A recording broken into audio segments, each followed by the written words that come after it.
what to say about Kash Patel. Right now, by the way, we're just waiting for KafkaEsquire when he is ready. Oh, he is ready to go. He appears to be ready to go.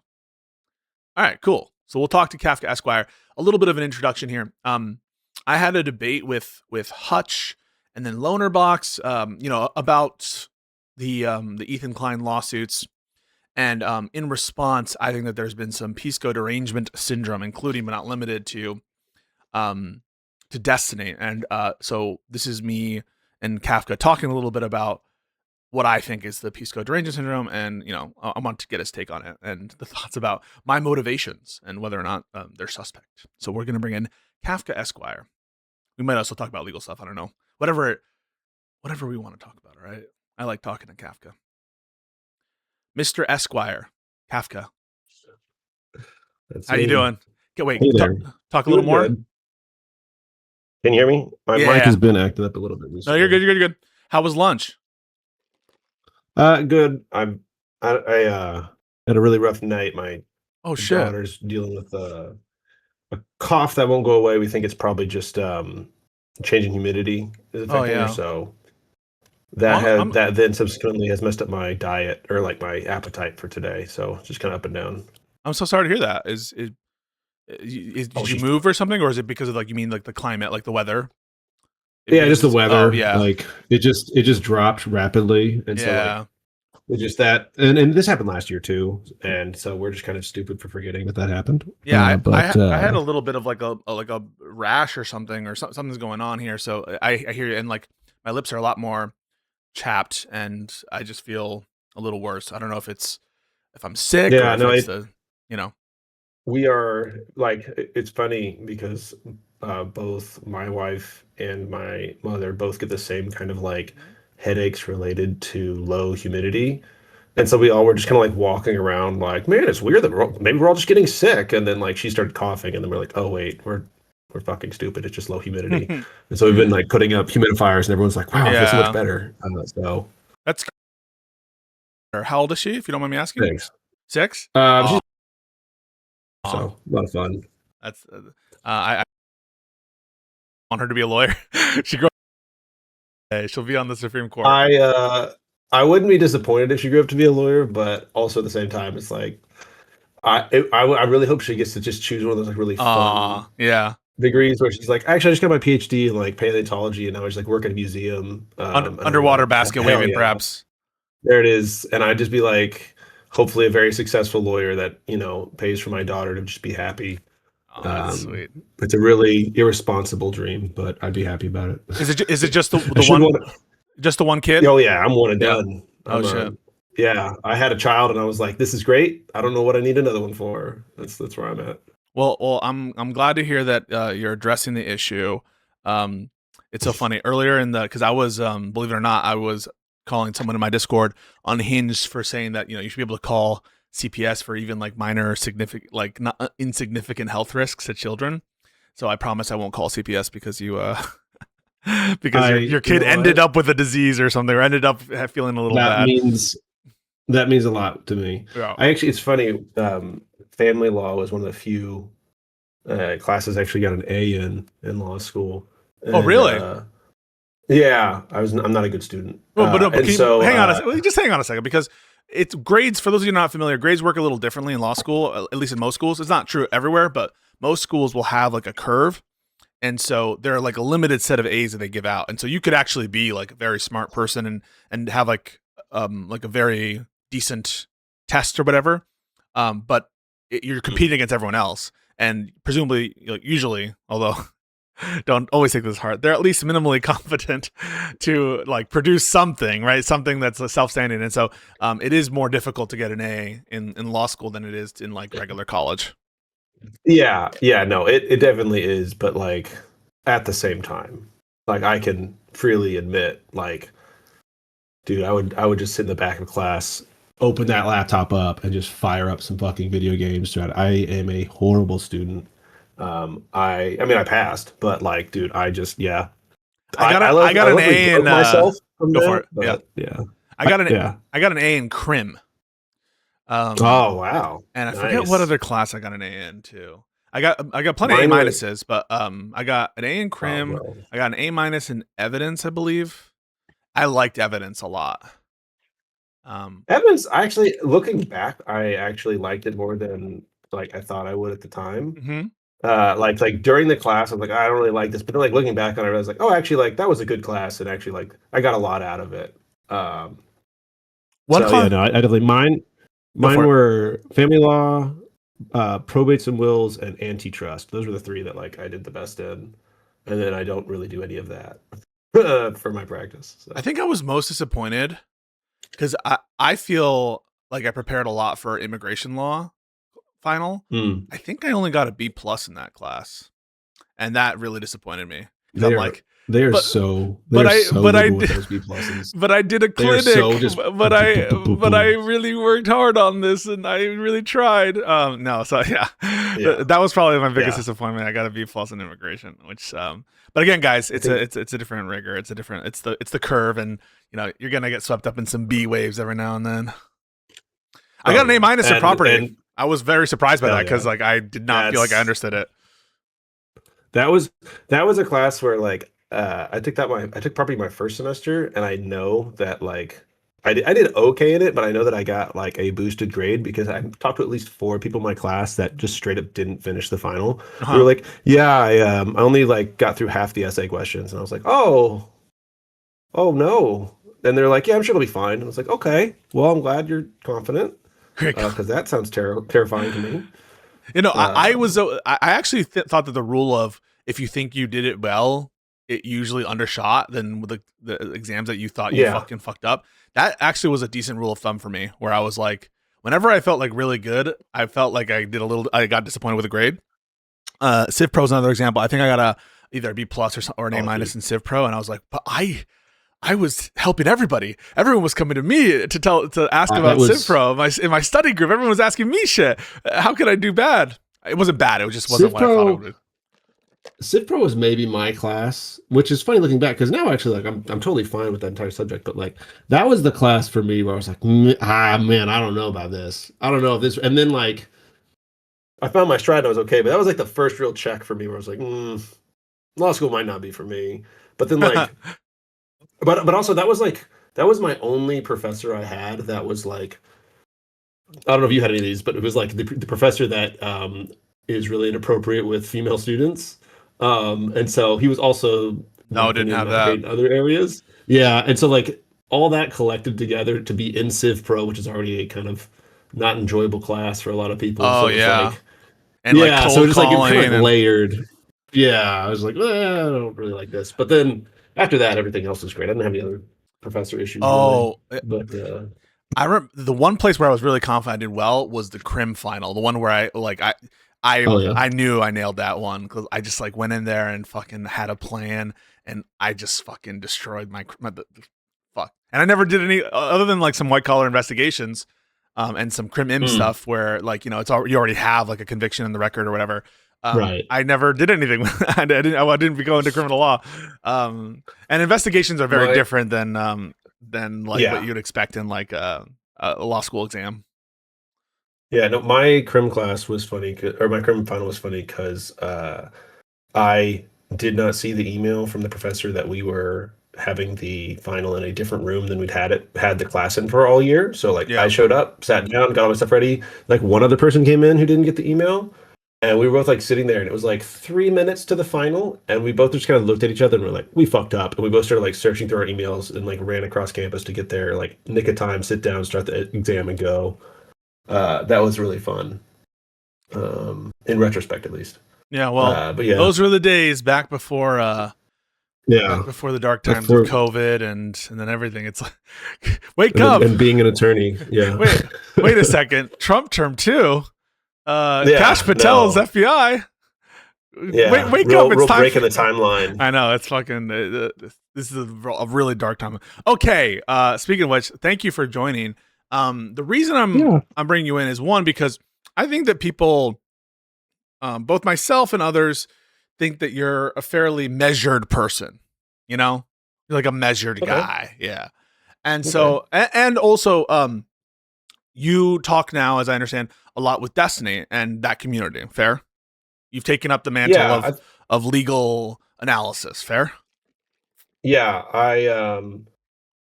I was originally the way it worked was the pragmatic papers got started like at the beginning of this year, and Hobbit Follower had been asking around for people, and I said, "Oh, I'm a lawyer. I'd be happy to write about legal stuff." So I mainly do like executive order reports over there. So I like write up about executive orders that happen each month, and then that's actually started slowing down. He's actually been doing less executive orders recently. Yeah. So I'm going to start actually doing more kind of specific legal analysis. Like one idea that someone had that I really liked was there's a bunch of different discussions happening right now about a post-Trump or a post-2028 America and kind of what people want to do. And so like I was going to take like your take, Destiny's take, and a few other people's takes and say like, here's what these people are saying. Here's how it could legally happen. Like here's the legal process of how it could happen. And then maybe likelihood or like potential roadblocks in the legal process of how we could get there, right? Just kind of a real like just like put it on paper analysis of it, and then so I might actually like reach out to you and talk to you about that whenever I really start writing it.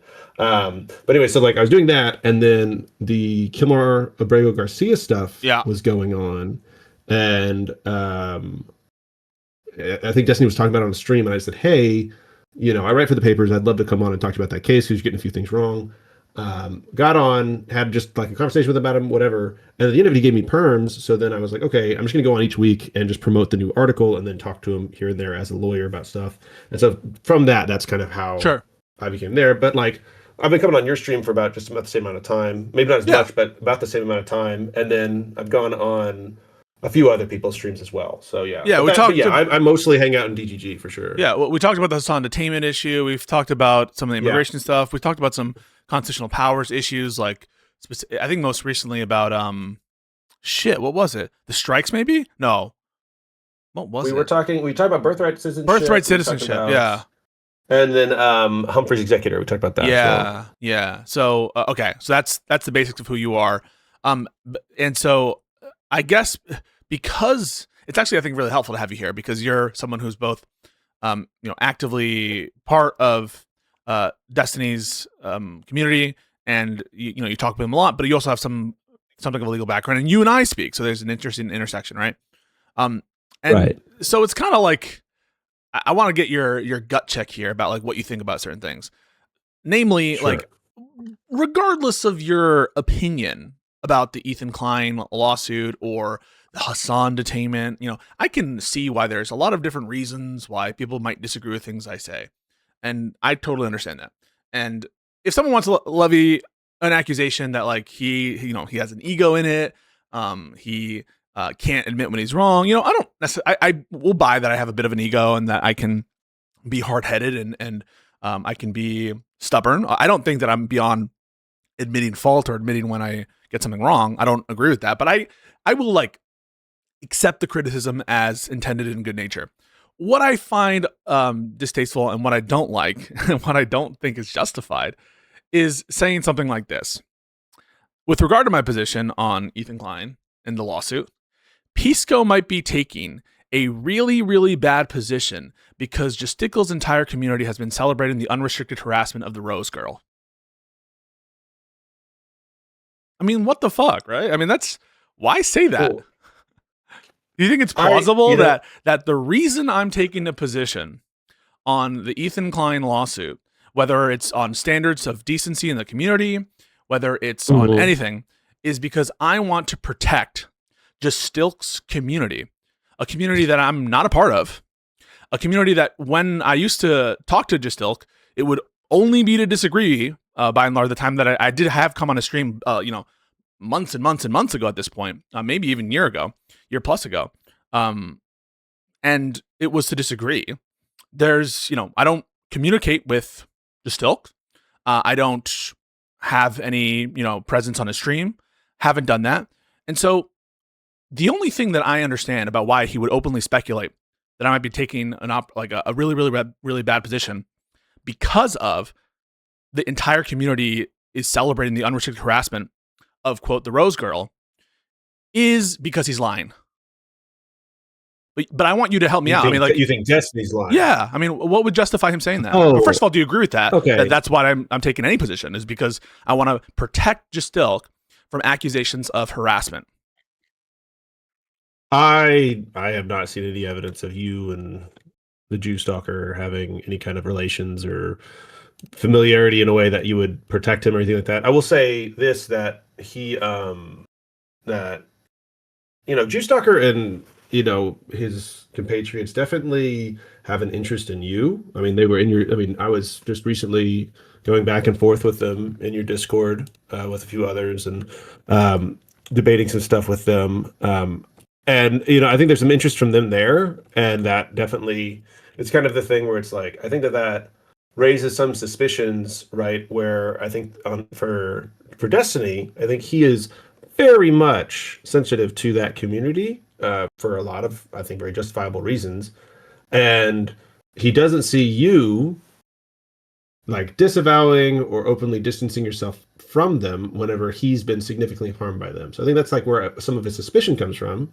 And then also, I think part of the suspicion is that like you, I believe you're still close to Straighter Aid, and I think that he felt very hurt from her and her actions, and you have continued. And I'm not saying, and I'm not making judgment on these. I'm saying this is where he's seeing you do those things, and then I think that kind of lends itself to him thinking like, okay, well, like this guy's not against those people, and now I'm seeing him do these things, and then him go on to speculate about your interaction with them. I see where he's coming from on that. I think that the hard part on this for me is that like I don't know if I would call it him lying. I think it's him just kind of like coming to those things, and you guys like to address the elephant in the room. You guys don't talk, and this is something that is kind of a oh come on. So like sorry, someone just emailed me something. I think it's you guys don't talk about this. He's seeing this and he's making a conclusion about it. And it's more of kind of a fact issue that could be cleared up by a discussion between the two of you. I mean, no doubt. I think it could be cleared up by a discussion between us. But wouldn't it be the correct thing to do if this is his mind, like in his mind, rather than speculate like that? Wait to see any evidence of it, because he has a very influential community, right? I mean, like you would agree that if someone like who we didn't or who wasn't a fan, we weren't a fan of, for example, like Hassan was just saying this. I speculate that the reason why Ethan Klein has taken this position for whatever reason is because he hates Palestinians. He has an anti-Muslim bias or some other accusation. Basically, the accusation of me is that I want this woman to be harassed, this girl to be harassed, right? I want this person to be harassed. This person I've never met. This person who's not harmed me, who's not wronged me. I want to protect her, the people who are attacking her, on his view. As I said we discussed earlier in the Discord that I have not seen all of the I've not seen all the discussions around this. I haven't seen Destiny's statements about it, so I'm not here to like defend or like comment on that. I'm just saying, like, to me, it does. I can't say that like it makes no sense at all that he's like having questions about your association with those people. Okay, so I just brought in Destiny. Destiny, why did you say that? Destiny, you hired me to protect you in these situations. All right, that's why you paid that retainer. Come on, let me do my job. Jesus Christ. Okay, my comment was a compliment because there is no world where any of the dog shit arguments that you are wheeling out against Hutch or other people came from your mind. They had to have come from other communities. I cannot believe you have cognitively degraded this much. Which argument? So this weird binary obsession you have with culpability, when you know that ethics don't work that way and the law doesn't work that way, why would you pretend that culpability is literally a binary yes or no? So I don't think you understood what I was saying there.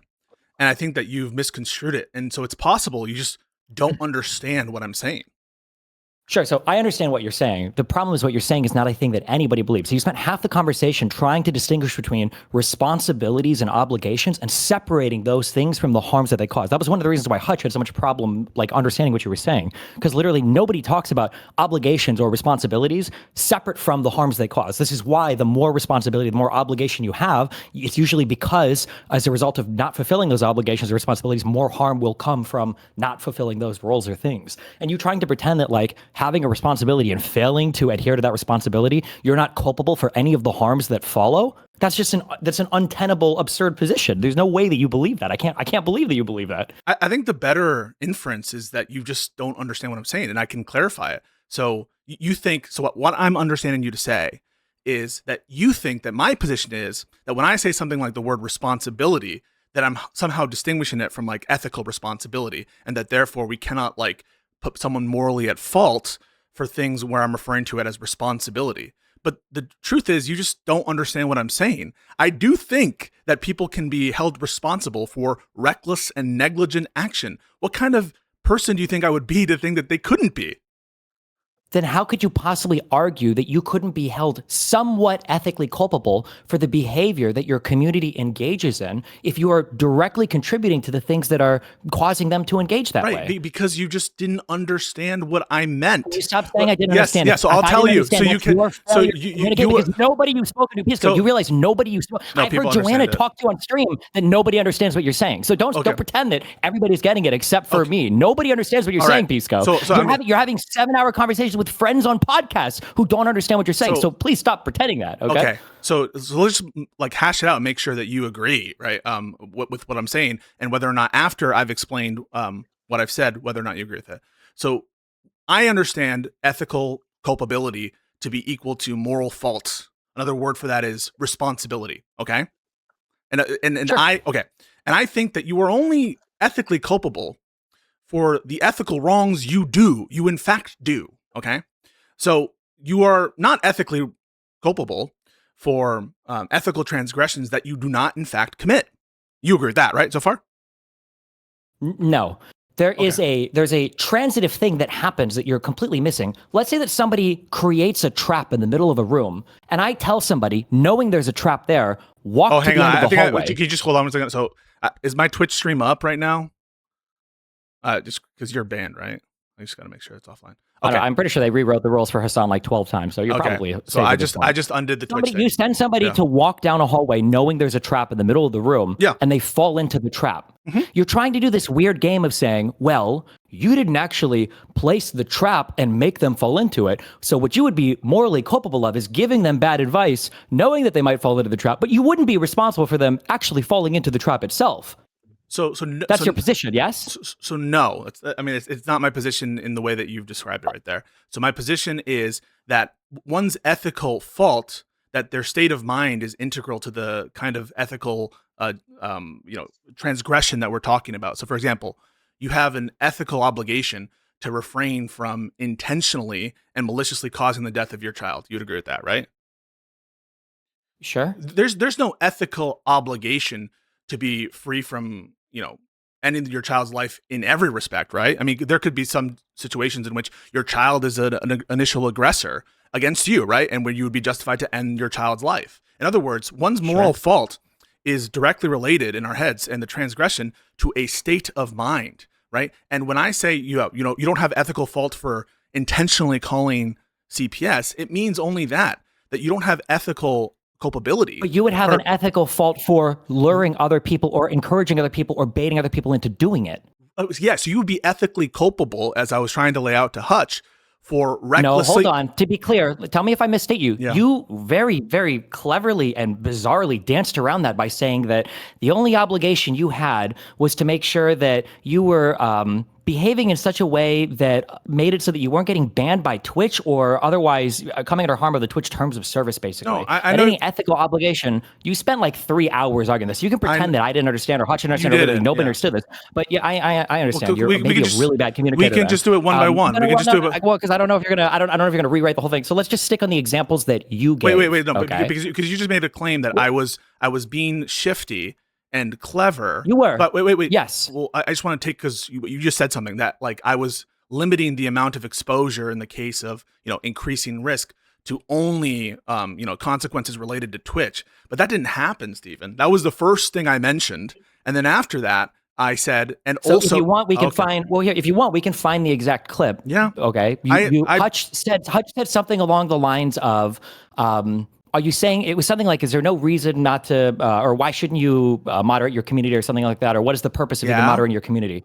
And your response was something along the lines of like, well, as long as the action isn't too burdensome, you should do whatever you need to in order to basically make it so you don't come under TOS action from the platform. Oh. And then you very cleverly snuck in, now the bad actions down the road might tie into this, But you were doing a huge work there to separate any bad actions that resulted from your lack of moderation. No, we can find the clip if you want. No. It's not the case. I think it's because you read into, for example, and we can use this one, the BadEmpanda situation when they asked me, "Do you agree?" So this is what Hutch says, right? Hutch says, "You agree BadEmpanda is a malicious actor?" And I said, "I know he has a reputation for being a malicious actor, and I've seen him act in conformity with it. So my answer is yes." And when you heard that, me say that in real time, just reacting honestly, you took that negatively. You took a negative inference against the way I phrased that. Hold on. Right? Wait. Repeat what you just... So wait, let me just understand. You think that BadEmpanda is somebody that engages in bad behavior? Yes. Okay. I could be wrong, and maybe I missed it. I don't know if I heard you say that yesterday. I feel like I heard you say 15 times, I know that BadEmpanda has a reputation for engaging in bad behavior. I feel like I heard you say that 10 or 15 times. I don't know if I ever heard you actually directly state, yes, BadEmpanda engages in behavior like doxing and other things that's made him not welcome on Hassan's stream or whatever else when he's not being a convenient weapon for him. If it's the case that I did do that, if I said in sum and substance, I've heard I know that he has a reputation for malicious action. I've seen him do stuff which I would consider to be malicious, and therefore my answer is yes. If my answer was that, would you owe me an apology? No. No, but you said that the reason that this happened is because I've been talking to Erin, and she's been telling me that there's an equivalence between BadEmpanda and you, and that's why I said that.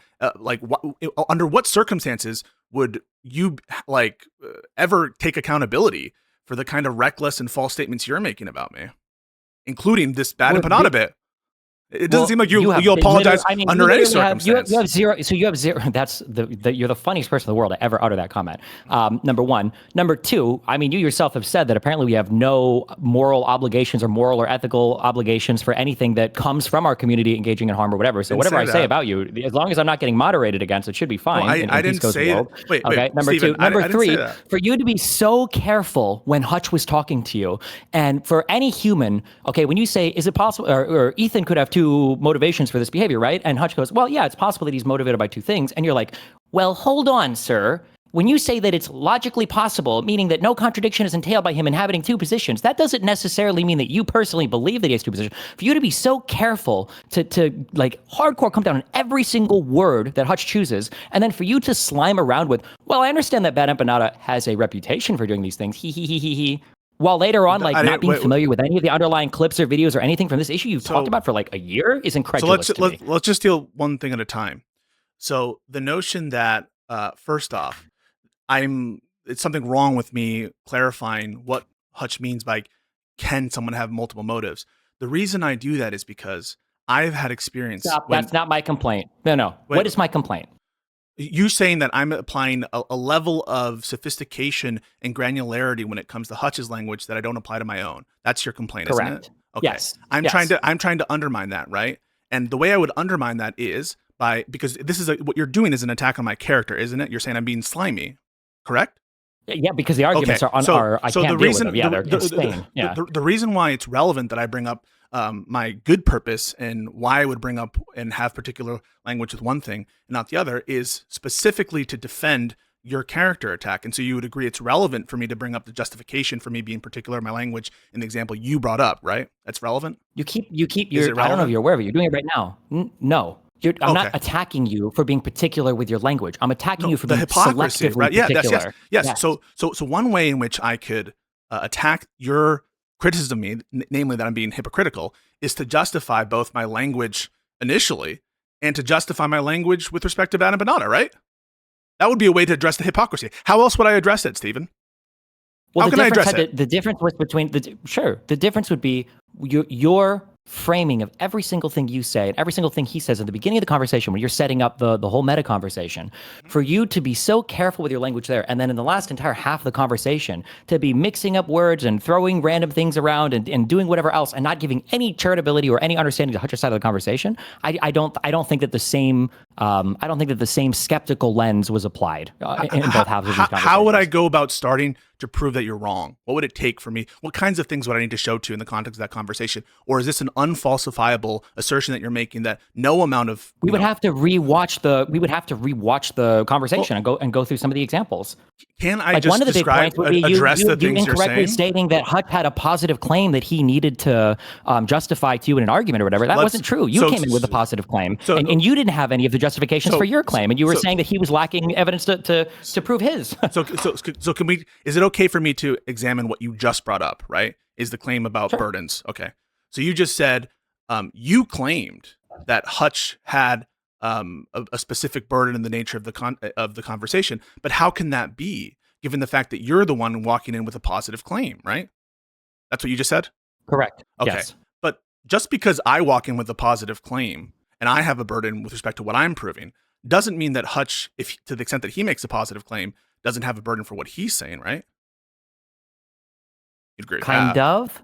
Well, I mean, what is questionable about that, if you don't mind me asking? The questionable thing is if you were to walk into the middle of an argument between two other people where you weren't caught up on any of the discussion, and then you were to try to interject and have a conversation with the other person, and then if you were to act indignant, or if you were to say that the other person is burdened by the necessity to show proof for his claims when he's apparently wasn't even ready to he didn't realize like how unfamiliar you were with all the underlying material that you've apparently been talking about for a year. I just find that to be incredibly bad faith. That's an insane burden to place on Hutch that he needs to be able to produce every single clip at that point of the conversation for something I'm sure he thought that you'd seen at that point, since some of these clips had been central to this debate that had been happening for almost a year. I view that as a kind of explosion of the claim just then. So I understand that broadly you think I'm being unfair and I'm demanding a kind of level of evidence that I myself am not providing. But I'm just focusing specifically on this one point. I mean, there's nothing inconsistent with both of us having evidentiary burdens that we have to satisfy. Isn't? I mean, just because I come in with a claim doesn't mean, and I have a burden to show, doesn't mean that he also doesn't, right? I mean, you agree with that. So I don't understand why this kind of... Not necessarily. I mean, if you come in with a positive claim and he's playing the negation, the burden would be on you initially, like you were saying, because you thought that he was the one with the positive claim. The burden would be on you initially to present proof of your claim.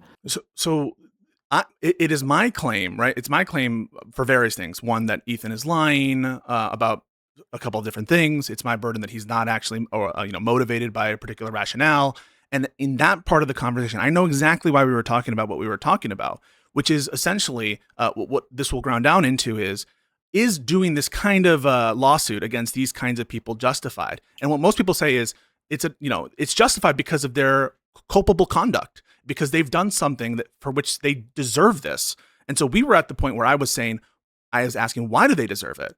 And Hutch was saying, well, they deserve it because of a reason. And given that it was his claim, right, he is trying to justify in that moment the why it is morally correct to do this lawsuit against them. In that context, I think it makes perfect sense to say that it's his burden to show that claim. And I don't think there's anything wrong. And I want to ask you, if you guys had met on neutral ground to arrange a conversation or whatever, then sure. But for him having had discussed this for so long, and then for you to come in presenting the claim that you don't believe any of this was justified, and then with basically, from what I saw, no proof of your own, you start demanding him to provide the negation of your completely unsubstantiated view. I don't know. I just think it was a really aggressive and shitty way to frame that to a person who didn't seem like they were trying to play gotchas at all. On the contrary, you were doing it to him the entire conversation. It's my claim that I don't have a reason to believe that these lawsuits are justified.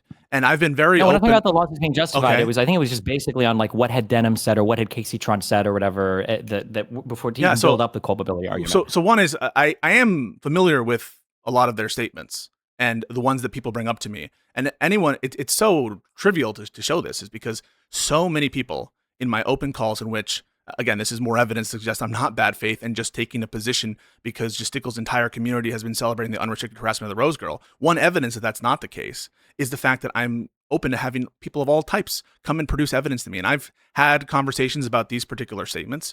And oftentimes I'll let the statements play out and I'm familiar with them. I have seen that clip of Denims before. I've seen the clip of the Giardia before. Now, I'm not going to claim to know all of their streams, which is what Hutch was asking for, which I think was not Hutch justified. Was asking for you to be familiar with all of their streams? No, with their content generally. In like all of their content? By the way, you saying that right now, you said that multiple times. I haven't seen all of Kaceytron's streams, all of Denim streams. By all, I mean a substantial, significant portion of their streams. That's what I mean in this context. Okay, even that's I- not true, right? Okay, Hutch doesn't expect you to be familiar with a significant portion of their streams, right? Okay, These people so- stream for thousands of hours, right? So he was claiming Wait, that you acknowledge that they stream for thousands of hours. Hutch, I wait. acknowledge they stream for thousands of hours. Do you think that okay? You acknowledge Hutch wasn't asking you for you to be familiar with the majority of their stream, 51% plus, or even 10% of all the hours they've streamed, right? That I be generally familiar with how their streams are run, I think is what he's pointing out. Do you disagree with that characterization? That can be an okay characterization. Okay. Generally familiar with can be generalized from a small subset of content, though. Not having seen most of their videos. So again, I'm only harping on this because you were so careful qualifying his language earlier when it played to your favor. That for you to throw on, I have to know most of their content is an absurd statement compared to I need to be generally familiar with how they engage with their content. You're alleging that it is possible to gain a representative sample of how one runs their content based on a small segment of their streams. That's right. It can be, yeah. Okay. And so when Hutch asked that question, I think what he was implying is I did not have sufficient familiarity with their content for the scope of my claims, which I think is preposterous. I think that the scope of my claims it seemed like you had almost no understanding of their content whatsoever when he was asking you questions in virtue of what? Is that clear? So when you saying things like, well, I don't know if they ever read their chat.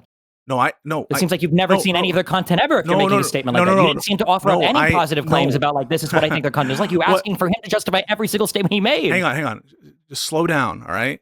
I think that merely showing that something appeared in a stream or in the chat isn't sufficient for us to conclude that there's been a failure to moderate. And you would agree with that. I'm sure that there are times in people's streams in which I would agree with that, but that wasn't the subject matter. That wasn't the subject of the conversation. The subject is if you do a stream that is centered on a topic and messages are showing up that seem to run in parallel with what the video is saying, with what you're implying, with what the rest of your community is saying, that for you to retreat to this thing of like, well, isn't it possible that maybe they missed that one message? It's like saying maybe it's possible somebody missed the swastika when they were walking to Hitler's bedroom. Like, it's just such an absurd statement given the context of what was being talked about. It's not like there was a single chat message that went by that Denims didn't catch. She was watching a hit piece video on Ethan, reading comments literally about calling CPS and everything else, and giggling and laughing along with it and talking about the deadly dangerousness of the disease.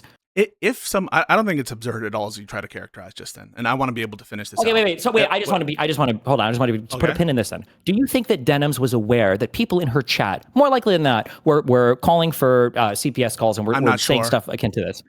Okay, then why even have the conversation? What have you been talking about for a year if you're not even sure of this? So you had a 7-hour conversation with us yesterday. I don't know why you're talking about this. I just want to be clear. You're certain. What is your level of certainty that she saw the messages that you claim that she saw? 95+%. There could be some brain disease. There could be some other thing going on or whatever, but... Okay, and that's because the chats in fact showed up, right? That's why you believe it? No, there's a ton of stuff we can. We can look at her reaction afterwards to all of the calls and everything else, and the giggling and the celebrating and the joking about it and everything else. But you would agree that's not what is being talked about. What we're talking about here is a failure to moderate, right? And that's not contingent on her reaction to the BadEmpanda video, is it? No, but her reaction to the BadEmpanda video can definitely give us insight into whether or not we feel like she might have seen the message. Sure, for instance, if that CPS call comes out and her reaction, I don't know why you're asking me this, you know the answer to this. If the reaction to that message comes out and she's like, Jesus, guys, what the fuck? Well, like, this isn't cool in my community. We don't do shit like this. And I was like, maybe she didn't. So I just want to say, assuming she saw it, right? Assuming she actually saw it. But her reaction to the BadEmpanda video, I just want you to make sure you answer it. Hold on, wait. I've let you ask your question, Steve. Whatsoever of any of these messages and any of her chat at all? She had no awareness of them at all? You asked that question, and what did I answer? Do you remember what I answered? What did I say? That the reaction to the messages themselves can't prove whether or not she saw the message and failed to moderate? No, you asked the question, do you think that she saw those messages? You asked it. Do you remember what I answered? That you said you don't know? I don't know. But you say you do know, right? I can make a probabilistic guess, and the right? reason, and in virtue of what can you make that probabilistic insight? Because streamers generally watch their chat, because chat will generally respond to messages in stream, because streamers usually have other moderators in their chat. So the only thing that I'm bringing up here, and the reason why I'm bringing that up is because, yes, streamers watch their chat. I watch my chat. Hutch watches my chat. I know from experience, and I'm sure you know from experience, that if a small amount of people, as compared to a big amount of people, as compared to a moderate amount of people, making a certain comment, that will bear, or whether we're looking at chat, that will bear on whether or not we ought to have culpability for a failure to moderate. You'd agree with that, right? Not necessarily. No, it depends on the comment. No? Of course not. There's a situation in which, let's say, one person in DGG says something crazy. The worst thing someone could possibly write in DGG, and no one catches it. That changing the level of intensity of the message is going to bear on whether or not there's a failure to moderate. Correct, because I think that depending on the community that you've cultivated and depending on the moderators you have, I think people in chat would be responsive in a predictable manner to that message. Yes. If somebody in chat typed out a lengthy thing of this, I'm going to drive down and kill, KafkaEsquire. I'm going to drive down, I'm going to murder him in chat, and they type out a whole thing in chat and nobody says or responds to anything, I don't believe that would happen. As far as that's beyond credulity to me. So Kafka, I mean, I'll appeal to you. Is that convincing to you? So because some individuals say some bad things in the chat, absent a showing that this person it's saw not them. Some individual saying a bad thing in chat. It's about cultivating a community to be receptive to these messages, watching a video that is parallel to these messages, reading chat comments that seem to align with these messages, and then having the messages show up in chat. You're making it seem like it was a mysterious case of this message was a one-time thing that popped out of nowhere. Obviously, I would be sympathetic to that because the intent aspect from both the community and the streamer are completely absent there, something you've completely never spoke about at all almost to Hutch in that conversation. But when the intent seems to be there, at least heavily implied from the creator, and when the receptiveness is there from the community, and then the messages start to pop up, you can't act like that's a happy accident. Who knew? LOL, oops, especially given the response to those messages afterwards. Which was to condemn it, right? 1 second. Pisco. What, Denims condemned the CPS calls? Did Denim say that she didn't agree with the CPS calls? I feel like this was after a lot of pushing. But do you know? I didn't follow this or talk about this obsessively for a year, so no. I probably saw this clip like 7 months ago. Okay. Why, do you want to go and find the clip to see what her initial response was? We can. I just think that when there's a failure to moderate and someone is making claims that she absolutely saw it and had a bad response to it, I think the burden is on them. And just saying, well, streamers generally look at their chats, I don't think that's going to do it. I mean, I'm sure the claim is that streamers generally look at their chats. Why do you keep saying that? Well, plus the messages were really depraved. I think in order to say that there's like some irresponsibility here, you're going to have to look at the number of messages, any evidence that she actually saw the messages, any evidence that someone DM'd it to her. That's the kind of stuff to show that claim, not just that it existed. No, okay, no, you don't even believe this. This is why I'm saying your arguments are coming. You're not. I know you're not this stupid. What don't I believe? Let's back that you would need every single one of these like discrete percentage figures on like what was the messages per hour and what was the eye tracking on the screen per hour and what was the blah blah blah. If I was watching a video on stream that talked about how to kill black people, and while I was watching this video I was laughing along and like, oh man, you could kill black people that way, and then some people in chat started typing up like, oh man, I'm gonna go kill a black person. All right, there's this black person near me that I should kill, and then 5 days later a black person near me ends up getting killed. There's no way that a year later you'd be like, well, do we really know that Destiny saw that particular message in chat? Like, what were the messages per hour? Like, we know that sometimes he doesn't catch every single message in chat. You would say, well, no, you're clearly cultivating a community of people that are receptive to the message. You're watching a video that is echoing the message, and you're laughing along and giggling at the message. But let's just break it down. I mean, so if there's an unhinged individual in your chat and they say something totally unhinged, and the community just kind of like disregards him, no one brings it to your attention. And it turns out later on, let's not introduce for the moment, and we can add it later, that you're that you're cultivating a community specifically to go after these people, whatever you want to say.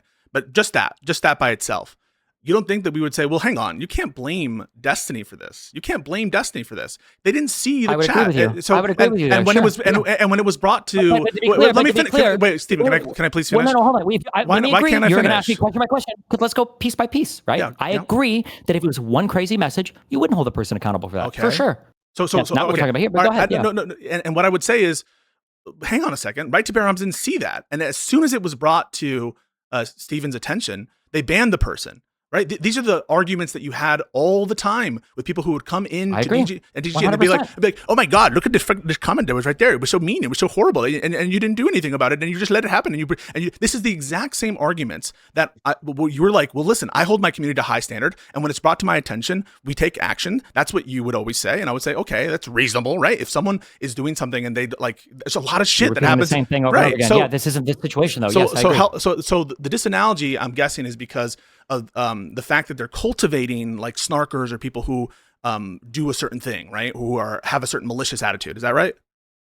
I would say probably the larger aspect here is the fact that that Denims was watching a video that was basically calling for or getting as close to calling for this thing as possible. Chat was vibing with the video. Denims was vibing with the video. And then people in chat started to do the next logical thing of talking about CPS or CPS calls. So these things are you saying that there's a lack of connection there from A to B to C to D? No, I mean, I don't think there's a lack of connection in the same way I don't think there's a lack of connection between the Republicans when they argue about what you already know what I'm going to say. That there is a clear connection between the people in terms of the same kind of connection, calling people fascists, saying that they're going to destroy the country, and we make this argument for Trump all the time when we're talking about. Hold on. Calling people fascist? How does that relate to anything that we're talking about here? So let me give you an example, right? So you just said it's not hard to see a Wait, connection. No. Do the example that you just gave. Yes. How is calling people fascist? I'm telling you, you asked how is this analogous, didn't you?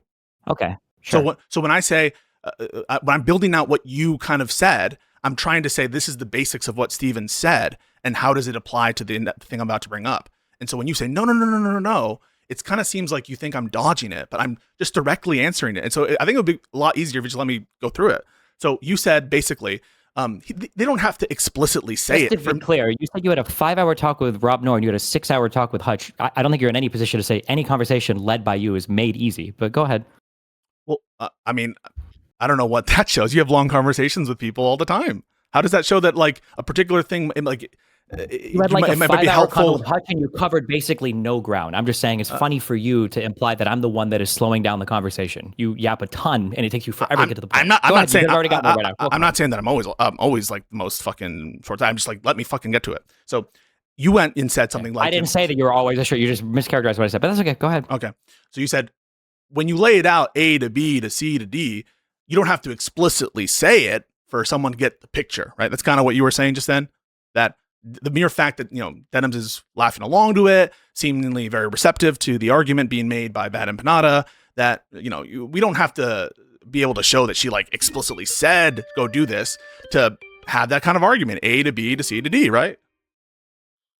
That was your framework, kind of. Yeah, I'm trying to talk about how the fashion. I understand you're going to play games around the explicit word, but go ahead. Wait, Kafka, do you think I just want to appeal? If you're going to keep accusing me of bad faith, Kafka, do you think anything I'm doing right now is improper? You think I'm playing weasel games? I'm trying to address what Steven is saying. I'm listening. Yeah, but like it's tiresome when you're accusing me of bad faith in the middle of these. You're not at the bad faith part yet. Keep going. Okay. Maybe you won't be. Maybe I was wrong. Prove me wrong. I want to be wrong. Go ahead. All right. Yeah. So when the Republicans come up and say to you, Steven, you live in plausible deniability. You call all of our people fascists. You say that they are scum of the earth. You say that they are essentially scum and that you refuse in front of us to condemn violence. And so even you might make some self-serving statements here and there, but you do A to B to C to D. And so why shouldn't we hold you to the bad things that happen afterwards? Talk to me about the disanalogy there. Because one, I don't watch videos of people talking about how to kill conservatives. Number one. Number two, I have no reason to believe that any killer or murderous person has ever come from my community. Number three, calling somebody a fascist or scum of the earth or whatever, one of the things that I say all the time, and everybody listening to the country knows, you have the right to think that about other people. You don't have the right to kill them for it, okay? Freedom of speech. You can have absolutely abhorrent views in this country, okay? And number four, you can say that I refuse to condemn violence in particular circumstances. There are hundreds or thousands of clips out there of me saying, literally right after the Charlie Kirk thing, there is a fucking 30-second clip of me saying, the guy that shot him should hang for it. You should never kill people in this country. I have an unambiguous position on political violence. You might think differently because of a clip or two that you've seen, but it is painfully obvious if you spend any time in any parts of my community. But I'm just saying that but the funny thing is that if you change any one of these things around and imply that one, people wouldn't be far more critical of me, or two, that I wouldn't change my own behavior. If I had a chat and we were joking constantly about like, man, if I was going to kill like a conservative, I wonder what weapon we would use. I bet you could do it with a single shot rifle. I bet you could do it from the roof. If I were to talk shit like that in my chat and then Charlie Kirk gets assassinated, what do you think my response would be? To giggle and laugh about it? Or do you think that to laugh about the killing? To laugh, to make jokes about the people being killed? Yeah. Would that be your response? I don't know. Would it be? No. If I had a chat room and we were talking about the optimal way to assassinate or murder a conservative and they get killed in that exact manner, Well, hang on. If you're joking specifically about it, and then afterwards you make another joke about it, I'm not joking, like not necessarily joking, but like saying, like, yeah, I think if you wanted to kill a conservative, this would be the best rifle to use. These would be the best conditions, the best place. And then a week later, a conservative gets murdered using that, like more or less, pretty much what we're talking about in chat. so when the plans are jokes or not jokes, the first set of plans that you're talking about, the first set of I don't know if it would matter if everybody in chat was kind of like, yeah, you could, I think you could, and was like looking up shit, or like, oh, from this day, this range, I think, I feel like there are a lot of like edgy jokes that are being made about even killing conservatives that DGG engages in, and I think that they're all taken in that sense, and I don't think that people think that they're serious. But basically, what I'm suggesting is, wait, there's two things. Well, you didn't even answer my question, but no, because what was the question? You said that there's what a lot question of do you think I didn't finish? I just want to address what did I not answer?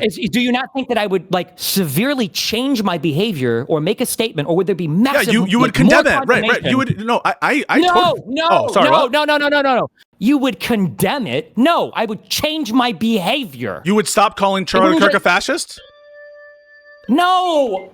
Sorry. What would you do? Sorry. Well, I'm trying to understand. So good at triggering the fuck I'm trying to understand. I know you're not. That's fucking stupid, bro. What would you stop doing? Did I just tell you? Imagine if we were calling Charlie Kirk a fascist and then he got killed. Was that the example that I gave you? If you're saying that he should be killed, or if you're saying that the conservatives should be killed, you would stop doing that, right? Is that what you're saying? If I in chat were talking about the optimal ways to murder conservatives, and then some conservative were to get killed a week later using more or less what we talked about, I wouldn't just come out and say, I condemn the shooting. Because if I were to come out and say that, people should roast the fucking, when you condemn the shooting, you guys were literally fucking plotting it in chat. No, it would be a severe course correction in my community. It would be like, holy fuck, like somebody just got killed using the exact fucking thing. You would stop doing what? We would definitely not make any more of those jokes. That's crazy. I don't know if that killer came from my community or if I'm contributing to people thinking that it's like okay to do things like that. It would matter whether or not they came from your community. That you would isn't the whole argument here that it wouldn't matter at all. I would like to finish. I would like to finish. So, regardless of whether they came from your community, Hutch's whole thing is it doesn't matter if we know whose community it comes from. That's Hutch's argument. Hutch was incorrect. No, Hutch doesn't even believe that. If he said it, he was misspeaking because you were mind fucking him. Number one, and number two, it doesn't really matter. So I want to be clear. No, it doesn't matter. So it wouldn't matter in your case either. So are you going to call on your people to stop making jokes about assassination? Hello? I'm going to ask, I think for the third time. Was the example that I gave was making jokes about a thing. Yeah, so that's what I'm understanding. Maybe if I'm not hearing well, maybe I have a block in my head. Okay. Let's say in chat, we're discussing between 3 different rifles that we think could kill somebody in a single shot, the appropriate distance by which to shoot at them, and how much training would be required before we could take the shot and kill them, and then how we would escape. Yeah. Destiny, real quick. I'm sorry. Let me get it. One second. Let me just ask a quick question. I'm going to try to cut through. Sorry, everybody, to interrupt it. Destiny, are you saying, like, just to use a term that might be helpful, there's an element or a feeling of conspiracy that exists in the chat, right? Where they're discussing about a crime as if it's no. a realistic I don't want to use okay. Pisco doesn't believe in conspiracy crimes or any of that. So there are no crimes like that in Pisco's world. So no, I don't want to talk. I definitely believe in conspiracy. Wait, I definitely believe in conspiracy. No. We're not talking about any of that. You don't think I believe in conspiracy? I'm saying that if somebody in chat, if all of us were collectively engaged in this discussion on the optimal way to assassinate somebody, and everybody seems to be talking along, you can call, if you want to call it a joke, that's fine, but everybody's talking along, and then somebody ends up dying a week later because of the same type of killing. So it's a situation in which they're talking in an ambiguously serious sense. It's not so serious that anyone can say that it's like genuine plans, right? But it's because you didn't want to accept what Kafka was saying there about conspiracy. But it's not so obviously joking that it couldn't be fairly characterizable as a joke. Is that right? It's ambiguous. Sure. Okay. And so what you're suggesting is those kinds of comments, not fully jokes, but not fully explicit planning, serious planning. Wouldn't you change your behavior in the community going forward? That's your question? Yeah, I think that you would change your behavior going forward. I think the problem there is the disanalogy is with what you're talking about. With the what kind is the disanalogy? Yeah. So the disanalogy is in the context in which Denims was watching that clip, it's not talking about government action. It's not her agreeing to do anything and kind of like the preparatory. Wait. Can I finish what I'm saying before you like spaz out? Yeah. Okay. Sorry, go ahead. Like you agree. She's not like agreeing to contemplated government action, right? She's not agreeing about the best way to to do the infringement on Ethan, right? She's not talking about the best way to plan a bad or malicious act against Ethan. You agree with everything I just laid out so far?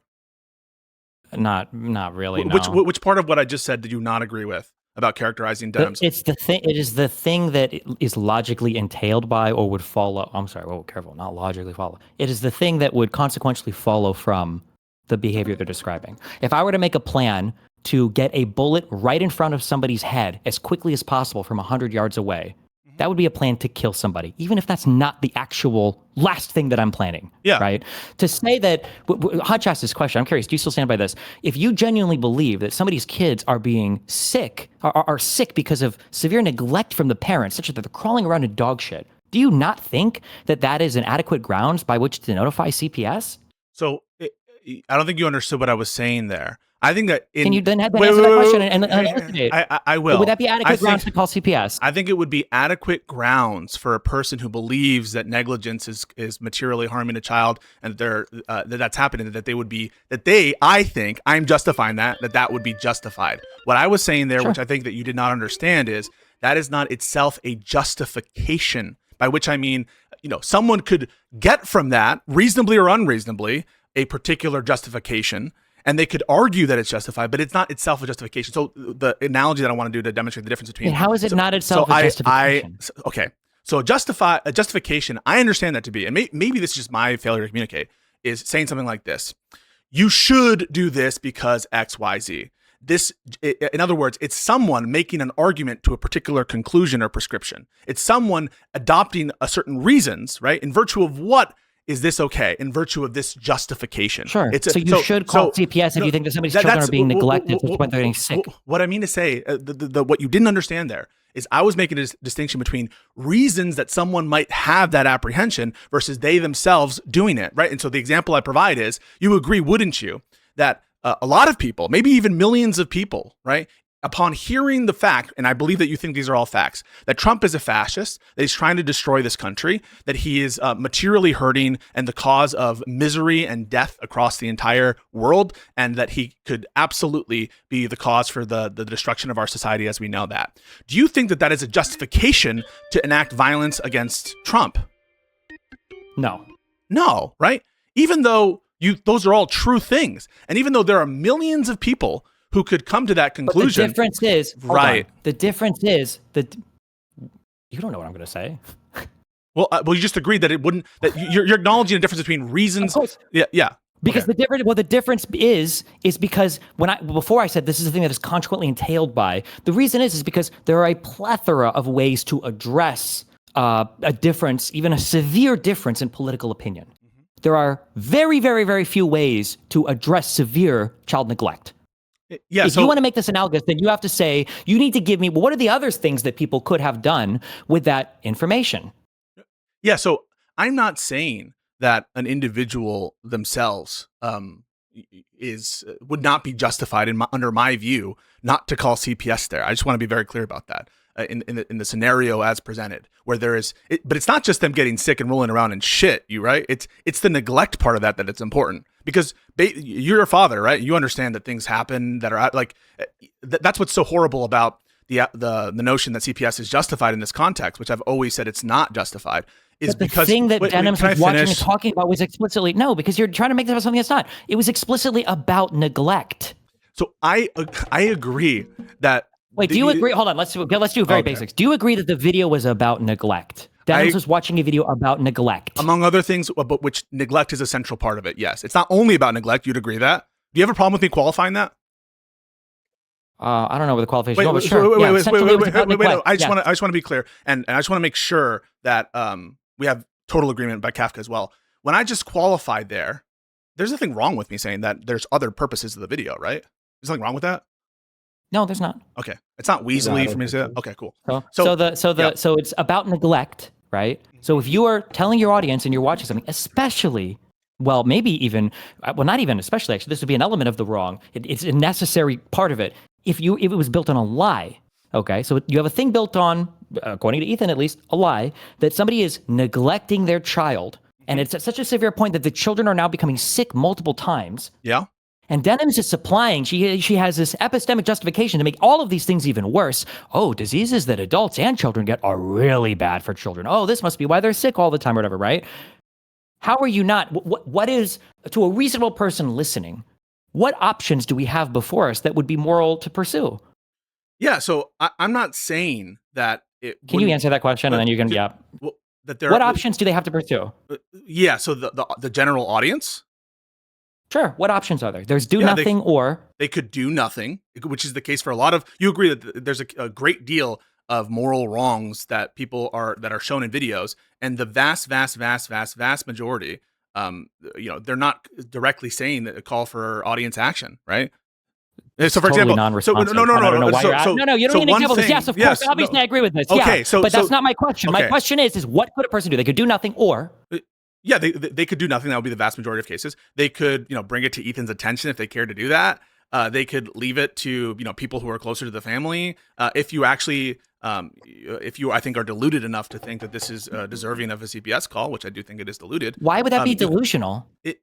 I think it's delusional on Ethan's own video. Do you not think it's delusional on on what they were doing, on what you heard from Ethan? What Ethan said, essentially. On what you heard from, we're not talking really about what we heard from Ethan. BadEmpanda. Really, we're talking about what we heard from, yeah. So you don't think that somebody could listen to BadEmpanda's video and think, man, I think CPS should probably get involved here. I think that people could possibly think that. Yeah, they could definitely think that. Okay, you understand that. Do you think Denims understood that? So I think that Denims could understand that. Other people could think that, yes. Okay. And was Denims doing anything to counteract that thought? Or was she furthering that thought? Yeah, so I think that she was, in some ways, adopting a lot of what, by laughing and by being coy about it. Do you disagree with that characterization? She didn't explicitly endorse it, right? Made it stronger. Well, the fact that she started to talk about that when diseases happen that are the same between adults and children, it's really bad for the children. Doesn't seem like she was being coy or joking. It seems like she was like, she was adopting it, right? She was adopting it. Yes. Okay, yeah. So, but she didn't go out and say, but she was adopting the characterization of the harm, right? Not adopting the response that you're proposing here, right?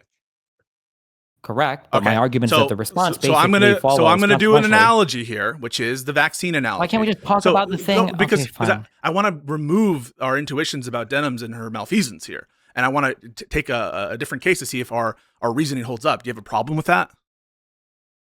You don't have a problem with that? Yeah, no. So suppose that you have a crazy anti-vax family, and they go on YouTube and they say, I love my baby daughter. I love my son. We didn't give him any vaccine. We didn't give him this, and that. And I know that there's a raging case of measles going on here in Arkansas, whatever. But I know that with the grace of God, they're going to be okay. And I'm actually sending them to school, and I don't care about anything. But I know they're going to be safe. I know it. And a liberal streamer, let's say yourself, watches that, and you directly say, this is so irresponsible.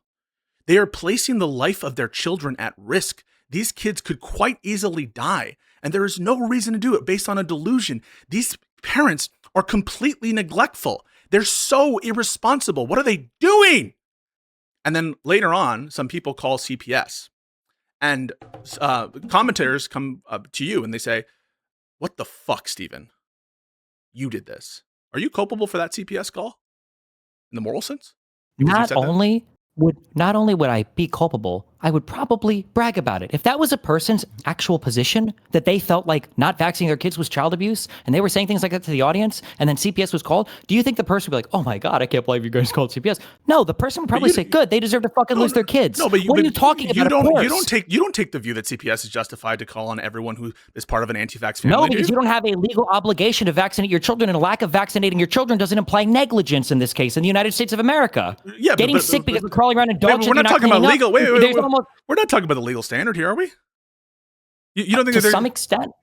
I think that the legal standard has baked into it. The legal standard has baked into it a whole lot of ethical assumptions and implications. Yes, if for instance there are some laws that if somebody is following the law to some extent, we would probably assume like, okay, well this person's probably trying to especially when we're talking about CPS, which is a fucking government body. They're not there to enforce ethics. They're there to enforce the law, right? If you were to send a kid to school every single day in filthy fucking clothes or naked or whatever else, right? And I don't know if it's not ethical or not, but like maybe it's against the law. You'd say, well, there's probably something wrong here. There's probably something not good here. The disease that Denims was talking about specifically was a disease of negligence, right? And not vaccinating your children does not necessarily mean you're being negligent. You might have a disagreement. You don't think so? No, in the sense that we're talking about, personally, I do. Yeah. So, I do. Sure. Okay, so but I don't. But CPS isn't here to address that type of I don't know if I'd call it a moral failing or a disagreement on epidemiology or whatever. That's not what the CPS tool is not used for that. But if I were telling my audience, this is neglect, this is basically child neglect, I think they should lose their kids. I don't think, like, if I was driving that narrative that fucking hard and somebody did call CPS, like, what do you think my response would be like? Oh, I can't believe you guys did that. Oh, well, no, I'm not here to speak to what your brag about it. I'm not here to say what your response would be, but I just think that, like, even though Why? Because I answered the analogy and you didn't like the fact that my response would follow that completely, and it makes your analogy completely fall apart. Why would you say you're not here to say my response would be after asking me what my response would be? No. With respect to if you were shown back what happened to that child and or what happened in that situation, but what I'm trying to talk about is specifically the situation in which there's a vax, this anti-vax family. You're saying that you would feel culpable for the call that took place that you don't know about, that you didn't adopt, that you didn't want to happen, and someone did it, right? Someone did do the CPS call. Now you would recognize. I would feel some level of culpability, of course. If my audience is doing things powered by things that I'm saying, even if I'm not aware, I would even if you don't change my behavior, and even if you don't want it. Even if you explicitly don't want it. Did I make that? You didn't say it, but after no, you didn't say it. Wait a second. You didn't say it. Nobody operates in the real world that way. You don't have to say a thing directly. You didn't. I understand. I understand. But in the moment, it is your belief and intent that you don't want someone to call CPS in the hypothetical I'm presenting, which I assume is mapped onto what you just said. And you didn't say it at the time, so there's no expression of any kind of government interaction. You just talked about the health risks there, and then someone does it. It's something that you didn't want to happen. And then afterwards, you say, hey, this is not okay. Do you feel that in that moment, in the situation in which you didn't want CPS to be called in this vaccine case, but someone took your genuine, correct, true statements, different than this situation where I think it's not true, but your genuine, correct, true statements about the vax case and called CPS, that you would be culpable for it? Because you just pointed out the health risk. Much, no. Right. Because no, it's not right. Because the thing I told you earlier that you're missing, the reason why this is disanalogous is because a lack of vaccination doesn't necessarily imply neglect. No, we might have epidemiological differences. I know we disagree. I know we disagree on that. I know we disagree on that. But someone hears you say that. They don't have the kind of view that you do. Someone from your audience hears you say that. They don't put two and two together. That the vaccine position doesn't raise a cognizable claim for the CPS stuff or whatever. There's going to be some level of knowing or some level of intentionality or some level where we're going to say, well, could a person have known that? If I'm talking to my channel, I'm like, I saw this dude outside yesterday who looked just like fucking Agent Smith, I swear to God. And then somebody walks out and starts murdering people. He's like, fuck, I think I do live in the Matrix. Am I culpable for that? Probably not. Right, I don't think that there are many people that think that anti-vaxxing is a legitimate reason to call child protective services. If we were to poll the entire U.S., my guess is that number would come up at less than 10%. But for the amount of people, if you were to poll them, if children are getting sick because they're crawling around in dog shit all day, do you think that CPS should be notified? That number would probably be over 50, 60, 70%. Do you acknowledge the difference between those two things? I acknowledge that you probably find a bigger percentage of people who would say that CPS should be called in one scenario versus another. I totally acknowledge that. When we say bigger, we're talking like 1 or 2 orders of magnitude bigger. I don't know what the basis is for you to say that. I mean, I don't know. I'm telling you, you have nothing in your. Wait. I know so it's more. You think that like it might be like 5 to 7% difference, or it might be like 5 to 90% difference. I just told you I don't know. You said 2 orders of magnitude. I understand order of magnitude to be like 100 times, 1,000 times more. That's what I understand it. Not to be like 25 more. Yeah. Like, 0.5, like 0.5% of people are like, okay, well, they're not vaccinated. You think if you, and I just want to make sure, Kafka, you understand this. So you think that if you pulled America, when we're talking here about an order of magnitude, that there would be, something approaching, 10 times, 100 times more people in America who would say that, the poop situation that we're talking about, that's child neglect, and it would be an order of magnitude less who would say not vaccinating your kids like is 8 to 80%, or 7 to 70%, or 6 to 60%. Yes, I think it would be about that significant, if not more. I don't have that intuition. I think that if you ask like every Democrat, or I don't know, like 80% of Democrats, they'd probably say that it's neglect to not give your kids vaccinations. I do agree, like I said before, that I think it would be more for the. Are we talking about neglect? I thought that's what you were just talking about, neglect, right? We're talking about neglect rising to the level of having to notify CPS. Not neglect as in like you've been neglectful. You're using this in a very casual sense now. Okay, well, the thing that I said earlier. You're accusing me of deceit this whole time. I'm totally. Wait. No, hang on a second. You just tried to focus on whether or not the order of water. No, okay. There's no war games. If somebody sees that children are crawling around in shit, versus somebody else says that family doesn't get their COVID shots. Do you think that there would be a significantly larger percentage of people that would think, okay. Yeah. Okay. I Fine, just cool. said I don't have the intuition for the orders of magnitude. I'm That's just saying, fine. yeah. Okay. And it would be a fair assumption that most people would probably know that, right? That like, if I tell somebody that these kids are crawling around in shit all day. I think that would be most people's intuitions. Yeah. Okay. So if Denims is watching that, we know that that's going to be most people's intuitions. That We look at the chat typing stuff about CBS, and then we see a response to the call. Why would we not think that that's what she wanted to happen all along? So let me ask you a question. If people's impressions are that a baby is eating poop from a dog animal or something, and they contracted a disease, on those facts alone, like if you were to ask Americans, hey, you're given the situation in which someone reports or tells you that that they know that a baby contracted a disease at a household for eating poop, and that in Giardia, whatever, they got Giardia. How many Americans do you think are going to say CPS is justified on those facts? It's probably going to be some amount, even though we all agree it's not justified on those facts. You understand? Yeah, but we're not talking about like a one time, this happened one time and somebody got sick now. Yeah. We're talking about somebody saying, hey, if you want, we could flip it. Let's say that a kid shows up one time at school and his clothes are a little bit dirty. And then somebody calls CPS and the police show up and, they find out this kid is being severely neglected or whatever else. People would probably look at the person that calls CPS like, oh, whatever, I guess you got lucky. I guess, good catch or whatever, that would be it. Let's say that a kid shows up and he's been sick, all year long, and you find out, the kid is like, oh, well, the dogs poop everywhere in the house and we get sick all the time. Let's say that you call CPS then. What would people's response be? They'd say, yeah, you should have. Good job. Nice. Yeah, They'd give you credit for it. They'd say, good job. You should have called CPS. You did the right thing. Good. Congratulations. Yes. I understand. Right. So I understand that people would see a difference between those two scenarios. What I'm trying to tell you is the fact that someone would think that what Ethan was doing is neglectful doesn't per se make them unreasonable. And I want you to acknowledge that. Even though they're wrong, you and I both agree they're dead wrong. But the fact that someone thinks that it's neglectful, that opinion doesn't mean that they're in bad faith, right? They're just not thinking clearly, right? Doesn't mean that they're bad faith.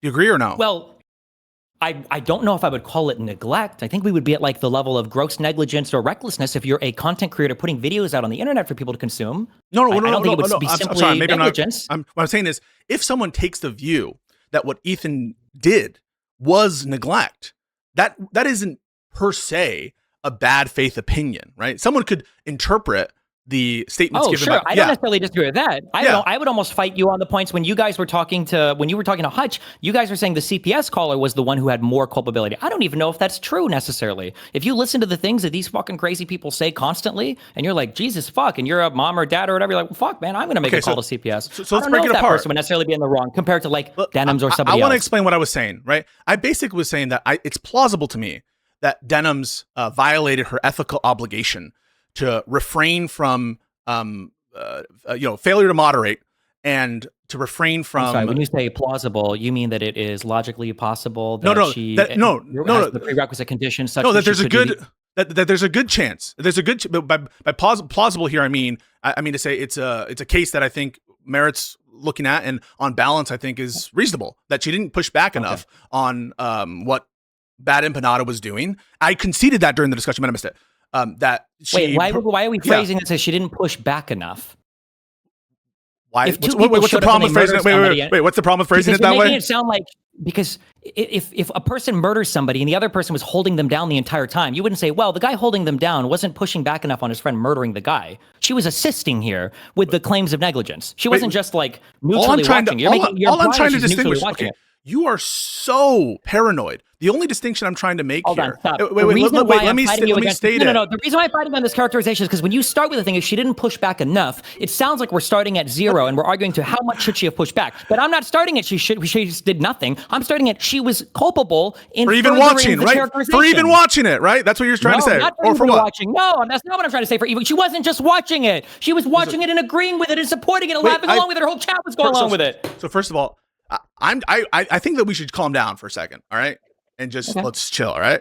So what I'm saying there is trying to distinguish. Maybe I should include also the kind of adoption or the implicit adoption that we're talking about here, where she's nodding along and being like, oh, that's crazy, Chad. Yeah, it's very dangerous, okay? So, but all I was trying to distinguish when I said failure to push back is the situation in which one is merely watching it and then critiquing it, right? That's all I'm trying to do. And when I say you're paranoid, what I'm saying is you think that what I'm doing here is some kind of coverted attempt to help Denims. That's really what you thought I just did there, right?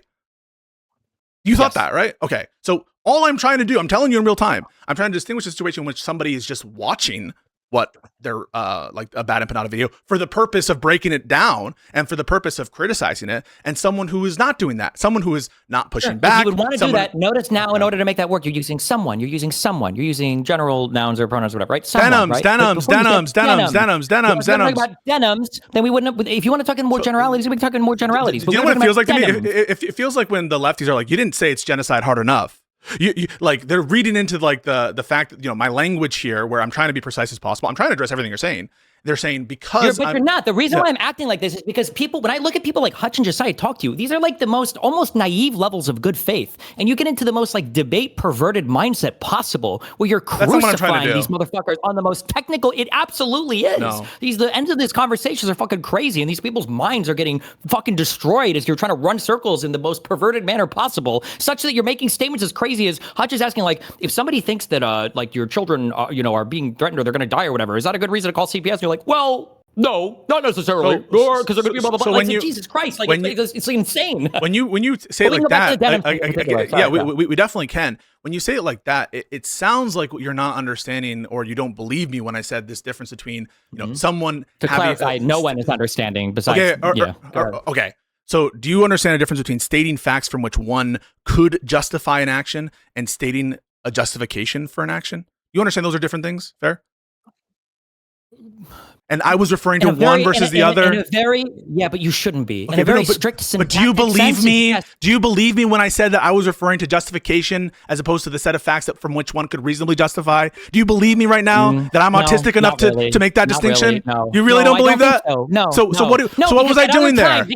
Because this is the test that I use, okay? When you play fast and loose with language when it benefits you, and then when you become quote unquote, I'm autistic when it benefits you, then no. I feel like at that point the selective skepticism makes it hard to believe that you're applying this in any kind of good faith way. Everyone who talks to me understands I do this. I talked to Rob Noor for like 4 hours about how the term jurisdiction and territorial jurisdiction, that a ruling on territorial jurisdiction and venue isn't necessarily a ruling on jurisdiction. For you to sit here and say that I am not only capable of doing that, but specifically known for this kind of shit is so laughable. Like, look at the example that you just used. The example that you're using is a legally defined term debate with Rob Noor, who's also one of the most debate perverted people possible.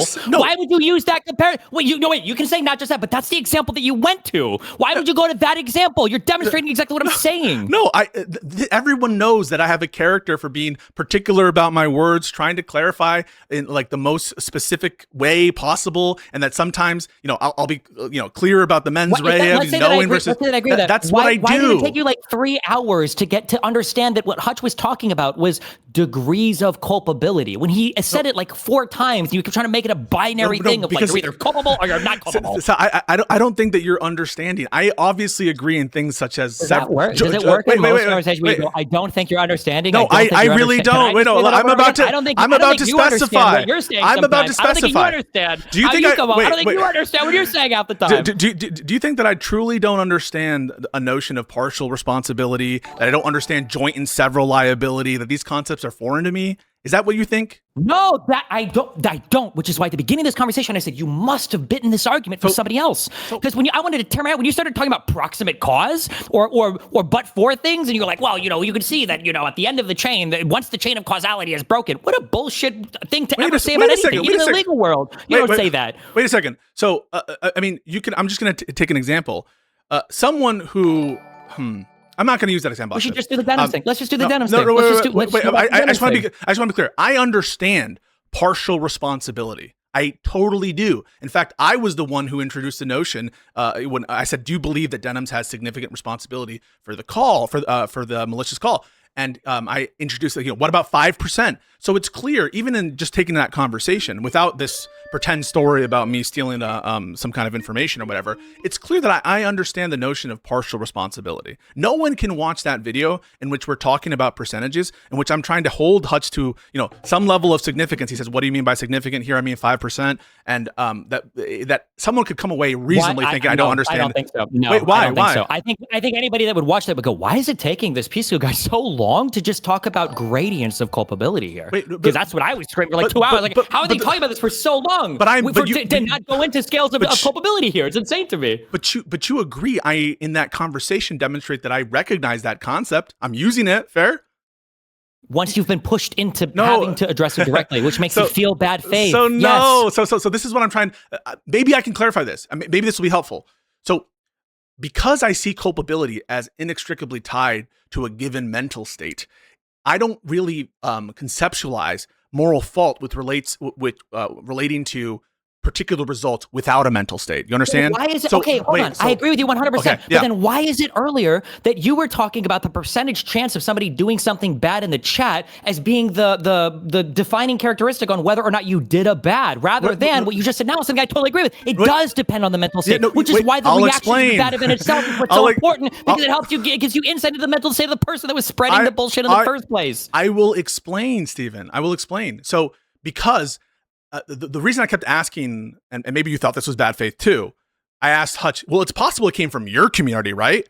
And he was like, yes. And everyone gets exasperated, like, oh, come on, Pisco. You're trying to say it's the exact same thing when Hutch watches a video and just totally missing the point. And maybe, listen, guys, that could absolutely be my own communication deficiencies. I am totally willing to accept that. But the difference is we ascribe culpability when it comes to non-intentional states. I'm here using the model penal code. And I understand that's a legal concept, but I believe it will also apply to our ethical concepts. And I don't think you'll fight me on it. This notion of recklessness and negligence, right? You don't call someone negligent just because they introduce a trivial risk, right?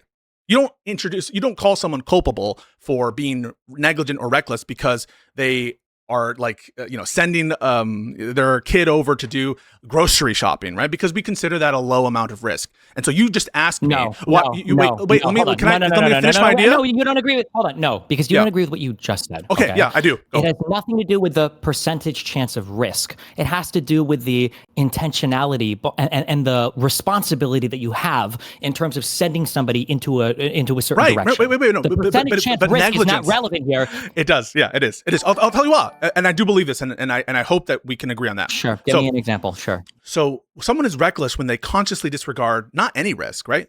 A substantial and unjustifiable risk, right? You don't call someone reckless. Correct.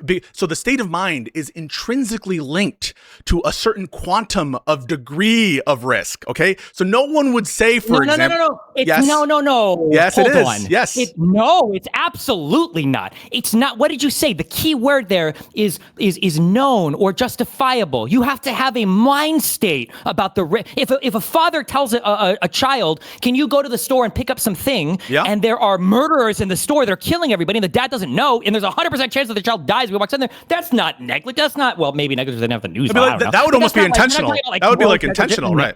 Not if they didn't know, though. Not if they didn't know. Oh, no, yeah. Even if it was 100% chance of death, if they didn't know, it's the known part is what talks about negligence or the responsibilities and the obligations you have. Right. But the knowledge pertains to a certain level of risk, right? The knowledge itself, the mental state, the apprehension is based on a certain significance of the risk. I'll give you an example, right? So that we can just agree on this. If someone sends them to the supermarket not knowing that there are murderers all over there, like the one that you just gave, they are not consciously disregarding a substantial and unjustifiable risk. You would agree with that, right? Correct. So you're not however, if they know that there's just on what we just said there, this is why the chat groaned, because funnily enough, I actually think Hutch's, for whatever bullshit, Hutch's intuitions, I think, were spot on in all of this. And I think a lot of the groaning you were get was intuiting a lot of good stuff as well. What you just said is the knowledge of the risk. When you say, well, when Denims is engaged in some behavior, watching a video, and then somebody calls CPS, and it feels like the intent of her, the entire community, the video she's watching, is to push that type of behavior. And then you say to Hutch, well, isn't there a chance that somebody from your community could engage in that behavior. Do you really think that when Hutch is reviewing a thing critically, do you think that if you would have put a gun to his head and say, Hutch, I want you to answer this right the fuck now, do you think that you're helping or hurting this situation? My guess is Hutch is probably like, I think I'm helping. I'm trying to spotlight a thing that I think is important. And, there might be a crazy person that takes the wrong way, but for the most part, I'm doing things to reduce the amount of harm here. I just want to be clear. That would definitely be true of the reckless mindset. But there's also this other level. And again, this is a legal concept, but I think it also fits in our intuitions, is negligence. And negligence isn't just when you consciously disregard a substantial and justifiable risk. Negligence is when That's you true, should, but we when are you should, nowhere let me just finish. Where you should, yeah, I agree. Hutch is not negligent, okay? I don't think that You're not Hutch, even close to it. But I then know. To wait a that second. Parallel is crazy. Wait. That's why people are groaning. No, because you guys don't understand. I don't raise that point to suggest that Hutch is negligent. The point I'm raising when I say Hutch is mere increase of risk is not enough to imply a culpable mindset. The risk you need to show is of some degree of significance, and we're going to treat you differently based on whether you consciously disregard that risk. This is a question that you're smarter. You know that nobody knows. Nobody believes this. I would never. This would be a thing that you would just illustrate a quick example. But with the one that I just said, let's say you said your kid at the store, there's murders, and you didn't know about it. I tried to. Are you couple? No, you didn't. You danced around this. It took 2 hours to get to this part of the argument. I brought that example up.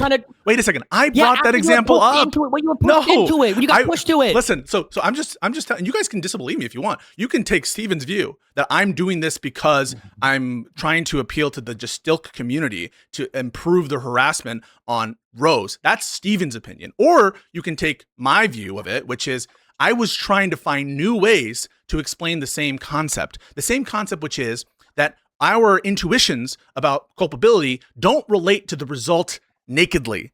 Our intuitions about responsibility relate to results plus mental states. And so when I said, and everyone goofed on me, and I have a bunch of replies saying like, what? You don't think that the fucking father that's being sent over there would be responsible for the death of their child? When they did that, right? They're just not understanding the point. The point isn't that the father is not responsible or culpable. Here, I'm using, by the way, when I say responsible, it's not weasel. I just use those words interchangeably. Responsibility, morally at fault, justified, culpable. Those are all words that I use interchangeably. It's not evidence of me doing a lower standard for people. Fact is I'm just trying to re-explain the same concept. Sure, that's fine. Most people intuitively, at that point, though, would feel like the father is somewhat at fault because they would view that as being at least negligent of not protecting your child from going to a bad part of town where they're going to get killed. My point is, and you don't even disagree with this, they're culpable. You agree that most people would view that father as being somewhat culpable in some sense. Culpable in some sense. Yes. And correct. Cool. So, okay, yes, no, but that I was saying that. And that's what's so frustrating is because people didn't. Yeah, but you might say that people, well, you could argue you're saying that. What you're saying is, well, he's guilty of this thing of negligence, but that's completely divorced from the resulting bad action. He didn't murder his daughter. He didn't rape the daughter. Yes, you did say that. No. Okay. But the second thing, too, is imagine the father not only sent his daughter to a bad part of town, imagine he got into a group chat and started telling a bunch of his shady friends. Yeah, now it starts to seem more intentional, right? Now it starts to seem more intentional. Yeah, yes. I agree. No, now, imagine if his daughter gets raped and he laughs about it in his group chat with all of his friends. That starts to seem more intentional, doesn't it? What is this analogous here between what Denims did and what the dad would do in that circumstance? What I was trying to, so first of all, let's make sure that we agree. Wait. I am going to appeal. So I know exactly what you asked. You asked, what is this analogous between the added circumstances to the hypothetical that make them different than the Denims one? Everyone locked it in. We know that, right? We know that. What I want to do though, is make sure that we agree so far in the framework. You might not believe I had this framework, and I want to get clarity on that, but I just want to make sure we agree on the framework. So you agree, right, that one is not culpable in the sense of moral culpability to a result nakedly, right? They're not nakedly, just because you cause the death of your child, you're not culpable in the sense, right? It depends on the mental state. It would depend on the foreseeability. And foreseeability plays into role of like what a culpable mental state would look like. If something is very foreseeable and you don't cognize it, but you should, right? That would be a negligent mindset, all that other stuff. And so one is not culpable for the intentional version of culpability that I'm trying to say, and versus the negligent one. So that's all I'm laying out here. And I don't hear you to disagree with that. And that is what I intended to say. Whether it came across the right way, what I wasn't trying to do was say that communities don't have responsibility for their community. What I wasn't trying to say is that there's no duty to moderate. What I wasn't trying to do was fucking protect Justilk for fucking Rose harassment. We're not talking about the Justilk thing, right? No, We're not talking about the Justilk thing. But right that's your speculation. That's your open speculation. Yeah, that's what I believe. Yeah, of you course. believe, yeah, of course. So you believe I want to increase harassment on this person I don't know who has never harmed me? On basis of what? Get cover on the communities. Why the fuck? In virtue of what? Because Justilk's in my chat? I talk to Counterpoints. He's in your community. But you don't give me that grace on that, do you? You don't give me the grace that, no, because Counterpoints will still talk to you. Counterpoints won't cut people out of his life or cut people out of his communities. Is that what this is about? People who's... No, that's not what this is about. This is about I'm still waiting for you to give the example on Denims. I don't know why you're going into this side topic. No. The point is, the reason I'm addressing this at all is because you openly speculated that the reason why this, which is, it's maybe a little bit of words to put out, that the reason was because of a nefarious intent to increase harassment or protect a community who is known to be harassing a young woman who's never harmed me. And that is fucked up, man. You can't fucking... What's wrong with me? When you say it's fucked up, if somebody were to reach out and harass you as a result of that, would I be in some sense culpable for that harassment? Well, in the sense of recklessness, but I wouldn't. But if I tried, wait, hang on, wait, no, I did not. Wait, I did not. No, I did not. Wait, Destiny. Wait, Destiny. So as a result of that, I might say that you're like negligent or reckless or whatever if you say that, but. Hang on a second. There have been people from your community that have messaged me with, suggestions that are not true in a similar vein. Do you accept culpability for that? No, you don't, right? The people might message you. The people might message you say mean things. Sure, unhinged. I say mean things about your stream. Of course I accept culpability to some extent. But you didn't do it. No, but not the unhinged stuff, right? You take credit for what you actually say, not what you could increase the risk of saying. You have to define unhinged. If somebody messages you like, I fucking hate you, piece of shit, then fine. Yeah, I guess. If somebody messages you like, I'm going to kill you, well, geez, that's kind of fucked up. Just stuff like, attacking my credibility in the sense of like my credentials, saying that essentially I'm defrauding people, not, holding myself to be on, to have never been admitted to practice. Those are things that come from people who are parts of your community. Now, I've seen you defend me on that score. And I would never hold you culpable for it. Sure, and I'm applying a consistent lens. Because there's a clear... No, you're so inconsistent. What did you just say? Because But why do I even do that? Because I do see people make those kinds of attacks. And when I see it, because I don't want people to make those types of attacks, I think there's other stupid arguments you make that they can attack you on, I counteract it. Because that shows the intent of me when I make my criticism of you. I'm not here to criticize you for saying you're a fake lawyer, whatever else. And you can see what you just pointed to was an action that you say, oh, well, look, I guess he doesn't want these things to happen. But here's the thing, right? Example. So Denims did clarify afterwards, right? Now that was after she said what she said, or she watched that video and people brought it to her attention and criticized her for it. She said that she never called CPS and that it wasn't justified. That's what I understood that she said. That's from what I recall that she said. And so I'm asking, on what terms are those different? Wait. Was this after she saw that CPS was called, or was this after a significant public backlash? I mean, I'm not sure if those are coinciding, right? Like maybe the backlash is when she sees it. Maybe the backlash is when she sees. Matters. No. I said I'm not sure about the. I'm not sure. Then tell me how you can determine that she's being sincere. Well, hang on a second. But then what else? You're saying that she's doomed to be insincere because if it happens to be that she sees it when it coincides when it's a public thing, therefore she can never be sincere about the apology, or you will never take that presumption. Your statement about statements made as a result of mediation or settlements. Didn't you say Kaceytron's whole statement must be insincere because it came at the end of a settlement or mediation? The reason why Kaceytron's statement is insincere is because it's obviously insincere. It's obviously insincere given everything we know about Kaceytron's character, given what she was apologizing for. Do you actually dispute that? Do you think that she was being genuine there? That she apologizes to, Ethan's employees, she apologizes to Asmongold. If we're going to say that necessarily every statement made at the end of mediation is insincere, then there's no possibility that you can say that, well, Denim's statement at the end of massive public backlash, that's sincere. No, that's ridiculous. What I mean to say is, like, it's in the nature of what Kaceytron is saying, that it strains credulity, given our priors about what Kaceytron stands for, given our priors about what someone could reasonably expect an apology for, that she actually meant aspects of her apology there. That's what I think is. And I think you agree with that. And what is in the nature of Denims and the Snarker communities and all the people surrounding her? Right? Where is the evidence of her advocating that similar type situations? What do you mean? Evidence of her advocating for similar types of situations? Where's the course of conduct of Denims that would, justify us taking this kind of negative inference on her apology that we would think, or it's not apology, her stating that was never intended, that she doesn't think it's justified. Where is the inference? Order. Show me the piece of paper where Hitler wrote that we need to kill all the Jews. No, I didn't say that. You're making it sound ridiculous when you're like, I'm because asking you for an are being explicit ridiculous. thing. What are you talking about? What are the kinds of things that shows that she has a history of this stuff, where she actually wants these kinds of reports to be filed? She actually wants you to go out and because talk to she's people watching IRL. the videos on stream. She's laughing along with it. She's giggling after CPS gets called, and her chatters are all having a fucking goof about it. Yeah, but that's merging with the thing itself. That's merging with the conduct itself. You're saying the conduct is so obvious that she's calling for CPS there, or that that she should know that that's a call for CPS. That is itself the evidence also that she's being insincere regarding her statement that it's not. Extent, did you see any of the Discord chat leaks of the Tyler Robinson's Discord group? I saw some of them. From what I saw, I would be shocked if that group was a radical, crazy group, because it seemed like when he dropped the message in there, people were like, wait, really? Holy shit. Oh my God, this is terrible or whatever. That was all I saw. I don't know if there was more released, but from that Discord group, that's all I saw.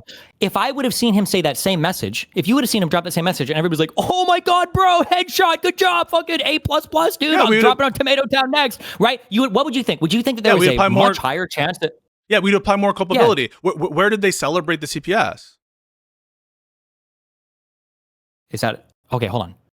You asked me that question. Yeah. If we watch some clips and I demonstrate that, is your opinion, what percentage is your opinion going to shift on this subject? That if they celebrate CPS actively after the fact, that will definitely color my opinion. And so like give you an example of what it would be, and then I'll tell you how I think it would affect my opinion. That's me being good faith, right? Agreed? I'm giving you an advance what my reaction will be before I see it, right? Yeah. Okay. So give me the example of thing, and I'll tell you how I think it'll affect my opinion. Okay. That's good faith, Kafka, right? I'll be back in 5 minutes. Yeah. Okay. Cool. Kafka, thoughts about this? Are you convinced that I did this to promote protection of a community that, on Destiny's view, is trying to further harass Rose? Is that what you think?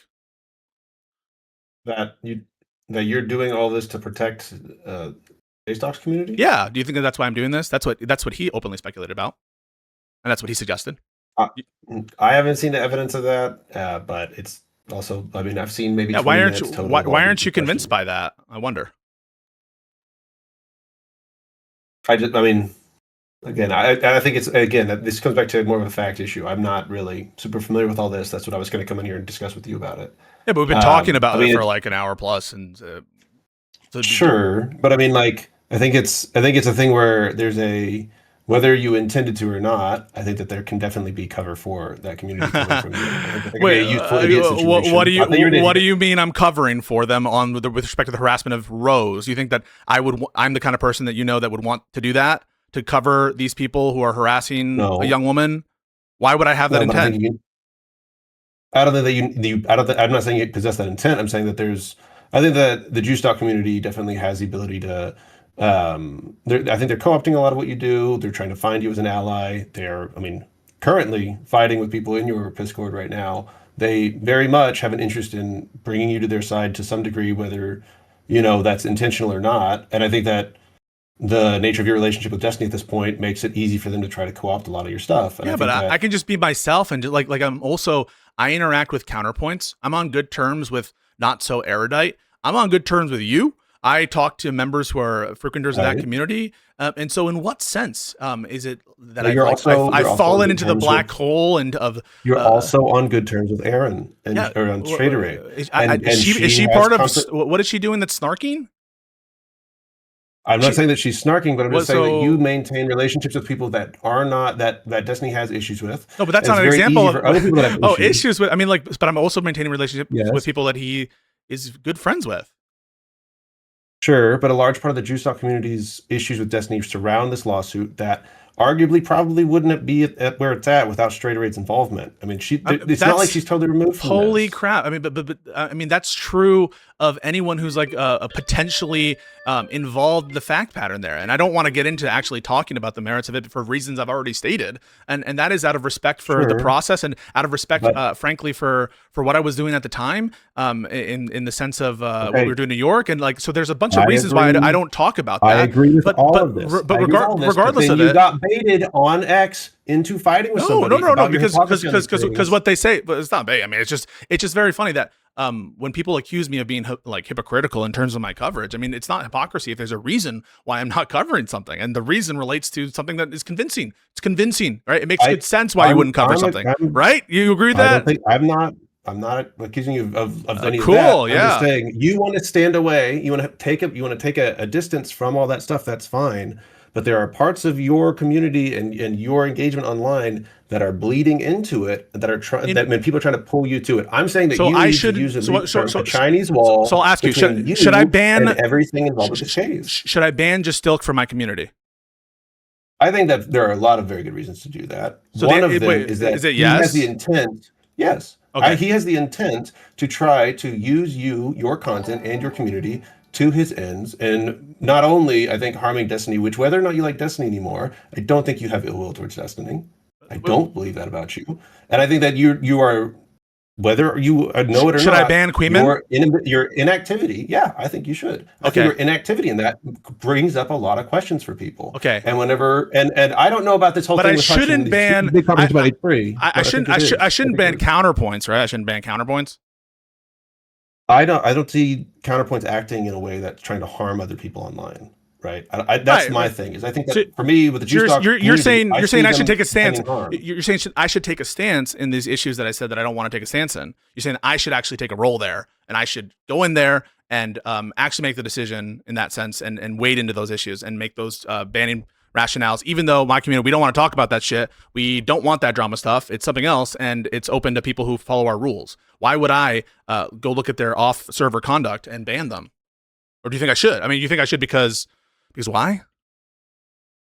I mean, I think because they have very clear intent to try to co-opt your language to use it to harm Destiny. I think it's fine for you to go into an area that has your name. The other day, the other week, I did a reaction of Soypill and Destiny's conversations with these two conservative lawyers, in which I almost uniformly praised their performance and said they did a wonderful job. The other time, like when people were going after Steven for trying to charge him with Marxists voted for Kamal in the last election. Dude, are you serious with that shit? So you think are you scared? You can have an opinion, but that doesn't mean you're scared that I'm gonna what? Because I state my genuine views on stuff, right? I state my genuine views on these lawsuits.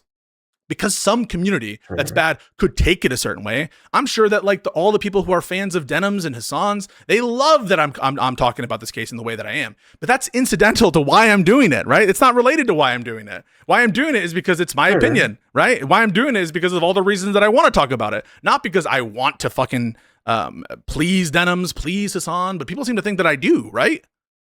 Is that your impression? I want to have a tanky community. I'm grifting. This is just for money. Like I have overwhelmingly, and to my credibility's detriment, defended you in the DGG community. And I will tell you this, Pisco, I understand where you're coming from on this, but you are a person with a legal degree. You are a person with some level of credibility on the internet, and you're a person who really was not a huge part of this drama shit in the past. And then now, after you're falling out with Destiny, we see you engaging in it. We see you engaging in what? Engaging in what?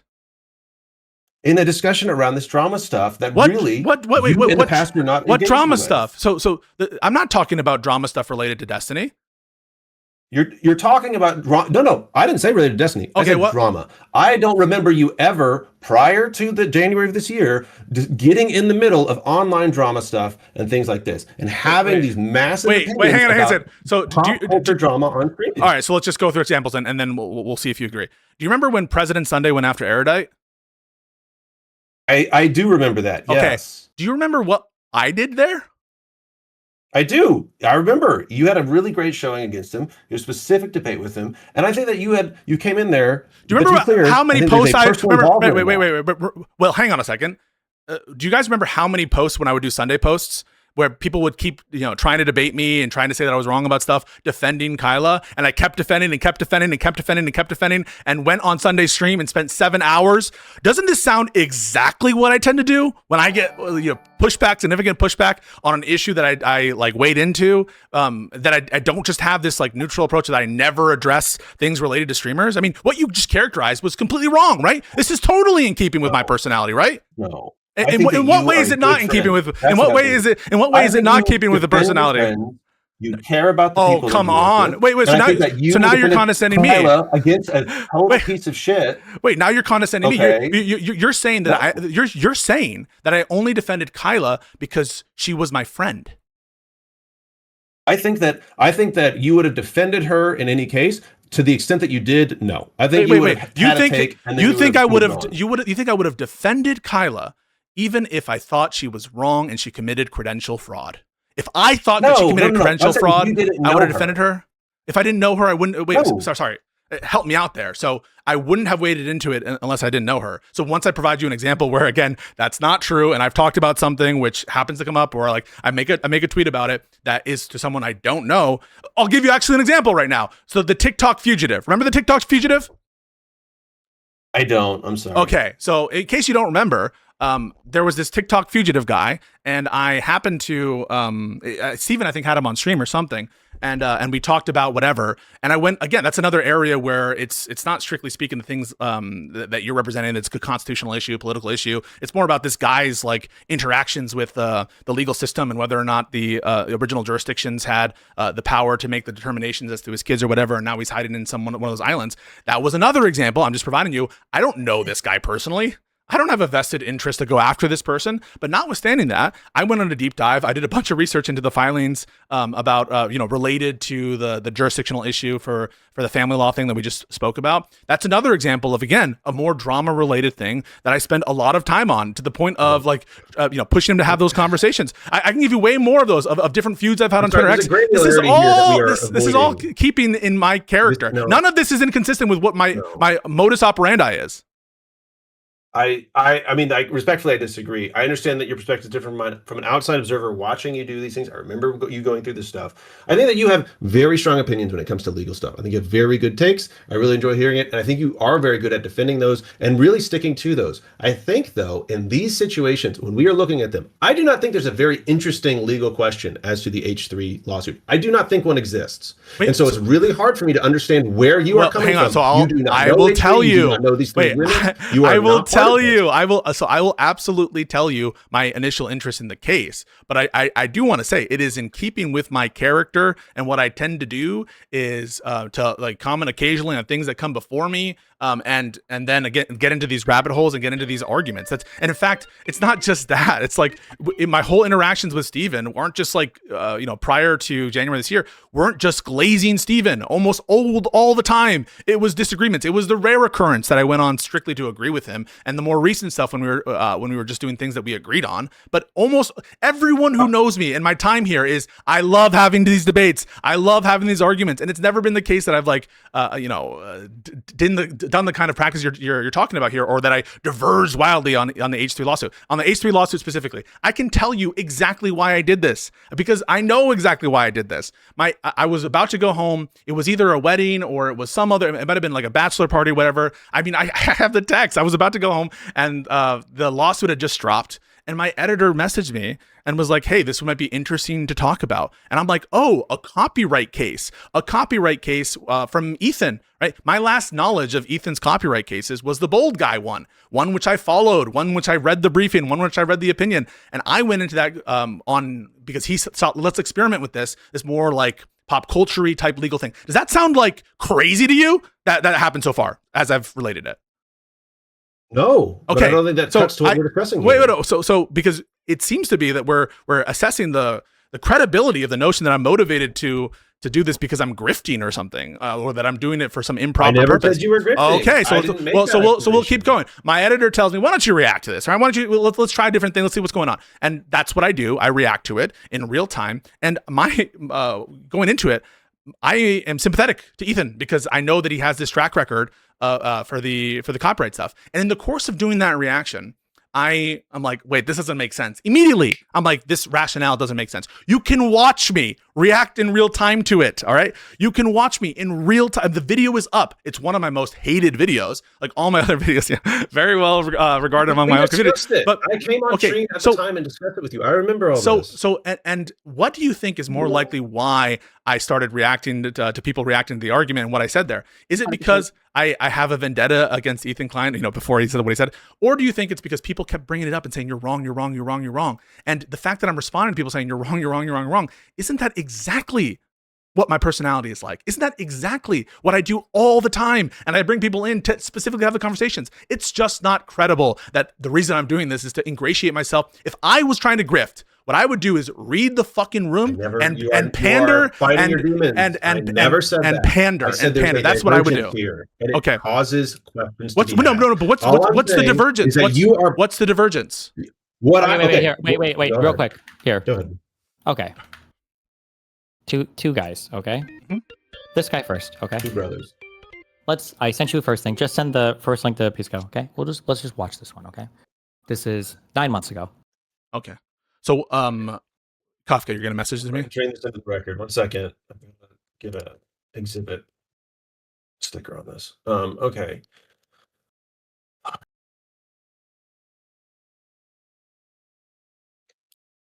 Okay, I just sent it to Pisco. Okay.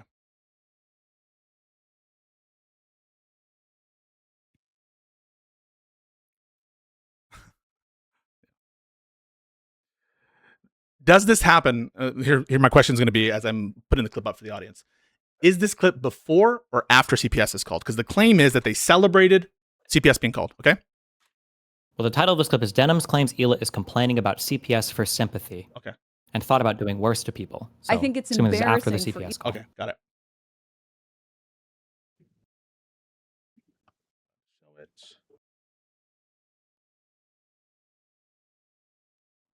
Hila here to be like, this is, I think it's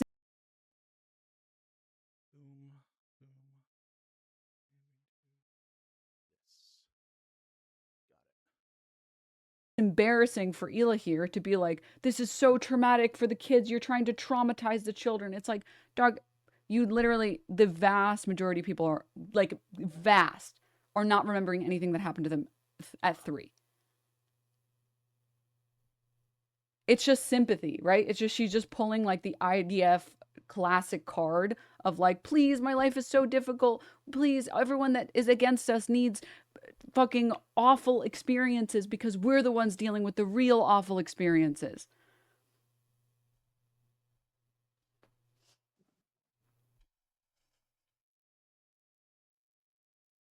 Hila did worse to Palestinian kids in the IDF.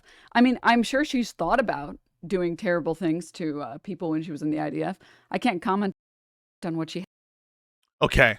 I think that is her downplaying the significance of CPS call. Okay. I don't think that's her celebrating the CPS call. Wait. Can we just? No, wait. Why can't we agree on that clip? So far, we're doing this holistic, okay? No, wait, because I'm still talking about the clip. Let me finish talking about the clip, okay? Right. These are messages from her chat while that clip was playing. Is this a fair representation of them? Wait, no. So I wanted. Is this a selection of messages over like a 10-minute period, and you're picking out the worst? This is a selection of messages that I just clipped out from the chat. Kafka, you can send her the picture if you want, so you can read along. I just did it in the 60-second clip. Okay. Mm-hmm. ACAB includes CPS, but I get the point. You're not swatting them. If you even have a family YouTube channel, you got to have CPS come and make sure they're safe. It's just a conversation with a social worker. It's crazy that the Zionism supporters don't appreciate having random searches of their homes, being falsely accused, being questioned, etc. Okay. CPS are not cops. They are not brutalizing children. They are literally just asking people questions. Like, there are so many cases of people with like 7 adopted children just kept in the worst conditions, and CPS doesn't give a shit. I just don't get why people are making a judgment call on this. I don't know why they were there. I have no proof who called. All I know is CPS checked on kids, so I'm not going to immediately jump to this is the worst thing that's ever happened to a family ever. Their kids were on the show. I personally think that any house that has a child that gets Giardia should get a quick visit, if not from CPS, then from some health inspector. If the Giardia were a concern, it's up to the doctor, not people online. I work at a school, and when you have to call CPS doesn't always mean that those children are being taken away or taken out of the home. CPS can also offer other services and other help to assist the parents. It has to be a case of abuse, like severe abuse, to have the child removed from the home. I think the real point is that CPS got called because of what they said on their show. Ela also raided homes, so if they have nothing to hide, it wouldn't be a problem, right? You're making some assumptions. Sometimes the abuse might be a step-parent, and the child might be safer with other bio-parents. It's very situational, but maybe CPS, where you are, is worse than here. CPS also doesn't just take kids away. They can order that they clean their house, order parenting classes, and if the situation is really bad, they'll put the kids where they fit, blah, blah, blah. There's like 10 more. Yeah. When you are watching the chat, when you're listening to her response for this, I think it's downplaying the significance of CPS call. Agreed? and yeah, I'm kind of, sort of, giving cover for it. Do you think it's fairly characterizable as celebration? Sure. I don't. Maybe I'm crazy, right? So When we say celebrate, we don't mean birthday party. We mean like basically endorse. Well, I don't. Do you view this as endorsement, or do you think that Yes. it's not as big of a deal? So, for example, I could imagine. I think that those two things are one and the same, and you know that. I do not think that downplaying and saying it's not as big of a deal is the same as saying that it's a good that it happened. Do you think that those are the same thing? Okay, let me clarify. That it was an acceptable outcome of events. Again, I think that that's, again, reintroducing the same problem. I agree that this is downplaying. I disagree with a lot of the shit that you just pointed out. A wife goes to a friend with two black guys and says that her husband beats the shit out of her. And the friend says, well, you are kind of annoying sometimes. Yeah, I mean, it's not really, he didn't kill you. Would you say that is kind of like that is cover to, or that is downplaying? That is potentially saying that it's not a big deal that it happened. It's saying that, it's more, acceptable. I will definitely grant that. But I'm not, what I understand the claim to be is that they celebrated it. That is to say, they said that this was a good thing that happened. It's possible that this is, I mean, I agree. A lot of this stuff is really bad. Okay, hold on, wait. I'm sorry, wait. Hold on. I have to take a step back and I got to morph my mind because you're so out of, wait, what about that is bad faith? Because you're just inhuman. You might be a sociopath, okay? Okay. If somebody engaged in some behavior and wait, hold on. Where's that Thinking Monk clip? Somebody fucking find this. I think when Charlie Kirk got assassinated, I watched this on stream. I was like pretty. There were some messages in chat that were like kind of like, "Wow, he is a fascist," blah blah blah. Okay. Wait, we're not. Okay. Compare her response to Kafka. But send Pisco this. Okay. Okay. What is your takeaway from my feeling about people murdering Charlie Kirk or people supporting it in my chat? Okay, this is the statement from Destiny.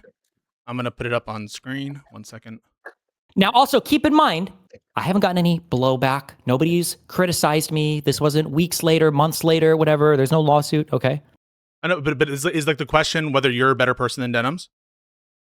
No, the question is why is my response what it is versus what Denim's response is? It might be because there are a couple conclusions. A, that you have different appreciations of the harm. B is because you're a better person than Denims, perhaps. C it could be a bunch of different reasons that you think that you're holding yourself to a higher standard. I don't know why that informs our intuitions about whether this constitutes celebration.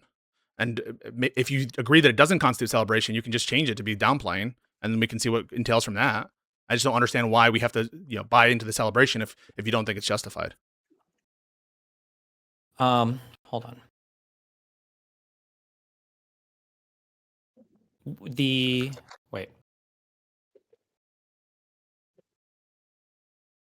Kafka, pass this one along. Do you want me to put this video up? I was about to play it. No, you don't have to. I am a better person here. We're fine. We all got that. Here, send this one here. And give me your takeaway from this. And these will be the only two we do for now. I'm trying to find 100 of these, but this is 2 months after the last clip. So this is 2 months after. So this is after the CPS call has been placed, right? The last one was after the CPS call was placed. Right. Yeah, this one is also that, right?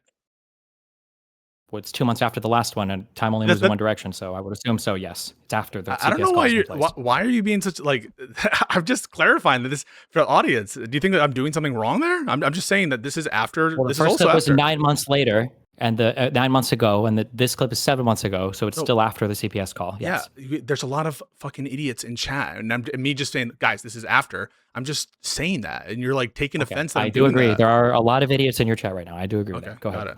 Wanted to show this to you guys. Hello, is this Child Protective Services? Yes, thank you. I'd like to report a case of endemic dog shit infestation in a house. This house, as far as I know, it contains children, and it also contains two Zionists. And as we all know, Zionists are baby killers, so I think this is a very dangerous situation for the children, given the dog shit and the Zionists. Oh, you'll send over a SWAT team immediately? SEAL Team 6?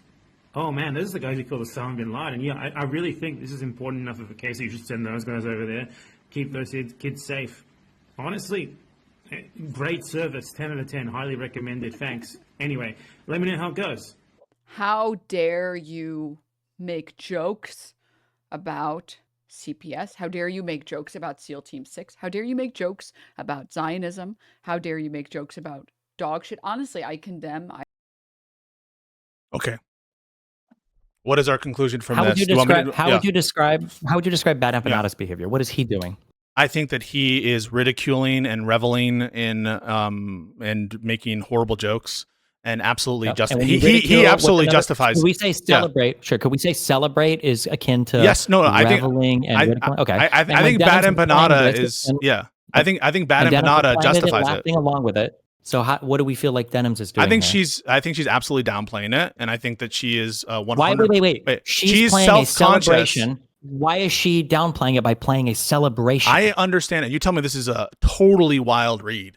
She is interpreting this as a joke, and she is basically self-aware about the claim that people are making that she is trying to call CPS, and she thinks that that is ridiculous. I don't hear her suggesting, and I think, listen, I don't agree with the joke here. I think this is fucking bullshit. I think it's dog shit. I think that what BadEmpanda is doing is ridiculous. I think that Denim's kind of downplaying it as well is horrible. Okay. But do you agree? Wait. I just want to make sure.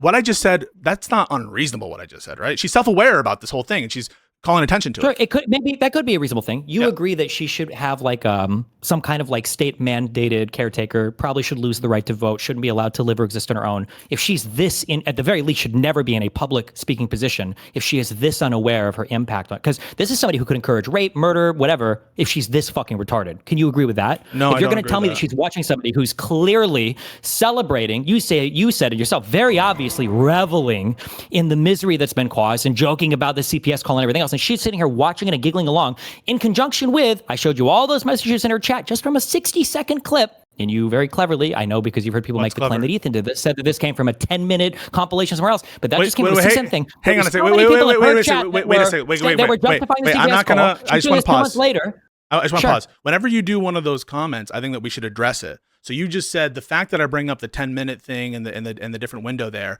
that was somehow wrong to do. Why is that wrong to do for me to bring that up? I know where you got the criticism from, because I saw that same criticism come from the Snarker communities. Yeah, like in my Discord, is that something that's wrong? A lot of them are in the Discord now. Yeah. No, okay, but if that's the case, why would it be wrong that factual information, to the extent that it's brought to my attention in my Discord, that I click on it and review it? What's wrong with that? When did I say there was anything wrong? No, with that? I'm asking because the implication you agree to You're someone who's not You're associated. implying that I said there was something wrong with that. I told you where it came from. Where's that implication coming from? Because you say, and I know where you got that every 10 minutes, and you're going to claim that you didn't make a snide comment there. What's wrong with me factually presenting a statement that I knew where you got it from? No, because you understand. You see how implication is so important to you? Yeah, I do understand, Pisco. Yeah, but you see how implication is so important to you now, but it's not when other people are doing it? Do you see the difference? You're acting like I'm blind to it. It doesn't feel good. No, you're acting like everybody else is blinded. You're acting like nobody's going to do what's going on, and only you can see all of it. But you're very intuitive. You very much understand when other people are making implications, but you pretend they don't exist anywhere else. It's very frustrating to deal with. So chill. So you take what Denim just did there. Is that an endorsement for further CPS calls? I would say, given the behavior of her chat, the communities around her, and the person she's watching and supports, yes. That, right, what we just saw there when she's like making light of CPS. So you would take that as, so not only was she previously doing it, she is currently, or to whatever extent this, to date of this thing, actively encouraging and intentionally, maliciously more CPS calls. I don't know if I would pile on so many adjectives there to try to give you an easier argument, but I would say that you're encouraging the behavior. Yes. Intentionally. I don't think somebody's tickling her, if that's what you're asking. No, intentionally. I don't know what level of intent you need. Like, she can see the fucking future? No, because I don't know if you want to. The reason I bring this up, the chance that somebody in the audience. The reason I bring this if up, somebody does a bad, here, let me make a basic statement. Yeah. If somebody does a bad and you laugh and giggle at it and say, "Oh yeah, you got him," are you encouraging future behavior like that? Yes or no? Wait, encouraging by which you mean intentionally?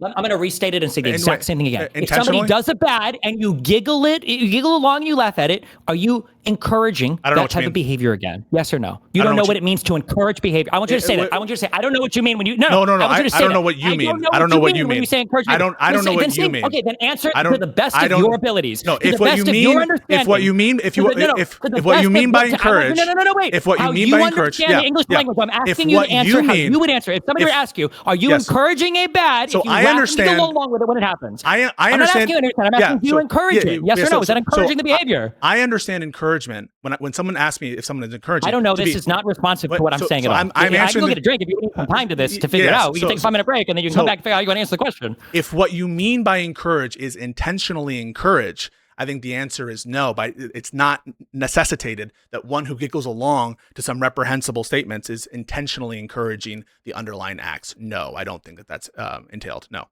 if that's your question.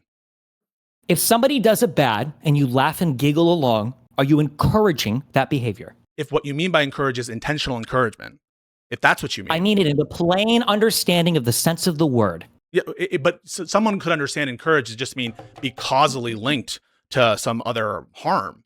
And they could just be like, No, well, they is don't. it No, nobody. I challenge you. Submit to me who understands encouragement means that you have to conspire with them to do the future bad act. Show me one person or one example where somebody believes that. So I didn't say conspire, right? So conspire is something different. No, but as you said have be causally linked. What do you mean causally linked? So by causally linked, Kafka, do you understand what I'm saying? So I can Well, explain. I think you're missing each other on this. Yeah. No, we're not. I asked a very plain question, So you and asked you're what causal adding is? ridiculous qualifiers to this thing. I'm just making sure that when somebody does it bad and you laugh and giggle along, are you not encouraging the same behavior? So if by encourage you mean intentionally encourage, by which it's your conscious object to get them to do it, the answer is no, right? But if what you mean is there's a high risk and there's a potential risk, significant risk that it happen, I think the answer is yes. You understand that? Is there anything wrong with what I just said? If there is a high risk of it happening, would it be fair to say that a third-party observer could observe and say, person A is encouraging the behavior of person B? Is it fair for someone watching to come to that conclusion? Yes. Just on the fact that they're giggling along? No. Even though you just said that you might even unintentionally be furthering that behavior, it wouldn't be fair for a third party to observe the situation and go, they would have to differentiate between the intentional and unintentional encouragement? You're just asking the same thing, which is to say, is it enough to know that someone giggles along with someone saying something, that they're intentionally trying to further that thing? And what I'm telling you is no, it's not enough to know that just based on that. I didn't say intentional. You're the one that really wants to add this word in here. I don't think intentional it matters. But wait, why can't? Why is it wrong? Wait, I just want to be clear. Why is it wrong for me to suss out what you mean? I'm just trying to make sure that we understand each other, and you're somehow suggesting that's a wrong thing for me to be like, well, I can answer your question depending on the mental state that you're trying to imply. You want to keep things ambiguous and vague, and no, I'm trying adjectives that are totally beyond the point. Like it's like, oh my god, like my husband punched me yesterday. And somebody's like, did he punch you violently, aggressively? Like what the fuck? The quality is meaningless. It could be true for one and not the other. It could be true for one and not the other. Common parenting thing. Child, 4 years old, he punches another kid, and the parent laughs along. They're like, oh, he hit him, but you shouldn't do that, ha ha ha. Even though the parent in that case, they don't want them to hit it, and they say, don't hit the other kid. They're encouraging the behavior by laughing and giggling along with it. That's how kids work. When you laugh and giggle along, they do the behavior. And what you mean there is what you mean that's there. the same way how, What you mean there is that their actions, regardless of their specific intent, might cause it to happen again, right? That's what you mean? Correct. Yeah. But so there's nothing wrong with me cashing out what we're talking about, right? Like there's nothing wrong or like sweeping for me to just say, let's just be clear about what we're talking about. No. We're not being clear. You just played another game. You just said, regardless of the intent. If you want to put the intent analysis aside, we can do that, but you're not doing that. You're trying to, your initial claim was that she didn't intend to do it. Yeah, okay, that's fine. But you're saying that, well, maybe she didn't intend it. No, you said she didn't intend it, and maybe it was encouragement regardless of that. I think we can do the intentional element separately, but we can separate it. She is encouraging it, even if she's not being intentional about it. So, like, I just want to be incredibly calm. When I say, if by encourage you mean intentionally encourage, I'm just making it clear to what extent I agree with your claim and to what extent I don't.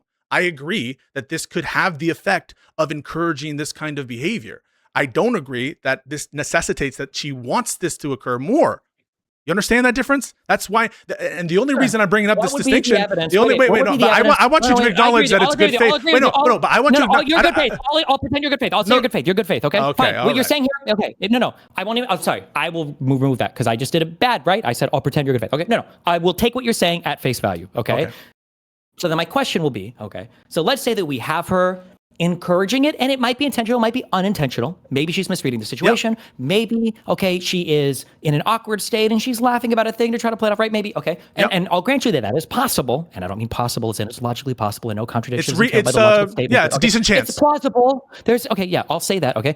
What could we look to try to ascertain her state of mind prior to and after the CPS call? What would we look to? Because in my opinion, I think I've provided maybe not compelling evidence in your world, but at least some evidence that seems like she's kind of supportive of it happening. What would be the evidence to the contrary to say that actually she really didn't want that CPS call to be made? She really doesn't support that type of behavior. I think that you could, if she were a better person, perhaps, or if she were, trying to give off that impression, I think that she would be condemning it in a more serious tone. She wouldn't be this flippant. I basically think that what you've put here shows that she thinks it's kind of no big deal.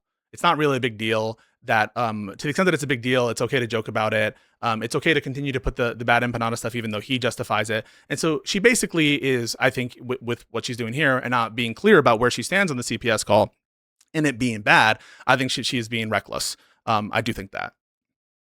And that's culpable. That's a level of culpability. The thing is, I agree, because we're past negligence. You read the reckless. But hang on a second. But hang on a second. I always, you understand? I always granted this, right? No. You can watch. You ever got through the conversation with Hutch? You said she was not culpable for the behavior. She said there was almost no level of culpability. Or if she was culpable, she was only culpable insofar as she didn't monitor the audience to avoid POS action on Twitch. There's a video of me going through this and declaring in which sense I think that they're culpable and which sense they think that they're not. So when you say this is the first time that you've ever come to the determination that these people have acted in some culpable sense, is just wrong. And in fact, I said so on the very video that you reviewed. And so when you're saying that we just came to this realization, it just is not true. There are not only one example of me saying this. Then I'm so curious then. Then what was then I missed it then. I didn't understand anything. What is your huge disagreement then with Hutch? If Hutch was saying that she has some culpability for this call, the CPS call,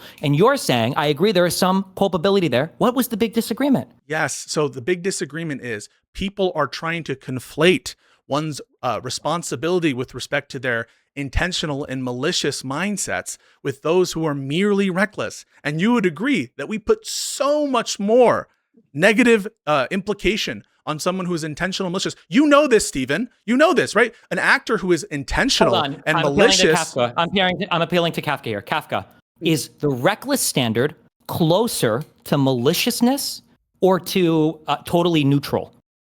I don't even know. I could have maybe a bad little reading. My understanding is you have nothing, no intent at all. You're not even manslaughter. There's nothing. Then you have things like negligence. I don't know if gross negligence is the next category, but once you start to hit reckless, I think you're a lot closer to like intentional. Like reckless is a standard of like, you should have known better. Yeah. She should know better. Yeah. So for you to say that people are making this grave error of conflating recklessness with she was doing this intentionally, maliciously. You understand that? Wait. No, these two things are very close to each other. So I'll just give you an example, right? So someone is driving down a street, incredibly recklessly driving, all right? And they hit and unfortunately kill a pedestrian. Someone else is taking a car and intentionally, as part of a terrorist act. Oh, let's remove that out of it. We'll just keep it so that no one can add anything. All right. Someone is driving and they try to kill that very same pedestrian with their car on purpose. As between those two, don't you put so much more culpability on the person who is trying to kill the person as compared to the person who should have known better? Absolutely. Yeah. So that's my point. That was my point. All right. And what you took from that was wait. Let me finish. What you took from that was the reason I'm setting forth this standard is to protect JStalk. Okay. I still agree with that. What I said. Dude, wait. What, how? Wait. In virtue of what? In virtue of what? I like the car because I like the car example. Okay. Yeah. Let's say that we saw this happen. Okay. Let's say that after the person. Okay. There are two worlds right now where there's a reckless driver and he hits a person. In one world, he gets out of the car, he sees the person, and he's like, "Fuck." Calls 911. Runs to a neighbor, whatever else. In the other world, he backs up over the guy, runs him over again, and drives home. Would we move the needle at all from reckless in the latter to? Let me give you what you want. Malicious? Yeah. So let me give you what you want. There are some facts that you could offer to a person that what they did was so depraved and so likely to, in the context of, let's say, homicide, to cause the harm that it did, that it reaches a degree. We're gonna just call that like some kind of constructive intent. A constructive malice, in other words. And this is called depraved heart murder in the context of homicide. You're spraying the fucking assault rifle in the parking lot. Now, no one can prove that you intended to kill the 4 people that got shot in the head. And actually, when we go to look at it, right, it turns out, we know we have a mind reader and we know that you actually didn't want to kill anybody. But your conduct was so depraved, was so reckless, was so likely to cause the result that it did, that we are going to sort of have that kind of constructive malice, constructive intent. I'm not above that, but that's why we were arguing on the quantum of evidence that this is like all else equal, that those kinds of comments, no, because then you have to actually make the empirical case that these kinds of comments have the tendency, like all else equal. If you had seen this clip and, at the time you saw it, would you be able to predict? Would you be able to predict right now?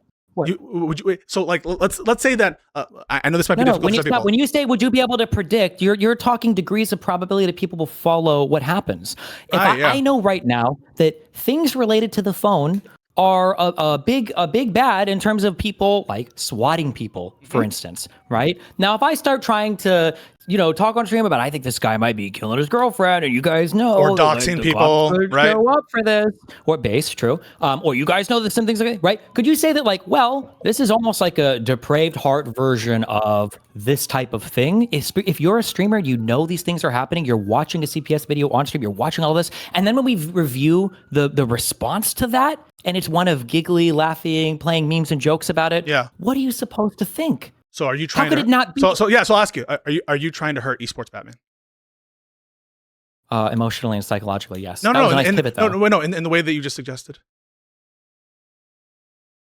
I have to think back to how much gear he actually lost in Rust to actually know the answer. No, come on. I mean, let's be serious. Tell me no. This is a stupid pivot. No, I'm not here for you to defend Justicle's community. I don't know why you're trying to defend Justicle's community right now. You're telling me that you're not trying to cover Justicle's community. It's very funny. It's very awkward. Listen, I'm asking the standard. I'm asking the standard. We can do this next if you want. I'm asking the standard. If you want, we can do this. We can go down this road next if you want. But I'm asking you, okay, would this not be a depraved heart type of thing that Denims is doing by watching a video?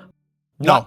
Because I'll tell you why. It's not fair to know that Denims is probably thinking somebody could fucking call CPS on some shit like this, right? I'm gonna play this. My audience is prime for it. You don't think so? I'll tell you why. Because if you were to ask and take a poll of people at the time that this statement was made of her just like laughing along, whatever, and you were to say like, what are the odds, right? What are the odds that someone actually calls? Odds? Because that's absolutely relevant to the question of whether we're going to say there's some kind of constructive malice or constructive intent given the relative odds. So I would imagine you would say in response, wait, can I just finish the thought? I would imagine that you would say with respect to doxing that you think because it takes you for so long. You're going to say that if the odds are incredibly low, and she's going to say the odds are incredibly low, then her saying the thing can't possibly be constructive malice because she never thought that there were high odds for this to begin with. So it's foolish to say that her saying a particular thing meant that she intended for it to happen. Yeah, I don't think that's not the comparison. The comparison we need is a relative one. So, for instance, she might think that the odds of it are low, but the question isn't, do you think the odds are low? It's not an absolute risk comparison. It's a relative risk ratio. You would say, are the odds going to be higher or lower after you do this video? Oh, no, I don't agree with that. No, then you're just totally wrong. No, I don't agree with that. I think that when we're we're trying to intuit like a state of intentionality, that it's your conscious object to do something. I don't think that you merely look at relative risk. I think you absolutely do look at absolute risk. I think that is the case, and I think that you would proffer. I think that you would proffer this. The risk of them having something happening. You're not trying to make it over 50%. So I understand, right? Like that you would probably proffer this in defense of your conduct. You think, right? Like it wouldn't be justified to cause physical harm to some of the people who have antagonized you, right? It wouldn't be justified to do that. I don't have to think about who we're talking about. No, but let's be honest. Like there are people for whom you think it's justified to dox them. That's not a position that you shy away from, right? Generally speaking, yeah. And if someone came to you and said, "Oh, it turns out that one of these people gets hurt by someone bad because they've been going after you. They're trying to defeat, the next liberal Joe Rogan or whatever." I think that you would say, "I couldn't have predicted. At the time I doxed these people." No, why would I say something? No, that's a Pisco's world. That's a ridiculous argument. Really? As soon as real life information is thrown out and doxing and all that shit comes out, these are parts of the thing that are possible. Yeah. Why do you think I hate this fucking community so much? It's because they've engaged in this behavior towards me, towards my girlfriends, towards anybody in my life for over a year now. Yeah. Wait, fucking annoying to me. And so when you say that in response, doxing is justified, you're not saying therefore that hurting them is justified. Not physically, no. Yeah. So if someone said like in response to you doxing them, what you take to be a self-defense dox, that what you're doing is grossly reckless and that you're causing potential harm to befall these people, harm that wouldn't be justified under the circumstances, you would say wouldn't be justified. I don't know if I would agree with that. Well, I thought we just cleared that. Kafka, I don't know if you heard, I thought we cleared. You said wouldn't be justified. I feel like these people have been attacking me relentlessly for almost a year, engaged in and up to potential physical altercations in real life that they're instigating or encouraging. I thought we just agreed that it wouldn't be justified to physically hurt them. I said I have to think about it, didn't I? Oh, I mean, maybe you'll bite the bullet that what you're doing there is a kind of constructive intent to physically hurt them. I don't think you would bite that bullet. That you have the constructive intent to physically hurt the people you're doxing? Are you going to bite that? I think that in a way, I think that you would accept that is a potential outcome. Sure. No, but would you bite the bullet that that's your constructive intent? That when you dox people, I don't like biting the bullet here because none of these pussies that you hang out with bite the bullets on any of their behavior. So why would I give you the line of rationale so that they can replay this stupid fucking clip over and over again? We don't have to use you. We don't have to use you. No, I'm not gonna. No. Keep the conversation focused on Denims. I know that you want to win brownie points with your new friends. Okay? That's not what I'm trying to do. Fuck Hassan, fuck Denims, fuck Hassan, fuck Hassan, fuck Denims, fuck Justil, fuck Queenman. Wait, listen, I don't hang out with those people. I don't hang out with Justil. I don't hang out with Queenman. I don't hang out in their servers. I don't go around talking shit about you. Do you hear me doing that? Do you hear me going out and saying all the horrible things? That's occasionally I'll disagree with the political take you give. I'll cover your shit in my opinion fairly. I understand that you don't do that. You're playing the role that the epic centrist played basically for all the fucking Nazis back in 2017. That's what you think I'm doing. Enlightened guy. You think 100%. You think I'm trying to fence ride, and you think I want brownie points from every side. Is that what you're thinking? Absolutely no, just from their side. But yes, that's why Doobie's donated 700 fucking times. I just reviewed in order to donate shit to you. I just reviewed a Doobie conversation where I talked so much shit about Doobie's position on the strikes. If Doobie wants to donate to me, wait, what does this sound like? Is this a MAGA argument? I don't agree with Trump on everything. I actually super disagree with that one condominium that he tore down in New York City in 1997. I don't get this conversation is pointless. You're never convinced me on this. Listen, I'm admitting I'm brain broken on it. It's unfalsifiable to me. It's no point in arguing. It's a faith-based position that I hold. I have special revelation from God for you doing this, so it's not even worth arguing. But back to the Denim thing. Why? Okay? Why? Well, here, you know what? Actually, here, I'll drop this here. For you to be so incredulous and build up, you say it's constructive intent to hurt somebody, blah, blah, blah. Most people would say yes when it comes to doxing and when it comes to doxing adjacent behavior, which is also probably one of the reasons. I don't know why. I don't think Hutch even brought this up. Funny, actually, we're in an area where you said, well, even bringing attention to a thing could be bad, right? And I feel kind of bad bringing it up, but I think it's important. One of the reasons also why Hutch might be annoyed by people like BadEmpanda is because BadEmpanda literally, I'm pretty sure, posted his fucking docs on a video that fucking Hassan played. Wait a second. I agree that shit is fucked up. I agree that not only that this kind of excuse that people say, well, you have public access to it and so it doesn't count. I think that's chicken shit. I think it has to do with your... No. We're not talking about... I don't care about your virtue signaling here. Wait, no. There is a guy who is engaged in... Yes, I agree. I'm agreeing with you. Yes, I know. But then when Hutch says, BadEmpanda is a known guy for doing bad stuff like this. And then I say yes. Videos on, and you say, well, I know he has a reputation for. Well, no, what I said was, hang on a second. Denims is playing videos of him on her stream that then possibly leads to CPS being called on Ethan. You're like, well, is there a direct causal link? Can we actually logically link all of these activities to one another? Come on. That's an absurd set of arguments. We just broke this apart. So with respect to the BadEmpanda comment, I immediately said, he asked me, I'm just reacting. And I say, I know he has a reputation for being malicious. I've seen him act in conformity with it. And so my answer is yes. That's what I said. And the reason that you think I'm giving cover for BadEmpanda, though you can watch previous streams where I say, is this person like BadEmpanda? Do they do the kinds of things that BadEmpanda does? Clearly implying that I think BadEmpanda is a malicious actor. You can try now, because of the order that I did it, which was honest, it might be in your mind autistic, that somehow I'm trying to give cover for BadEmpanda. That is just so unjustified. Let me be genuine here. This is no, it's totally justified. When you asked Hutch, I think it was like, why is Ethan doing this lawsuit? And he gave a reason. And then you were like, well, I think it's because of this malicious thing. And Hutch is like, okay, sure. Yeah, it's possible he used 2 reasons. You were very sharp and very keen to clarify. Excuse me, you bald fuck. I didn't say that. I love Hutch.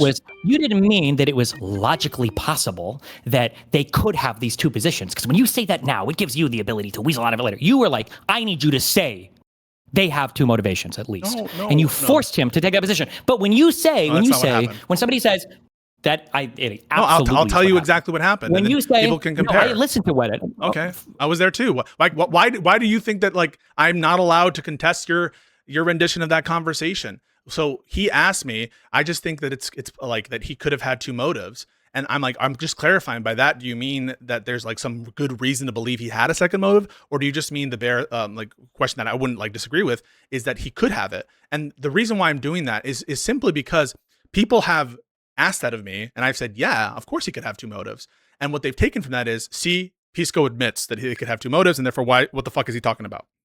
That's what's happened before in the past. And okay, so I'm going to say this is one of the only time I'm going to say this is a not mad thing, I guess, or I'm going to try to be. When you speak like this, every single person, Hutch included, hears an accusation carried along there that they are intentionally and maliciously trying to conceal their true beliefs, especially when you started that conversation off by saying, I want to make sure that we both agree that this is an important conversation to have because I don't want to run through all the points. Why do you think I did that? So what's informing my conduct in the conversation is what I've had to deal with, which are like, I think very obnoxious situations. Wait, hold on. I don't disagree with anything you're going to say. I'm just saying that to say all of that, and then to get to BadEmpanda, I was like, you think the BadEmpanda is like a bad guy, right? And you're like, well, I understand that he has the reputation of being a bad guy, and I have seen him do some bad things. You understand that you've hedged yourself in that case. You're Fort Knox. You've hedged against everything there. The reason I hedged and qualified in the sense of I didn't immediately say unambiguously yes is I was racking my brain to see if there were moments in time that I'm specifically recalling such that if someone wanted to challenge me in that moment, can I actually like produce these examples of the accusations that I'm coming up with?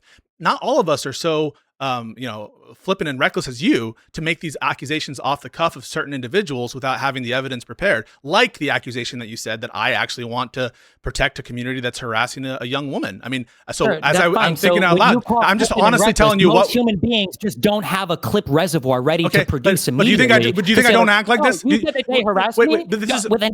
But Stephen, I've acted like this as long as you've known me, right? People have always said, why can't he just get it out? Why is he so wordy? This is not something that is out of character or out of step for me. This is how I engage. And now, are there ways that I can improve? For sure. What is unjustified is to say, oh, he's just grifting to make money from fucking Doobie. He wants to protect his community. What the fuck? I can't put together in my head how unbelievably and insanely aggressive you are with somebody who is relentlessly golden retriever levels of good faith and charitability to you, and you're trying to crucify him in the last 2 hours of the This is condescending to Hutch, man. It's not condescending. I have a lot of respect for people like Hutch and Josiah.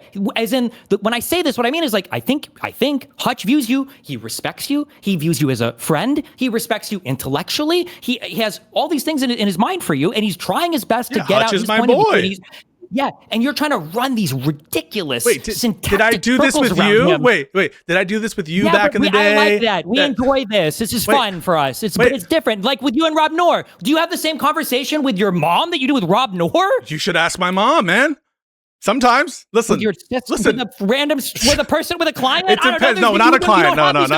No. But like, if you ask people in my personal life, like, and we are having a like back and forth, I don't know what to tell you. Like, this is just how I engage in discussions. I've always done it. Everyone will tell you that it's in conformity with what I do. And the reason why we have those exchanges with you, and I treat you, because I don't treat anyone differently. I don't want to treat people differently. Now, sometimes if they're coming on, it's a different kind of moment, and like I can tell that they're really struggling. But I just like don't view Hutch that way. I'm going to treat Hutch the way I treat people in the debate, right? This is a debate about the fucking merits. And so I treat Hutch the way I would treat you when we're talking about self-defense, right? Do you see any big difference with how I treated Hutch versus how I treated you in self-defense? You're doing this weird, like, normative, you're trying to equate normatively these two things, but it's not like you're saying, like, well, if you treat them differently, but you treat them differently. No, you're acting like I'm treating Hutch maliciously, and because I don't like them. You are in this, but it's just totally in line with. Go on a whole tangent and say Pisco has lied so much about my past. I was like, really? About basically everything. I was like, well, what do you mean? Like, here's a clip. Pisco said I was a pro fucking StarCraft player. What a fucking retard! I barely played StarCraft. Like, I never played StarCraft. I was a StarCraft 2 professional, right? You would look at that and you'd be like, well, what do you mean StarCraft 2? Well, Jesus Christ, is that really that big of a difference there? I wouldn't expect you to know that. It's not because I think you're retarded. It's not because I think you're an idiot and don't know the difference. I wouldn't expect you to delineate between StarCraft and StarCraft 2. The same way that I wouldn't expect any normal human being outside of the Ask Yourself Discord server to talk about a logical possibility, meaning that syntactically the deductive logic follows that there is no contradiction between two of the statements. That's not a thing that any normal human being thinks about. So you might disagree, and you might think I got like debate aids from Avi and Isaac recently, and I have talked to them recently in like the last year, right? And we've had these different conversations where, in many ways, you know, I credit a lot of what they've said to, like, I understand people are going to take the different view. This is stupid and should never do it. But it's really helped me think about like where the disagreements are. I like when I think back to the socialism conversations that we had with Counterpoints, with you, with Econoboy, all these other people. It really makes me think that there's a lot of semantic lack of understanding, and that really opened my eyes. And people can see the conversations I had with Isaac. They can see where you know, I'm being introduced to a lot of these different ways to analyze conversations by Avi, who I just had a conversation with.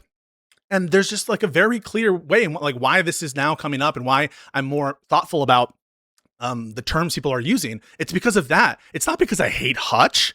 I don't hate. Why would I do a podcast with someone I hate? Okay, then maybe you just don't understand what comes off. But what you're talking about, I agree with you when it comes to Isaac and Avi. Even if I disagree on their vegan thing, and even if I think the Ask Yourself Discord servers, whatever, they are very good when it comes to their logical statements and their deduction. And if you about semantics, about that before, I learned things. Yeah, and I learned things in those Discord servers in terms of how to formulate better arguments. No, I understand. But I'm saying that when you take propositional logic and you apply it to an ordinary ass conversation. No, but it's not prop logic. All I'm doing there, that they have clued me into, where I'm like a lot more thoughtful about it than I used to be, is semantics. Is to make sure that before I answer something, like what just happened with encouragement, right? Before I answer something, I just want to make sure that I know what I'm committing to, and I want to make sure that we're using the same terms and that we're not equivocating. Another example of this is when it came to the socialism conversation. I just want to be clear. What do we mean by socialism? Then when we're going to condemn it, if what we mean by socialism is 100% owning the means of production, no avenue for private enterprise, whatever, then we might have a different conclusion than socialism means the government does stuff. And so I'm a lot more thoughtful about making sure before I agree to a proposition to make sure I understand it. Okay. Like even the example that you just used, okay? Disagreements over what socialism is, like there's heavy semantic content in terms of like you're talking a hugely substantive difference between these two definitions, okay? Which it is good to differentiate on. But when somebody says like is it possible that I could jump to the moon? And you're like, I think you actually use it. Like, well, I use that, yeah. No, I use that to the reason I'm normal human being. You never in your life. And if Hutch tried to get you on that later on in the conversation where he was like, well, you said that it was earlier. I know that everything you're saying is bullshit because you said that it was impossible to demonstrate this, but you also said it was impossible to jump to the moon. And actually, you can't demonstrate a logical contradiction involved in jumping to the moon unless you involve the laws of physics and all that. Like nobody thinks like this. In your mind, what are the chances that Hutch is going to pull a fucking philosophy trick on you like that to get you in an argument? No. I suspect that what Hutch means is it's a decent chance. That's what I suspect. All right. Then just say that. Wait, no, but when you say possible, you mean plausible, right? Yeah, and then you move on, and you're done. You don't have to spend 20 minutes explaining possible realities and all possible universes and just say that. Move on. But when I say why I'm doing it, because like it becomes like a hang up in the conversation. The reason I do it is just to show people like I'm not trying to fuck with you at all. I just want to make sure that when the audience sees this clip, they're not going to be able to cut out me saying, yeah, he could have had 2 different motives. And then people say, look, he said that. Like, the only reason I'm doing it is not because I don't suspect Hutch means plausible, that he doesn't mean this. And when I say that, like, I'm just trying to take this moment to get people to appreciate why I'm doing it in good faith. But you turn it into, I've heard the term that you used, slimy, that I'm getting these opinions from other people, that I'm trying to like basically pull the wool over Hutch's eyes because I guess I don't know why. Like, I want him to suffer. I want Hutch to suffer. How is that in line with the rest of the stuff I do? I don't think that I've ever, like, have I shown to be malicious? I don't know if it's intentional. We go at it. I don't know if it's intentional, but I know that, like, when you argue with, if you argue with me, if you argue with Rob Noor, these are like the kinds of combos you engage in. Yeah, and I treat Hutch the same way. Wait, like, and you see, you see on Live and Learn when we have conversations about Mom Donnie, about the fucking shutdown. It's the same shit. And in those moments, like, yeah, I treat him the way I would treat other interlocutors in that moment. And sometimes Hutch is, I love him. He's my boy. Sometimes I think he's sometimes unwilling to answer a question, and I have to push a little bit. Not unlike you, and not unlike maybe sometimes me, right? I think I try to answer questions, but we all have our moments. So all I'm just trying to say is I'm not treating him any materially worse. And why would I do that? What's the incentive that I have to just shit on him? Like, why? What is the possible justification that I would to do that? Hutch wanted to have the conversation, so did I. I thought it's useful. So in the future, if you're on stage with some politician or something else, it was like, do you think it's possible that we could fund some program with A, B, C, D, F, G, or whatever? You're just going to say yes or no? Well, I think it's likely. Are you going to say, well, when you say possible, do you mean does it entail logically a contradiction or not? I think there's respond that way listen, on stage? Listen, I think there is a more clean way you can say it. I don't know about possible. I do mean likely or something like that. Maybe there's a faster way to say it, but that is an advice like maybe I'll accept in terms of like saying it in a less annoying fashion. But the thing is, it doesn't show I'm malicious. It doesn't show that I'm trying to. It might not show it, but it feels that way. It feels that way when you fucking say it, dude. It feels that way when you basically say that everything I'm doing in that context is to try to fucking like mind fuck Hutch. It seems condescending to Hutch. How do you think? I'm curious. Yeah. I'm curious. No, stop doing this. It feels like you're saying that Hutch is stupid. It's not that. It's a different thing. We have different skill sets. We excel in different areas, and we do different things. It's not like I don't think that Hutch spends all of his time doing a fucking hardcore. I'm a fucking debate lord. Blah blah blah. Like I don't think he just does. I don't think Josiah does that. I think both these people are very intelligent people. I respect their political. Hutch is like the only fucking guy in the whole gaming world that's not a fucking political retard. I have a ton of respect for him. So it's not. Don't stop doing this weird thing where it's like, oh, are you saying I need to treat him like a fucking retard? No, I don't treat him differently. Saying that. I treat him like a smart person. Okay, with who I debate with. You said you made the claim. You made the claim that, well, when you say it is that way. How do you think Hutch felt at the end of your conversation? I think he felt great. I think he felt fine. Why would he feel bad? Really? Okay, yeah. But then one of us is super artistic. Because my takeaway was, I think that there's a feeling that you get sometimes where you have a very blue ball, unsatisfied feeling where you're like, I feel like I just argued for 4 hours and I feel like we didn't actually cover anything. Which I don't even think you guys got to the central point of. I don't think we did either. Wait, no, I don't think we did. I agree with that. 4 hours, you barely got through the meta conversation. I would be surprised, and I could be wrong. I would be surprised if Hutch came away from that conversation like, man, that was a really good argument. I think it was probably like, fuck, that was so unsatisfying. I feel like we didn't get to talk about anything. Well, I'm not sure, but did you see us like do the aftercare there, where I'm like, I love him, nobody attack him? Why would I do that? Is that you think that that's also performative, so that I don't get like the notion that I'm just trying to like fuck with Hutch? And maybe, what do you think aftercare means? What is aftercare for? Yeah. Oh, come on. You're making a joke. You know what I'm talking about. Yeah. No, I'm after not you fuck someone. After you fuck someone. Yes, no, but exactly. No, but you're but that's oh my god. You're being fast and loose. You're being fast and loose. No, you're being you're being fast and loose. That's not at all what I fucking meant. What I meant is I made sure after that, right? I'm not saying like go fuck yourself. He's such a bad faith piece of shit. What I said was, by the way, guys, I love Hutch. Hutch is my boy. I'm not just saying that facetiously. I like Hutch a lot. I do a fucking podcast with them. I'm not saying you're saying it facetiously, but I'm saying that like the conversation was probably deeply unsatisfying. Well, there are aspects about it that were unsatisfying to me too, but that I don't think the whole thing was unsatisfying. Okay. Nothing of substance was spoken about. It was like a debate with Rob Noor, Andrew Wilson, where it's like, I don't even know what the fuck I just debated for 4 hours. The way I can tell you my impression. I can 3 hours in. Hutch was like, I think I'm tired of this combo. And you're like, are you? You know what you did? You know what you did? Tired? No, I can just tell you my impression if you want to hear it. That? Do you think Hutch was actually like sleepy? I don't know. I mean, like, I think he was probably like frustrated with the conversation. I don't think that he's. Yes, but I don't think. Frustrated. I don't think that he's like sad or angry about it. I just think he's fine after. No, but there are different types of frustrations. There can be frustrations like, fuck, like I didn't have like the information here, or like, oh fuck, he got me on this point. And then there's a frustration of like, I feel like my intuitions are being twisted around and I'm being yoinked around to all these different topics of discussion. Really? I don't even really know what. Yes. 100%. Have you ever felt that way talking to me? Sometimes, yeah, but not. So just because that's a feeling that exists not usually, doesn't. Though, because both of no. Because usually both of us, generally speaking, well, no, I have felt that way after the fucking rage combo that we had, the time before last or whatever. But like generally speaking, we're both collaboratively trying to build towards some end, and you're not usually trying to like sneak away from things. Like I feel like actually you kind of have in this conversation, which we'll go back to. But I do feel that way when I debate with Andrew Wilson or when I watch every Jordan Peterson debate. Well, no, these are never debates that feel good because they're constantly trying to form away. Hopefully, that people can understand a difference between me and Andrew Wilson. The difference is, and I hope that people remember my conduct when it was reacting to the insurrection debate that you had with Andrew Wilson, when I felt that people that, for example, this is exactly where I defended you, right? Do you remember when he said something like, it's not my burden to show whatever. Remember when he said that? And everyone and their uncle was saying, oh, he's right. You know, he doesn't have the burden. That's correct. He doesn't have the burden. But then partway through the conversation, he makes a claim like, I think that the definition you provided would better fit the term riot as opposed to insurrection. Of course, once he made that claim, he is putting into issue some kind of referent to what words ought to mean. And so he needs to provide it. Wait, no. I just want to finish the fucking. Can I finish it, please?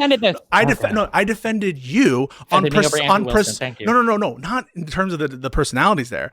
I defended it from his tactic trying to hide his relative burden in that context on the same grounds where I was saying that it actually is Hutch's burden now with respect to whatever point he was making about Denim's intent. I was defending you when you were correctly stated to Andrew Wilson, and he was using a slimy, insincere debate tactic that he didn't have a burden anymore. So that's precisely what I'm not trying to do. I'm open. I have calls to have people come in so they can chat about stuff. I'm just saying that my guess would be is that Hutch probably felt like that was an Andrew Wilson or Rob Noor debate that he had with you, not like a debate with a friend who's collaboratively trying to build towards some argument.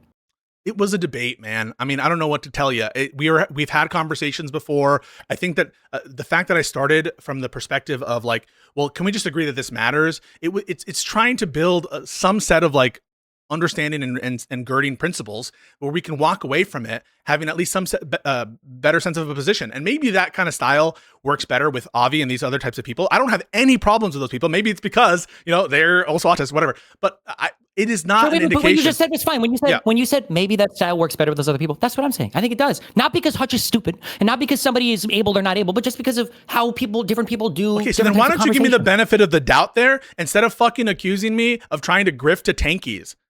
I mean, that's basically because you're doing this because it's the difference between negligence and recklessness. You should know better. If this was a private conversation, I would have a difference of opinion about it. This was a with respect to Tankies. Wait, with respect to Tankies, in what sense am I trying to grift from? Like, grifting is something you do, I think, right? Unless you think that there's unintentional grifting.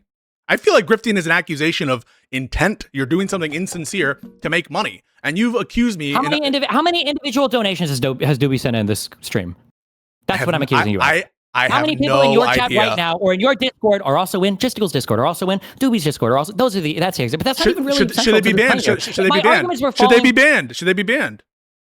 At least that, yeah. But that's not relevant to this. Wait, no. It's not about should they be banned. You're doing it right now with the binary. Oh, wait. So should they be banned? Right? Imagine I have like a fucking Nazi in my. Imagine I have nothing. You can't do anything. There's nothing you can do. No. Tell me what I ought to do. No. I'm telling you that there's either ban or murder. No, otherwise I'm not saying. I'm being serious. Wait, I'm being serious. What ought I do with respect to Doobie's donations? Should I not accept them and give it back? I'm asking what the moral duty that. How would I comply? It's not about accepting or denying the donation. It's the question of like, why are all of these people super supportive? That's the question. Presumably because I don't even care. That's not even that important. That's not even the central part. I think I laid this criticism out like at the beginning of the thing, and I spent 5 hours listening to this. That's not my central thing. I'm not saying like, oh, it's because he's brain broken on this. So can we be? So you don't think that I'm grifting for Tankies, do you? Kind of. Yeah. Why? How, on virtue of what?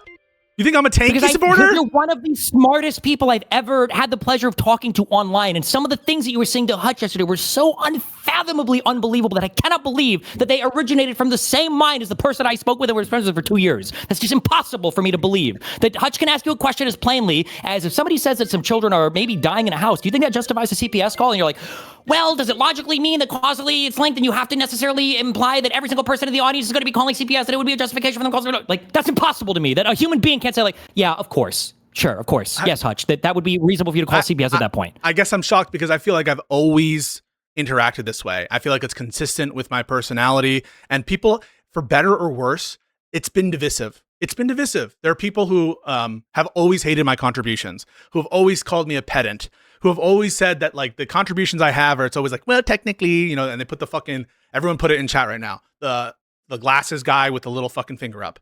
That has always been my reputation, for better or worse. I don't always agree that that is, in fact, the case. I don't agree with that shit. Sure, but that's my.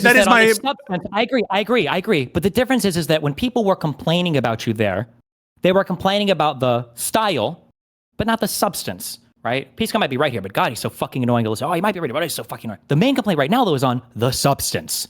That it feels like you're running cover for all of these people by employing the most insane arguments, the most Majin Buu tatted Vegeta fighter in the history of all of argumentation. Just give me a second. That if we go back to the Sorry, I just need to do something real quick. Hang on. You guys cannot actually. One second. Chat. Okay, we got it. No more chat. YouTube chat. Sorry, you're done. Go ahead. Sorry, you're saying. What? Okay, I don't care about YouTube chat. Okay. No, we're doing TOS stuff. Based. What's the point? Like, no, what? Like, what? Hold like, on, wait. I'm curious. Going back to everything that we said before. Okay. When Denims was watching all of BadEmpanda stuff, the first video related to the CPS stuff, where he's talking about the fucking Gargia, whatever the fuck it is, and then the laughing about when Elon and Ethan complain about it, and she's like laughing at in response to them. I think it's a wrong thing. I think it's a wrong thing. No, and then and then when she watches the BadEmpanda joke, I think that's culpable. Do you think? Yes. Okay. That's so. Do you think that? But I was just clarifying. Wait. Let's say that a second CPS call happens. We don't know who's from. Let's say a second CPS call happens. Do you think that she would have some culpability in that second CPS call occurring? That she'd be partially responsible for it happening. So I understand culpability to refer to a moral fault, right? So it's some kind of like moral. Yes. So the answer is yes with respect to recklessness. Yes with respect to negligence. Not yes with respect to intentional malicious phone call. Wait, why is there a moral fault related to recklessness? Yeah, because so that kind of conduct contains a substantial and unjustifiable risk. Correct. So it's tied exactly to the harms that could result. But for that instance, doesn't mean that we have the same moral intuitions with respect to someone. And we went through the fucking car example to show that it's, and that's what I mean, right? Like, we absolutely have the same moral intuitions. If somebody drives drunk and they get home, the person doesn't say, you drove drunk home? And the guy's like, yeah, but I didn't hit anybody. They say, you could have killed somebody. You wouldn't say, excuse me, I didn't kill anybody. And even if I did, that's a separate action than just driving drunk. So these two things are not logically entailed by one another. Okay, so I agree that we would, just because you didn't cause the death of another person, and just because you didn't actually have the results of such that you could be like charged for, I don't know, drunk manslaughter or whatever the fuck that is. I mean, there are some situations in which, I mean, the kind of conduct that issue with drunk driving is so reckless at this point, and everyone knows it. So we understand that. So I'm not trying to say that the bad act only occurs when the kind of result elements. I'm very intention pilled. What I will treat very differently someone whose conscious object is to produce a bad result, as opposed to someone who is acting really, really recklessly or even negligently, and bad stuff happens to happen, or it just happens, right? Absolutely agree with that, no doubt about it. all I'm trying to say is there's a huge significant difference between those two things, and you have to really be honest with yourself. At the time that Denims watched that video, wait, before you knew, wait, real quick, because we might agree on everything, okay? But because I just want to disagree with one thing. You said, it goes back to the question I asked Kafka to moderate earlier. You say there is a huge difference between these two things. I personally, I don't see, there is some, but I don't see as much daylight between depraved heart and first degree. I don't see that's not what I'm saying. No. Depraved heart. Between recklessness. That's an area where recklessness, it's so reckless. The risk is so great that it's going to be some kind of constructive intent. So we're going to treat it actually the same. I don't think, isn't depraved heart used as a second degree murder justification generally? No, but like essentially you're fulfilling the malice aspect of murder. The thing that makes it the worst is you're so reckless that we're going to treat you like you basically try to kill him. Yes. Yeah. But when somebody is watching, or I just don't understand how what Denims is doing is not on that level. This is and why. If I didn't think it was her response, why doesn't it seem like the response indicates that is basically what she was doing? So the reason why I think that I'm not going to do that kind of constructive intent is because all else equal, I think the risk of someone else doing the CPS call on the basis of that statement, right? That statement is a but-for cause relating to some. So that's what you have to show, right? Like the risk is related to the thing, right? What is the thing itself? The thing is her making that comment, right? The additional risk by her making those comments and having those reactions is essentially small in comparison. No, like it's basically small. You don't. Yeah. You don't. The but-for doesn't even need to be demonstrated there. If you go out and you drunk drive and somebody goes out, somebody else goes out and they hit somebody. Yeah, right? perfect. So that's an action that in its tendency has an incredibly high risk to do the thing, right? It just we're so lucky that it didn't happen. It really doesn't, right? Wait, it doesn't. drunk driving? I'm sure. Yeah, probably. My guess is going to be less than 1% of drunk drivers actually get into an accident. Unfortunately, in the U.S., a lot of people drunk drive. Okay, maybe I'd agree with that. But what I'm saying is, at least at a bare minimum, right? I think that you've shown like a much higher tendency when it comes to drunk driving and some kind of related offense, some kind of accident, yes, that kind of shit. I agree with you. Right? But can you clarify for me? Because it feels like you just stumbled into that argument I made before, which is it's not about absolute risk. It's about relative risk. It's that you're taking an action that's going to significantly increase the chance of something happening, not just that the absolute risk of it happening is high. No, I don't think that's true. So like suppose that, for example, that you have the tiniest little sip, or I won't say that, a medium sip of wine, okay? You have now just significantly increased the risk of a crash, right? But you're just sober, right? You are sober. And so, yeah, it's a significant increase in risk, but by all accounts, it's not significant enough such that you are in any danger whatsoever of crashing more than like, I don't know, you being tired on a particular day or you having like a bad fight with a partner on a given day. I think in that context, notwithstanding, wait, I just want you to grant it, right? So in that context, the reason why I won't grant it is because I think there might be a hypothetical where I would, but because I don't know if having a single sip of wine does anything mentally. Your body might just process it. But assume, right, that you've taken a sip of alcohol such that it has significantly increased the risk, similar to the risk of distraction from a fight, similar to the risk of having 2 hours less sleep than you would have, right? But you're still good to drive under every normal standard. In that context, right, notwithstanding the increase in relative risk, you are not reckless, right? You're not negligent. Agreed? I disagree. You think you're recklessly driving if you have like 2 hours sleep deprivation equivalent. As somebody who fucking drove tired way too much in my casino job. Yeah, 2 hour. And I'm pretty sure there's literally a 2 hour. A 2 hour sleep deficit. You're a little tired, but you're good to drive. And compared to an old fart who is even on his best day. Oh, well, no. You know what I'm saying? Maybe not, but at that point, it'd probably be because we'd be looking at like things related to, it wouldn't be intent. There's another word you would look here for, but like, what is like, for instance, you don't need, like we would view somebody who drank a little bit of alcohol differently than somebody who maybe took an anti-allergy medication versus somebody who maybe just didn't get quite enough sleep. But we could look to the purpose of not having a lot of sleep, right? So for instance, let's say somebody only got like 2 hours of sleep and they went driving the next day and it was because they were up all night taking care of their kid who was crying versus somebody who only got 2 hours of sleep because they were grinding the end of the Arc Raider season. Do you think that we would hold one of these people more culpable if an accident happened the next day? I think all else legally. Yeah, no. Yes, I think as between those two cases, we would hold the person who has the kind of the trivial reason for staying up a little more. Like we would treat them a little differently, all else equal. For sure. What we wouldn't just do like though, to tie it into the example for like Hutch, right? Like if Hutch watched the video to debunk it about a bad thing, and somebody in the audience might have done it because, well, hold on, we would treat that a lot differently than somebody watching the video and giggling and laughing along with it. Right? No, I agree with that. But the question isn't, as between those two cases, which one would we see is more culpable between two people who are relatively not culpable, right? The question is, would that situation, that is where you have a minor sleep deficit, but not nearly the, to the extent to which it would impair your driving to some kind of normal standard of driving that we would all accept, in that situation, notwithstanding the increase in relative risk, you would say that person, they're not being reckless, they're not being negligent. They're able to drive, and they've, you can even make it more crazy, right? Like you have a NASCAR driver who under optimal circumstances would never, ever, ever drive bad at all. And this person has like a big swing of alcohol, but he's not over the legal limit. And he's impaired like 30% of his driving skill, but his normal rate of driving is just so far above everyone else. And you've brought him down. In these cases, you'd probably, to borrow a word from Avi and Isaac, there'd probably be like a threshold that you would argue for here. That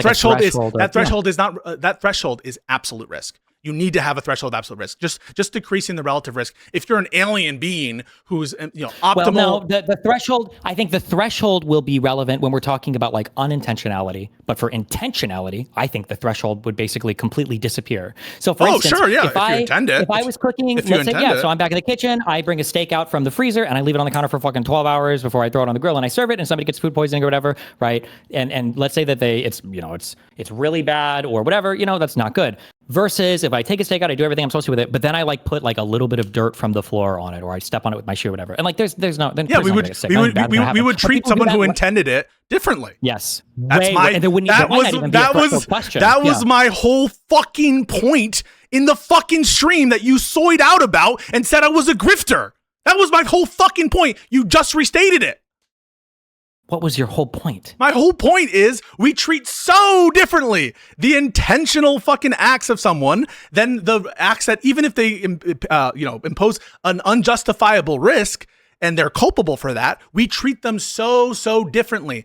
That was my point. Yes, of course. But the question is whether or not Denims should have known that this behavior was going to result from this, which any reasonable person, of course you would know this, obviously. And you can tell that by reading into how they react to the situation.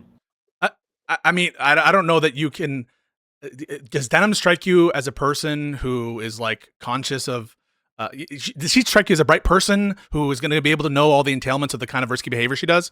I'm not sure, but maybe she is. But you're right. Denims doesn't know every single possible thing that could result from every single possible behavior you do. What I mean to say, you raped me. Yeah, hang on. Oh my God. That's not what I said. Every single thing that happened. Holy shit. Let me rephrase this in a more reasonable human way. No, your statement was ridiculous. No, it's not. Does Denims know that if she watches a video saying that Ethan's children are potentially dying from diseases of negligence, is she aware that someone is going to call CPS? Is the question, right? Do you think that she knows that that's like on the table, that she could be pushing people in that direction? I don't know. Do you know it's on the table that when you dox people, they might get fucking killed and hurt?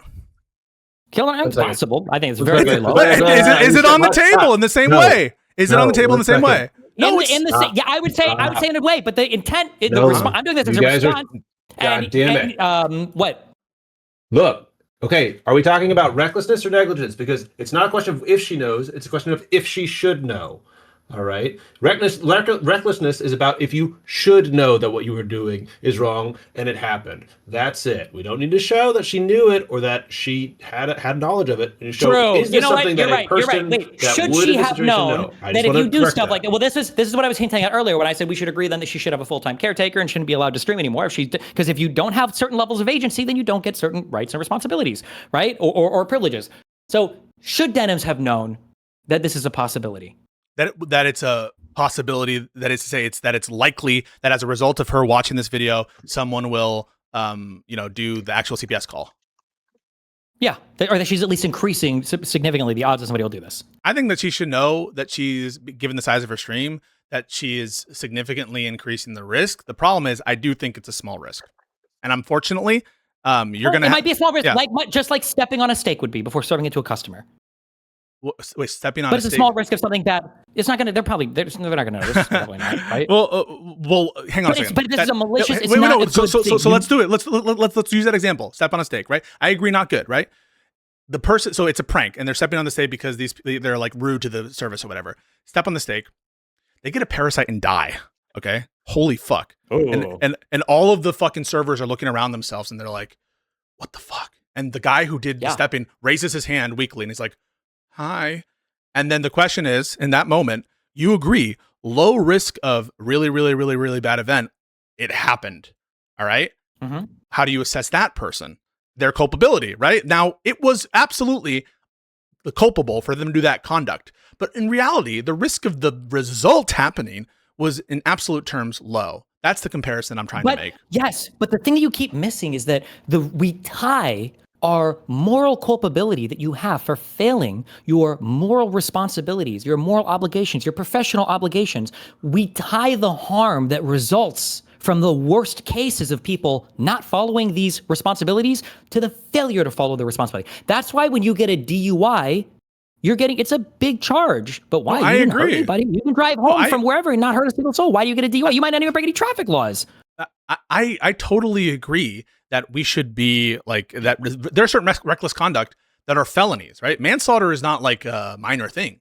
Manslaughter is a felony. All right. So there are absolutely states of mind that are reckless. That there's some things that you could do that are reckless that are worse than other things you could do that are intentional, right? I would say that intentionally trying to pickpocket someone is better than drunk driving, right? Now, in the case of the intentional act, wait, real quick. Yeah. Funnily enough, those things tie into where you have the greatest level of obligation, where you have the greatest level of responsibility. The greater the responsibility, the greater the obligation, probably the greater moral fault by not following said. So then maybe you would understand why when I'm talking to Hutch, I'm bringing up things like risk. Is this a significant risk? Is this an insignificant risk? But instead of you saying, and trying to think, maybe Pisco is getting at something here. Maybe it's actually relevant to talk about the amount of risk, and that will play into how we factor about the ethical obligations. You took that as yet another slimy debate tactic. But of course, the amount of risk bears on the ethical question. It's not about the amount of risk. It's about the amount of unnecessary risk, and especially the intentionality of the violation of the obligation.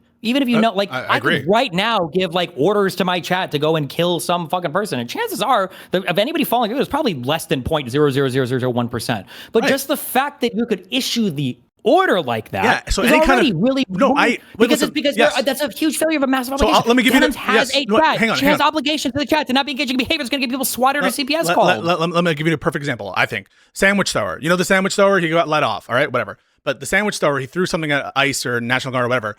And let's say that he's throwing that sandwich with the intent to kill the fucking guy. All right. You can prove that he threw that. Now he's like a deluded asshole, or he is like so incompetent that he has no comprehension that his sandwich has exactly zero chance of killing this person. He does it anyway.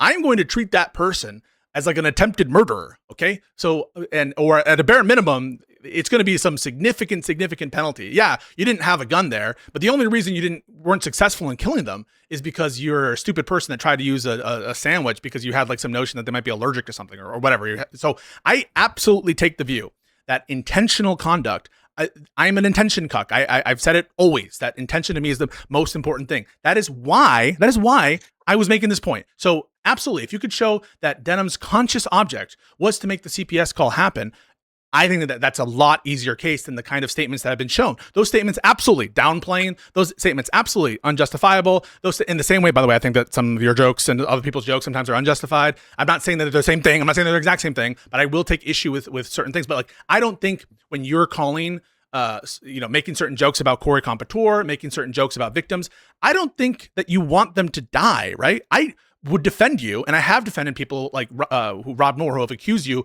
of saying that you want Republicans to die, right? You don't want Republicans to die, do you? Hello?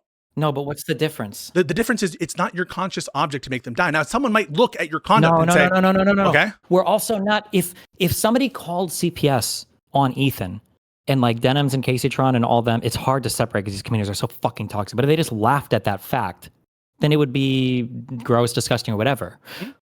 But let's say that again, to make the reason why your analogies are so mindfucky, the dad and the daughter one was a good example too, is because you're erasing the part where they are watching something that is driving the behavior. If I was watching video after video, if I was talking about like, this is one of the reasons why I don't do, even though I like guns, I don't tell people, guys, we need to get armed, we need to start training. I think somebody donated asked me this 2 weeks ago, like, should we start arming and training? It's like, that increases the risk of a whole bunch of bad shit. I usually don't push, I don't think I ever push people in this direction. But like, if we were watching videos on like best ways to assassinate conservatives, best ways to intervene so 911 can't get to people in time, but if I was watching the video and then a conservative got shot and killed, and then I started laughing and making jokes about it, like, would you not look at me and go like, are you like hoping that somebody in your community, would you not look at me? And even if I would treat you differently. Like, listen, I would treat you differently if that versus current facts. All right. So I'm just giving you what you want. Sure. I would treat. I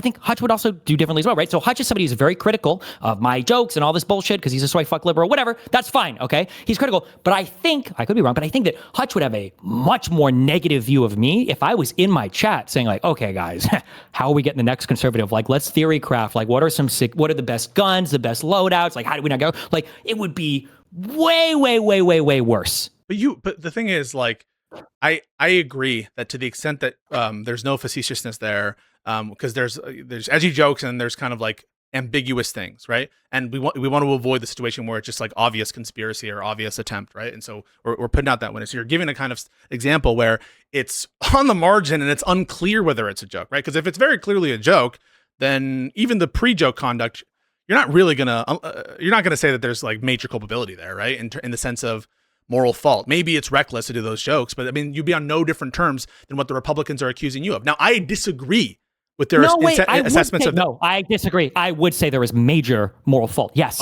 And when we talk about yes, but when we talk about like negligence when we talk about recklessness, that's why there was that clip I sent you earlier. That's why when I see my chat saying some fucked up shit, I don't just stop talking about it, or I don't just like change a little bit the way I talk about it. I will very clearly say, hey, don't fucking kill people, even Nazis, even fascists. We don't kill people for differences of political opinion in the United States. We don't do that here, right? There's no fucking guesswork there, unless you've just seen a clip of me. There's no guesswork. No, I mean, like, I understand that there are distinctions between different kinds of conduct that could be at issue, and the examples that you're providing, again, these are distinctions that I think do matter in terms of how we assess the relative risk of them. The only thing I'm saying is that someone pointing to an increase in risk and awareness of risk, right? You would grant that, like, you calling these people fascists, you calling these people, fucking crazy people who want to take over the country, that does increase the risk, right? It's mitigated by some of the things that you're saying, right? But it can increase the risk. I accept all the increase of risk as long as my analysis is accurate and my positions have been made clear. If it's the case that, for example, you made everything you said, but you didn't have the condemnations of violence, let's say, and someone ends up, killing someone else, you're going to perhaps take culpability for failure to moderate. Maybe if there's enough of a showing that there's a causal connection between you and what actually occurred in terms of that came from your community, and maybe they're directly linking what you say to why they did it. Maybe you would imply even some like negligent or reckless culpability with respect to the completed act itself or that result. But I guess, I want to break just real quick, because you keep getting really hung up on this causal chain. I don't care about necessarily the causal chain. I care about the factors and if there would be if they would transfer or not. So for instance, let's say somebody killed somebody, and like you said, they mentioned things you said, but let's say they didn't. But let's say that all of them, they killed somebody, and let's say that they did a whole manifesto and they pointed at a whole bunch of stuff that Josiah said, right? I think that we're pretty in alignment on a lot of things, right? And I see that I say a lot of similar things. It's hard because I don't think me or Josiah necessarily encourage violence. That's the Republicans' characterization. Now, I'm not adopting that characterization. Sure. No, hold on. Yeah. I'm not, because that characterization is just not true. The facts are different. But let's say that me and Josiah were really on this, Merrick Garland needs to go. Actually, somebody's got to find this guy and take him out, and blah, blah. And then, or let's say that I kind of say it and Josiah says it, and then somebody does this manifesto and they write, well, Josiah said this thing. Even though they weren't from my community, and they might have even said, I'm not subscribed to anybody but Josiah. I would feel a level of okay, guys, that we don't do this, right? Because I see how it contributes to that. But that would be an outcome because I don't want people killing people for just a difference of political opinions. I want to make that known. But that's not going to prevent me from doing an accurate political analysis. People might kill people because they're trans, or because they're fascists, or because they're whatever else. I'm not going to stop doing an accurate analysis. Right. I'm just trying to make sure that people know where I stand. Yes. And if there's a person who keeps on promoting anti-vaxxism by talking about his personal situation and keeps on, talking about how he's been fucked over by CPS calls, unfortunate CPS calls, you might continue to say, don't call CPS, but you're going to continue covering his content and saying, hey, like, this is dangerous. Like, the anti-vaxxer is wrong. And all the examples of his own kids' health, they're not right. You're going to see the risk, right? It's already happened. The CPS call for the vaxxers in my hypothetical, they've already happened. You put out a statement that says, hey, I don't want you to call CPS. I would never call CPS. Don't do it. But you're not going to stop doing the thing that will increase the risk in that context. Fair? That you're going to keep calling out the anti-vaxxer, even though they have the CPS call. And it already happened. It's been demonstrated. And it's hard because it's going to vary from example to example. But like there are worlds where I will moderate unfortunately. Really? There's no way. There's no way. No. Don't buy this. There absolutely is. No, I absolutely do. Especially because my community is 90-10 men, and a lot of the communities that for politicals are 90-10 men. There are a lot of criticisms that I don't necessarily lean into as hard on when it comes to certain dating things or women things or whatever the fuck, because I know that the community will take it a certain way. Or back in the gaming days, I think there was a lot of really cringe, like booby streamer, whatever bullshit. But like, if I make any of these comments known publicly, there's 90 million fucking incels in my comments that are like alongside me. And no matter how much I hedge, and no matter how much I try to like cut that shit out, they're always going to show up and weaponize those arguments. So at some point, I'm like, fuck it, I don't think I will. Unfortunately, I think even in that sense, but I would say that maybe that's going too far. Or I just, for whatever reason, I don't necessarily need to do that. But you acknowledge we're like levels and levels and levels away from Denim's behavior. Well, I mean, like, I don't know, man. I think that it's not a big risk. These kinds of like reactions, all else equal, they don't seem very risky. And you can show me evidence of. It's not about risk; it's about intent. Is there a single time? I'm just curious, and maybe this clip is is there a single time where Denim says, "Seriously, guys, the CPS stuff, we don't do this. This is not cool here." That's what I thought. That's what I remember seeing. So I'm just saying, I remember seeing something like that. I just don't, and this isn't me being weaselly. I don't have instant recall of the condemnation that was there.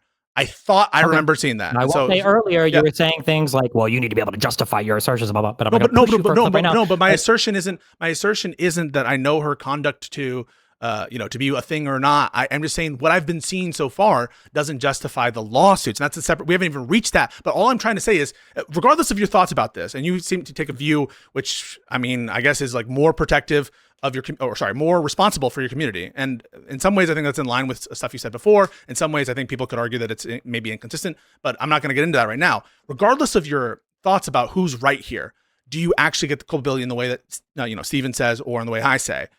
This is an honest disagreement. It's not that I want to promote Hassan. It's not that I want to fucking support Snarkers. It's not that I want to support just still community. There were statements that you said yesterday. And maybe, I don't know, you should ask Hutch, actually, because maybe I missed this. It truly felt to me like you said Denims had absolutely zero culpability for the CPS call. She might have small culpability just for not moderating her chat for some weird reason that was never articulated that well to me. I didn't feel like Denims, like you felt that Denims or Kaceytron or Fergan or any of these people, that they had any moral culpability for the placing CPS the call. What I meant by that, for the call happening, for the call happening. Okay, so if I said that, that isn't what I meant to say. If I said that, I promise you that's not what I meant to say. I, of course, would never deny the notion of ethical responsibilities with respect to non-intentional conduct. I, of course, think that you have a responsibility to moderate your community. That's why I established rules. Those rules that I'm establishing aren't just for TOS compliance. Responsibility, though. But why do you have the rules? Or why do you have that? Yeah. But one aspect, and that's why I'm not like joking when I say this, is for self-protection. I was just being honest when I say forget like, that, though. No, forget that. I know, but so you would acknowledge like one of the first rationales of why I do it is to protect myself, to make sure that no one can make the accusation that I'm not doing anything and then you're giving like a preference statement. We're asking for the morals. No, but hang on a second. I think that protecting yourself from things where you don't intend it, that actually is an ethical obligation you have to yourself. I think one can have ethical obligations to themselves. Pisco, nobody thinks like this. Okay. Nobody. So I do. I fucking do. My point is that is not indication of bad faith. Just to be clear, you do not think like this. If somebody were to ask you why, or maybe you can bite the bullet on this. If somebody say, why shouldn't you rape somebody? Would you say, as part of the first thing you say, well, you don't want to get arrested, right? Okay, in that example, no, I wouldn't. In that example, I would lead with the harm done to others. Correct. Yes. Okay, but I can't explain to you why my mind in one situation comes up with the rationales for something first or another. And I'm asking you, please, because you don't think what she did is that bad. That's why. No. So you're saying that because the first thing that comes in my head, you're reading into that to say that I'm trying to protect Denims from her conduct, whatever it is. Yes. Okay. Yes. And the evidence of that is because if I didn't, I would have brought up the harm and potential risks to others. Even though I acknowledge that before that statement is made, I acknowledge the risk fact. That's what's so absurd about this whole thing is the notion that I was ever establishing or my view that like somehow there are no norms in moderation, that there are no such things as obligations with respect to negligent or reckless conduct. It's just bizarre that you think that I would have thought that and that you didn't hear me making this point. Maybe I didn't do it as clearly, whatever, but I'm asking people to have some amount of grace in when I'm making these arguments. And I'm not going out there to say the only thing that's ever bad are things that are intentional. I mean, did you really think I thought that? No, that's why I accused you of being bad faith. But I felt like that was the only answer you gave.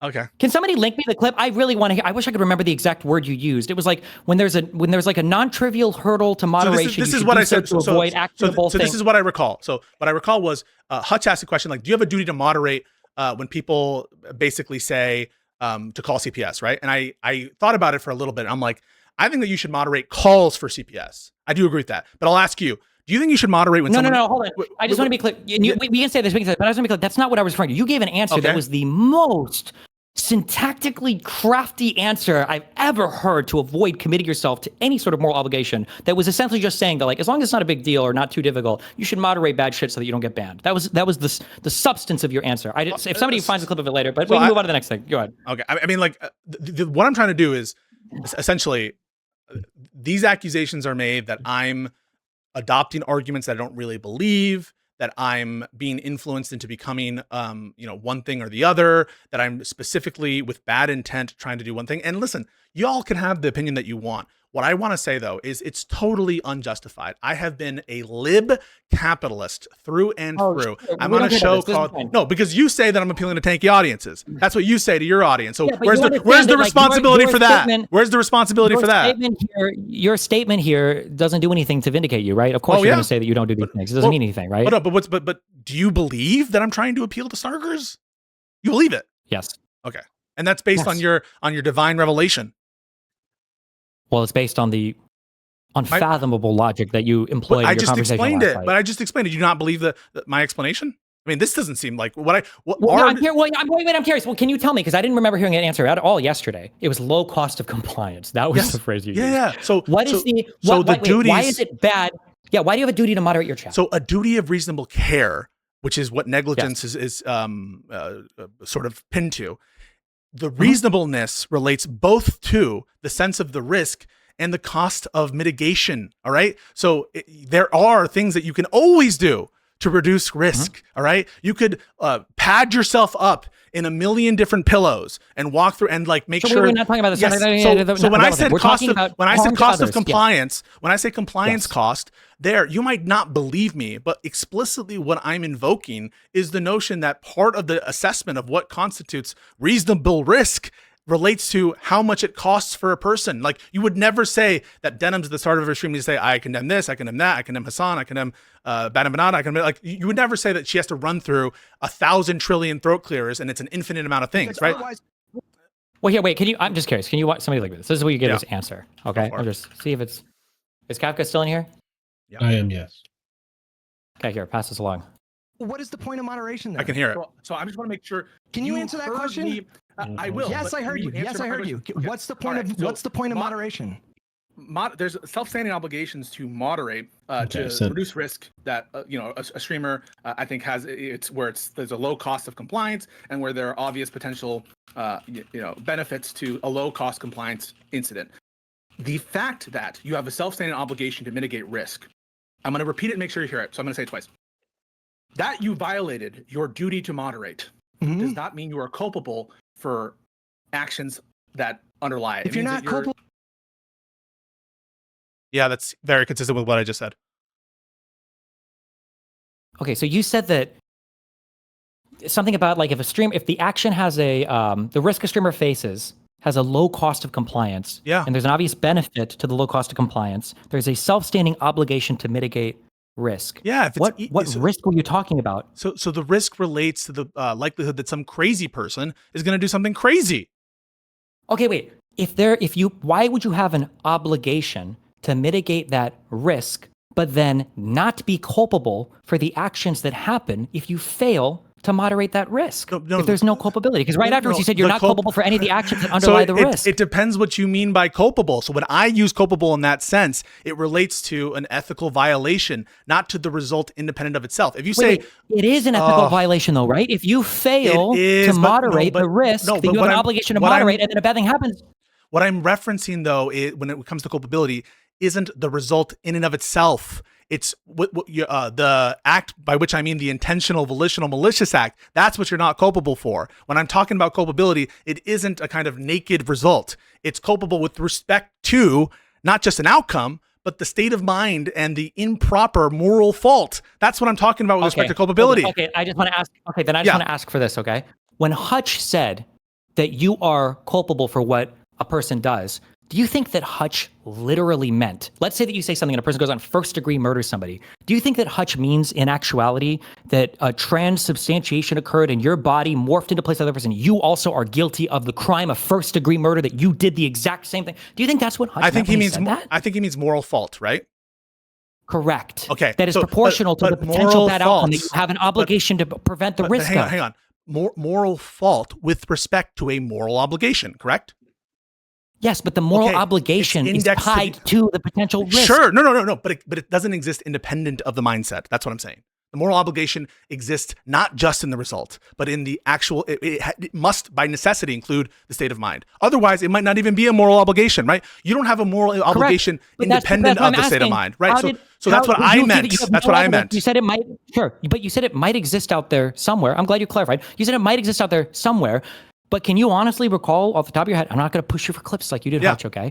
Like you did for me earlier. Can you honestly recall a time where Denims was sincerely and deliberately talking to her chat and intentionally saying, like, guys, we don't engage in this type of behavior. Like, we're not doing this here. I don't. I remember the one time where after it happened, where she said, I never called it and it's not good. That's what I recall. I don't remember the exact words she used. I never called it and it's not good. I don't remember. I'm telling you right now that I remember I thought that she condemned it, and I thought I saw that clip. It's possible that it's more Weasley language. I'm not saying that that's not true, but that's what I recall. Wait. And you know what? Let's grant all that, okay? If that clip didn't exist, or if it only came after a ton of public backlash or lawsuit threat or whatever else, if it came like 2 months ago, okay? Not like enough for intentional malicious, no. Sure. Would it change your mind for the recklessness? No, because I've already granted that. Oh, wait. So you granted that her behavior you agree that it was already at the reckless reckless thing. Yeah. Then I won't even bother to argue a higher standard.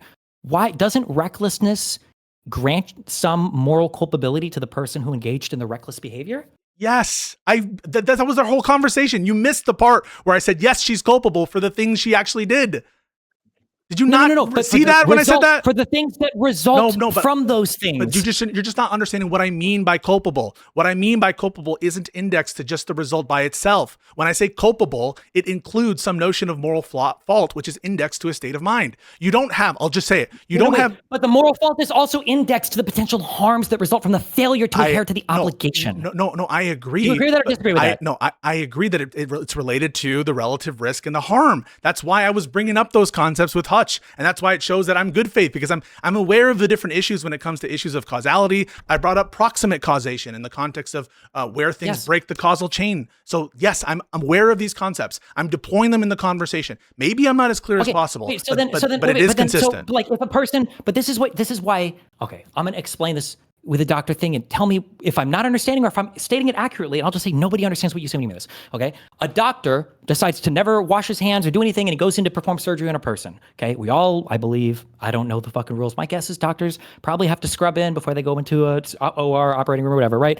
Doctor doesn't do this. Yes. Patient ends up dying because of a secondary infection, okay? Or because of some primary infection or whatever, right? If that would happen, we would say that the doctor He had a moral and professional and legal obligation to scrub in. He failed that obligation. Correct. When you fail that obligation, the moral failing is seen as accepting the consequences of all the things potential that could result in the failure to adhere to that obligation. In the specific scenario where a patient died, he has some moral obligation there where for the death of the patient. Wait, no, just like Denims would have a moral obligation to there the extent of his state of mind, CPS call. to the extent of the moral violation. That's what you extend. And the recklessness state of mind is enough to say that she didn't adhere to her obligations, her professional obligations to her chat that she should have. But otherwise. I'm telling you now, for maybe the 10th time, I grant that and did in the conversation. Do you understand that? Okay, then just the final thing, I guess. So then what do you disagree? Do you think your biggest disagreement with Hutch is on this particular topic? The disagreement is people are conflating the degree of her desire. In other words, they are overstating the evidence. They are stating that it was Denim's conscious object to bring about the result of the CPS call. And that is not the evidence that I have seen has not shown that. It is weak on that. And so what I am addressing is this notion, because there's one thing you could say if, the community was reckless, they didn't moderate, and this is a risk, and they should have mitigated by signaling that this is not okay, by pushing back when possible. Absolutely, people will say that that's at fault. We didn't yet weigh that against the lawsuits, and if there's anything bad. Hold on, wait. Do you think that Hutch was doing that? I'm not sure. What was your main disagreement with Hutch? You had a 7-hour conversation about what was your main disagreement with Hutch? I'm not sure. We spent most of it trying to get him to understand this concept that I was trying to show. That like I'm not sure that what he would say in response to. Wait, understand what concept? The concept that that multiple ethical obligations exist, and each one of them has an index state of mind, and one's violation of one does not entail the other. That was anyone who watches that fairly knows that I was struggling for hours to come to that and to suggest that there are different different implications from that. And yeah, you could say, for example, well, because the struggle was because it took you a long time to get to the point that culpability wasn't a binary yes or no. There are contributory negligences, or there are other factors at play that the foreseeability of certain actions and responsibilities and all those things. And Hutch kept saying things like that. Like sometimes Hutch would even say a phrase. I don't even know if he realized this, but he was intuiting when he was saying things like, well, didn't this contribute to? And then you would switch immediately to like, well, she's not culpable for. And it took you like 2 hours to get to that. Like, isn't the better culpability? Isn't the better inference instead that I think that there's no moral obligation to ever moderate your chat under any circumstance? That maybe what I'm saying is, for the thing that she's being accused of by everyone who's saying, is that she bears responsibility not for the being reckless, but for essentially wanting this to occur, wanting the CPS stuff to occur. Well, sure, because I think there is plenty of evidence to say that you would say this is like a depraved heart, constructive intent thing for sure. You're gonna have to show some. I mean, if that's the case, then I'm sorry, but like, you're going to fall into that rubric big time, and not just for the doc stuff. And I don't think that you deserve it on that stuff. Hold on. If somebody from my community showed up and beat up Gisticle because of a doc that I post in my chat, you would come out and say, oh, he has absolutely Destiny's no responsibility for that whatsoever. So I don't think that you would be, I think that you would have a fault with respect to recklessly endangering the health and security of Gestilk, but I don't think that anyone could say that you were culpable for the intentional assault of Gestilk unless they could prove you wanted it. You agree with that, don't you? How would you ever prove Wait, do you agree? Wait, tons of circumstantial evidence, any kind of evidence any kind of evidence of you guys planning for it, any kind of evidence of you guys. That's not circumstantial. That's like, you're talking about direct evidence. You're talking about a confession. No. January 6th argument. Yeah. What would be? No. That's not the case. What I'm saying is not that you only need confessions to get to intent. All right. That is not at all the case. For example, if you drew a map to his particular address, right? You think that would tend to show more intent.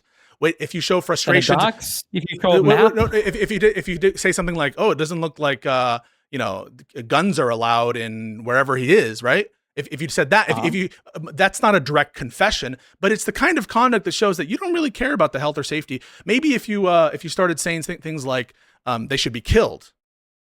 Okay, well, that seems basically direct confession is almost what you're saying. But like, what if you were to say statements like, well, under 4 years old, children don't even form memories? Or what if you were saying statements like, well, if you're getting diseases as a child that you get as an adult, that's basically life-threatening? Well, one I kind of view as downplaying, right? The first one is like, oh, that's not a big deal, right? And I understand they're different, but if like Tim Pool got mad that someone, so let me give you an example, right? So there have been people where you have justified a dox because someone put your location, right? Someone put your location live on Twitter, and your response. I recall this. You remember this? And your response is basically like, "You're asking for me to be killed, right? You're asking for me to be hurt. People get killed, right? Remember that whole depending on how you dox people. Yeah, sure. right? Yeah. And so, I think it really does depend on. So in that instance, I think that you could make a case, right? You could make a case that if your intention is a particular thing, or the kinds of evidence that we would bring to bear in those situations might be different. What do you think we're disagreeing on? Destiny, can I ask something, please? Do you accept evidence of an admission by omission? Like, there are things where she is in a position where she could make a statement, where she could get in the way of potential CPS calls, of people making these plans in her chat. She has the ability to see it, has the ability to get in the way and say, guys, we don't do it. Because right now, I've only seen a disavowal from her after everything has happened. Right. What was the disavowal? There was some video that someone shared that showed her saying, like, guys, I never condoned the CPS thing, which again is like after all of it happened. That's not a disavowal, though. That's not a disavowal, though. Well, isn't it? I'm being generous. What would it be? No, what else would it be? What would it be? It's an attempt to avoid like direct like TOS responsibility. So you think she should have said, I did? Wait, she should have said, I did condone it? Or what would you say? Or saying, they shouldn't do this. It's not, they shouldn't do this. It's saying, I didn't do it, right? You should make a more positive statement of like, I don't want this behavior in my community. We are not doing this in my community. Like, this is a thing we're going to have like a strong stance against. Like, also, to be clear, the correct statement was, I did not condone it, nor did I do anything to get in the way of it. Because she's just speaking descriptively at this point, and it's like, okay, maybe there's no explicit statement of condoning it, but there's also probably an equal amount of evidence of you trying to stop it from happening. I mean, is that the full quote? I mean, what did she say? At any point, here's the thing. I don't know how long this is going to take, but I'm linking it to Kafka. You can send it to Pisco. I'm going to listen to this for 30 seconds. I'm times doing it. Your house at night, going through all your things, accusing you of crimes you didn't do. No one should be subjected to such treatment. Sure, but we're talking about not cops showing up at your house. We're talking about CPS, which anyways, to begin with, one, I don't condone. I've never condoned it, and you will not be able to find a clip of me saying, yes, we should do this, because it doesn't exist. I think CPS should be exclusively used for family vloggers who are total fucking pieces of shit that use their kids as content. I've literally given Ethan Klein credit on multiple times, or multiple instances, and I will do it again right now, for not showing photos of his kids. I think it is actually very cool of him to try his best to not have his kids in photos, in videos. I respect that a lot. I think he's a piece of shit. I think he's going insane and he's crazy, but I respect a lot that he doesn't bring his kids on camera. So unambiguous condemnation, right? Wait. So you would agree that's an unambiguous condemnation? No. It's literally not. I do not condone this. That's not condemnation. What do you think condemnation? If you were going to push me, hold on, wait. Just to be clear, I just want to point out, because you're doing this again, it's funny. Okay, is that earlier somebody like giggling along and laughing and reveling or whatever didn't count as celebration to you? Okay, yeah, it counted as downplay, whatever. But now somebody's saying, well, I didn't condone this behavior. I do not condone murder. Condemnation. Yeah. It is expressing more. So I understand condemnation to be expressing moral disapproval of an action. Okay, that's what I understand a condemnation to be. Do you agree with that? Yeah, but I don't feel like this was. I don't think that's. So this felt like more like, well, I didn't tell anybody to do it. So you don't think that if someone says, I do not condone assassination or murder, that is not expressing moral disapproval of a thing? I think it would be in that circumstance. Okay. I think the way that she uses condone here, it sounds like she's saying, I didn't tell anybody to do it. No. One thing would be, I didn't say it. She said, I do not condone such things. That is a way of saying, I don't support it, right? Isn't that a synonym for saying, I do not support this? No one should be subjected to such treatment. Hold on. Sure, but we're talking about not cops showing up at your house. We're talking about CPS, which anyways, to begin with, one, I don't condone. I've never condoned it, and you will not be able to find a clip of me saying, yes, we should do this, because it doesn't exist. I think CPS should be exclusively used for family vloggers who are total fucking pieces of shit. I think that when you're digging into the whole, like, well, there's no clip of me saying this and blah, blah, blah, it sounds like she's just saying she didn't tell people to do it. Well, no, but she does say, I do not condone. Whether you believe it or not, that is a condemnation. But I would look to,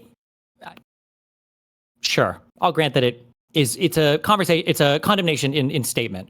But then again, the thing that I would look to is, where was the reaction then to it happening, to chat doing it? Why does that seem so incongruent with her statement now? Wait, to chat doing it, because maybe it's your case to show that she actually didn't live up to her standard of care, in that either a reasonable person would have seen those comments and moderated, and that she failed to do so. And that's why I was fucking going after Hutch in the sense of asking him, well, how do you know that she disregarded those comments and saw them? Because in order to show moral Wait, so fault, a reasonable person wouldn't have seen any of the. Did you pass along that picture, Kafka, or whatever? Yeah, wait. So I just want you to know. So for the first like 10 minutes of this conversation, when I was like looking and thinking and doing stuff, there was a bunch of potential TOS violations of people saying the N-word constantly in Kick Chat. Okay, and I had to turn off the chat.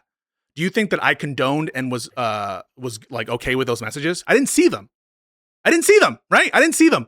And if I had seen them earlier, I would have done something. But in order to show that I endorsed the message, you would have to show that I saw it, right? You would have to.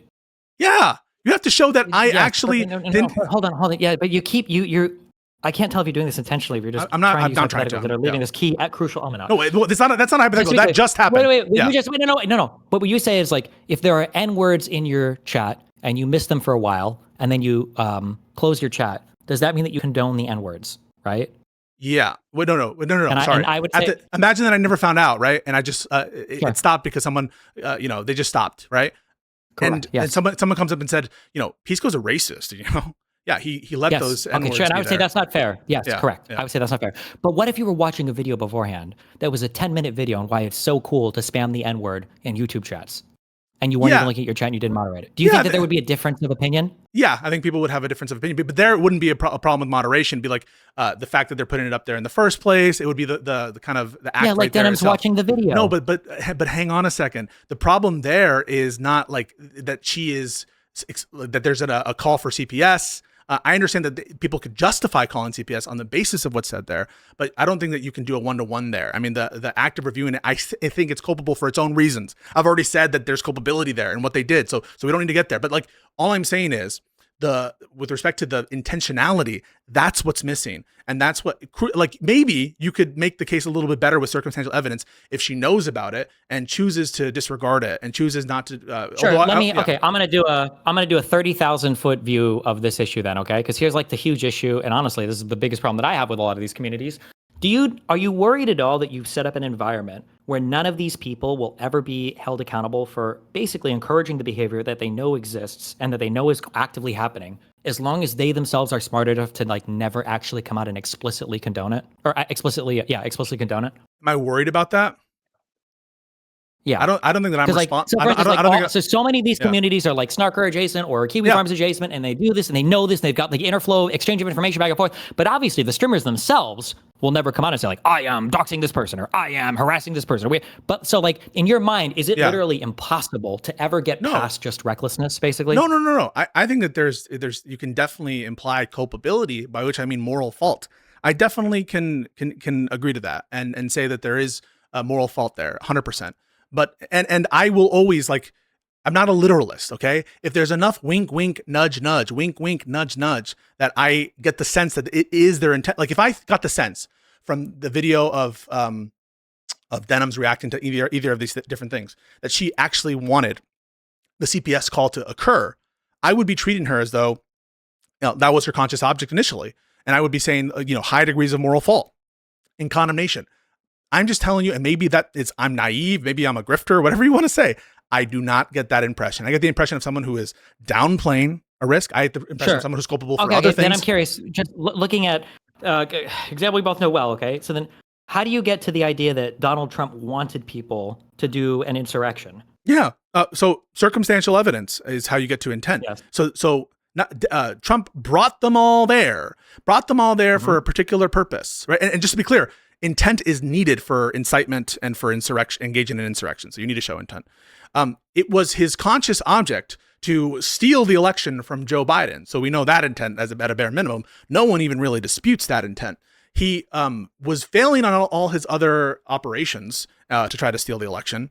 He sent them over to the Capitol knowing that their presence there was going to result in either intimidation, by which we mean threats of physical force, or and we all agree that they're very knowing there, very conscious and aware that he had the that the people were armed. He said he didn't care, right? We had the evidence from all of the different reports.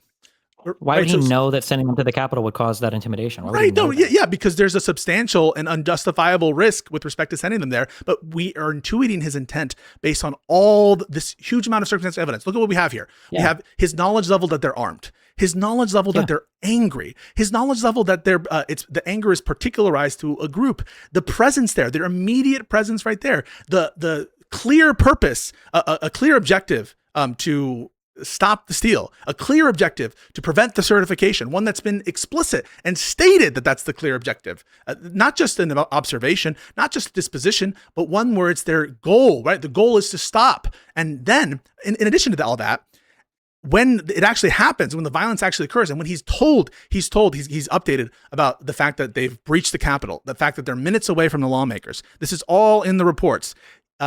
He tweets out what he does about Mike Pence, condoning what's happening with his moral support. And so there's a ton of circumstantial evidence that Trump's conscious object was to cause the stopping of the attempt to stop the steal. But there's a lot also. Well, there's at least some to say that he wasn't, right? Yeah, Like yeah. he said, I know you'll be going there peacefully. Yes. So what I'm telling you is that on balance, on balance, and the mere self-serving statements, I'm not going to try to be fooled by those. I really won't. Mm-hmm. If I really got the impression that the apology was, would you say like? Well, would you say that we're all the way up to like it's not even like depraved heart? Not, we're at like we are 100% intentional. 100% intentional. Okay, so like that's what you have to believe that. Yeah. Otherwise, it's like yeah. But then the parallels I'm obviously drawing here are that like Denims has a chat gathered. They obviously all super fucking hate Ethan and Hila. You've got them watching videos claiming that Ethan's children are basically being negligently abused and are potentially dying of these horrible fucking diseases that Denims goes out of her way to state could be lethal to children. They downplay the calling of CPS, just like how MAGA downplays, the actual riot itself. Like she's doing all of these things that seem to have easy parallels. I'm not even asking for like a first degree 100% intended. I just don't know how you're not at like at the very least like this, like basically whatever another word would be for the depraved heart thing that like she is playing into this as much as she possibly can without basically calling for it. So let me give you an example, right?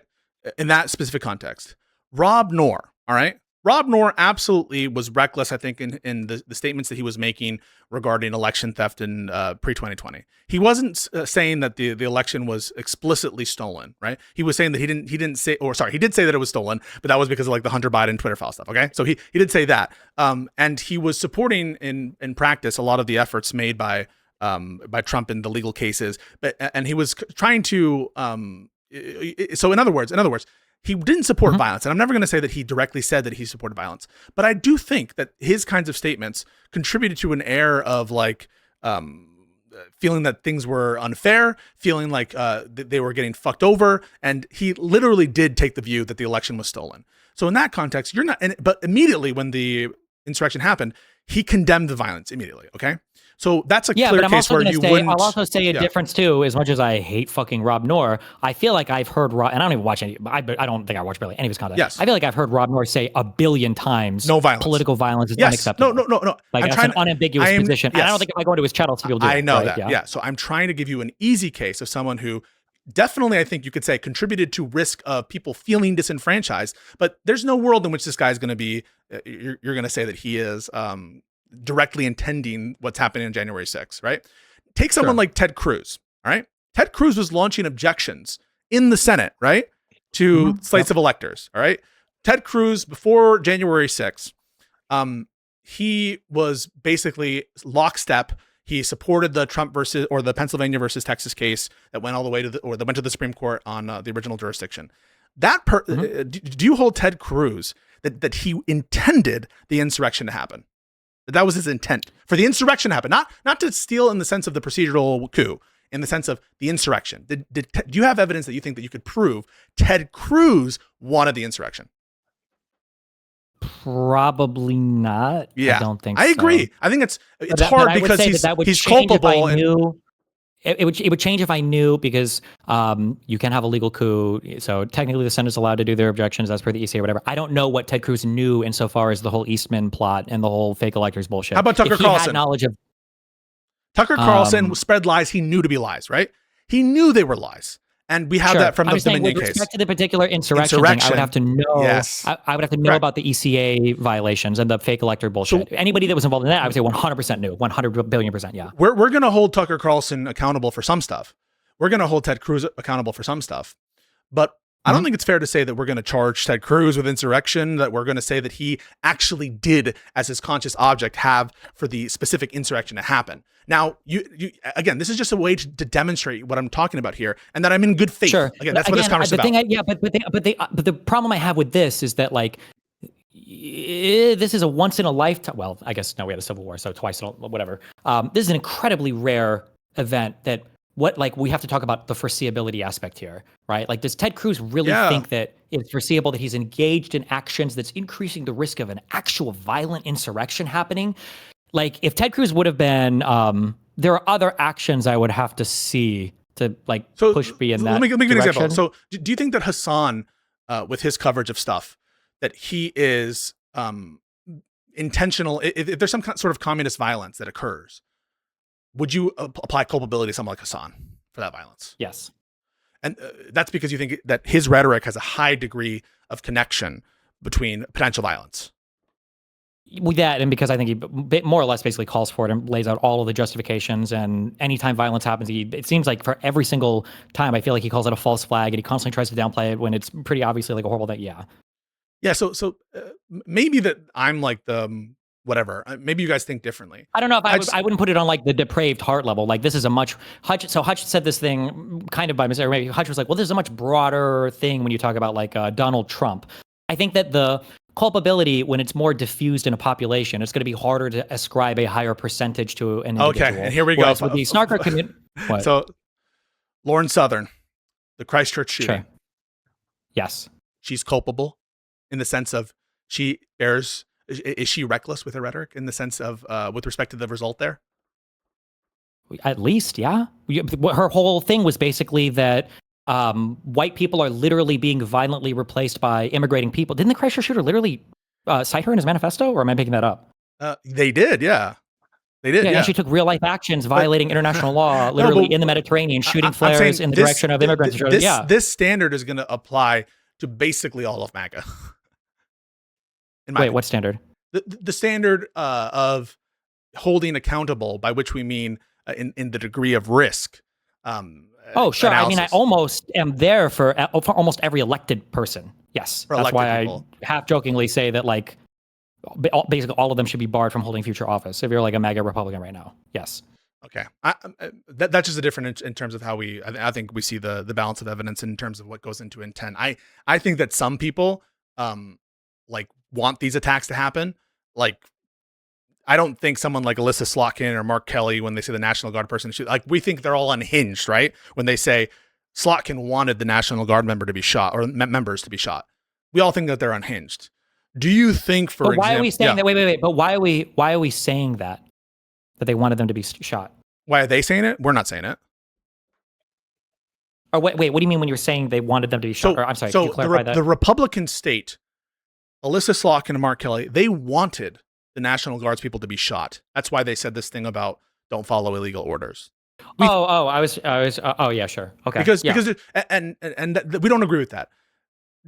Do we think that for the Hortman murders, do you think that Ted Cruz or average Republican wanted the Hortmans to be killed? They intended it.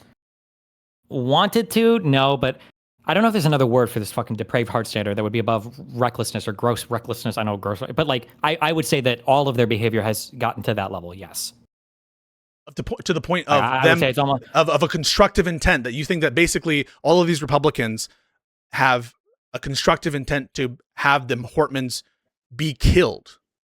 Yes, I know that we're like, because everything is so normalized and fucking crazy in this country right now, and people lib shits like fucking Hutch think we're all going back to normal and everything. But like, I think that in any world where half the country doesn't believe in the results of the 2020 election, when you've contributed that in almost any manner, I think the culpability is so much fucking higher than where we're placing it right now. The Republicans have just gotten away with being treated like children. It shouldn't be surprising to you that people are murdering politicians when you're telling people that their country is being stolen by Jewish Whether it's space surprising or not isn't the else. question. The question is whether they. It is the question because the surprising has to do with the foreseeability of it. And if it is easily foreseeable that people are going to start to get violent and murder people and do crazy shit as a result of your rhetoric, then I'm going to start to hold you at a very high level. But it wouldn't apply to the fascist rhetoric. What? Because it's true. Yeah, the fascist rhetoric is true. Well, yeah, wait. Yeah, it's true because hold on, because if I've said this before, if they were right, I think maybe the GA6, the murders, everything, maybe they are justified. I think you would agree with that. We have to agree with that. If it was the case that people in Congress were stealing the fucking election and people wanted to revolt against that, I think we would think that's justified, right? Even through our people say that about January 6th, Gore, Bush v. Gore, that it was stolen. Sure. Would it be justified to launch an insurrection to unseat George Bush? I think for George Bush, I think that gets trickier because you're bogged down in more procedural stuff that's not such a clear wrong. I think it gets a little bit. I think maybe I would grant that at some level of clear. I think that hard Supreme Court decisions suck because the Supreme Court is the fucking god of all fucking things. But when there's so much, I hear you.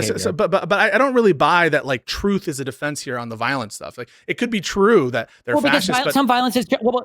Be careful. I'm not saying that they wouldn't be culpable for the violence. I'm saying in that case the violence would be justified, right? Really? Like wait. So the question is, since you think violence is justified against fascists, is it justified to kill Charlie Kirk?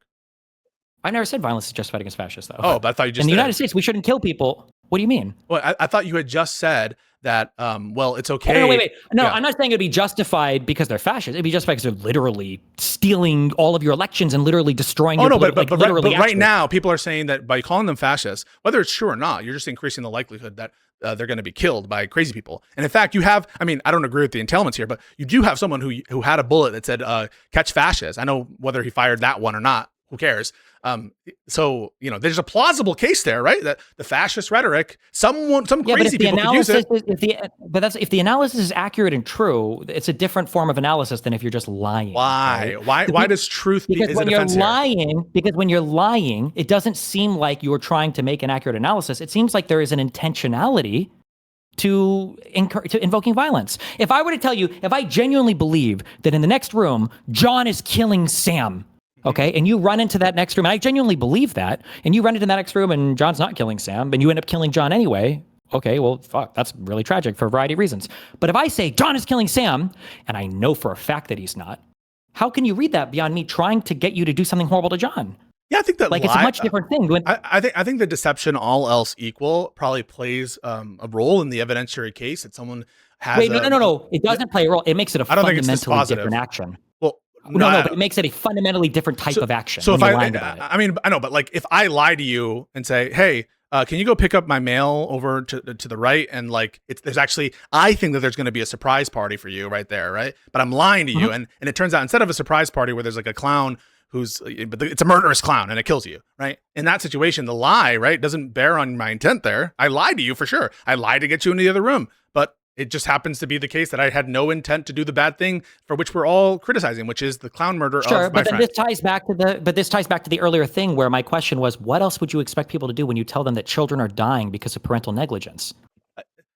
It seems like that's the only thing. I think the average person would just be like, let them, I'm just be honest with you. I think the average person would watch. I think the average person would expect that their audience would do the same thing they see when they say a bunch of fucked up shit in the news, right? Which is to take no action at all. That is the expectation.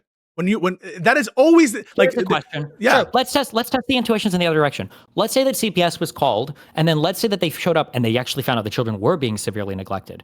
Do you think in that case, Denims would be taking credit for bringing light to the issue, and that everybody would be celebrating all these people for publicizing the issue as much as they did, and all of them would feel some moral credit, goodness, responsibility, virtue for bringing such a horrible situation to light? I think it's possible that she's not beneath that. No, but I'm not saying that. Not beneath it. You don't think she'd be worth giving a little bit of congratulations to? You were calling this out. You were saying these children are... Yeah, so I think that she would raise her eyebrow, and she would certainly be like, "This is really bad," and she might even take credit. I'm not saying that she's beyond that. I don't know perfectly that she would do that, but I think that there's a decent chance that she would do that. The question is, it doesn't really bear on the conduct. It doesn't bear on the conduct. But I'm saying It does, even if though. I grant it, it doesn't bear on whether or not the action itself reaches the threshold of conscious object of the CPS call. Even if they would have in bad faith afterwards taken credit for something that in retrospect the call was unjustified, but the claims are true, doesn't mean that the conduct here is the same level of culpability as one whose conscious object is to do a certain thing, right? Like Trump probably didn't intend for some things to happen.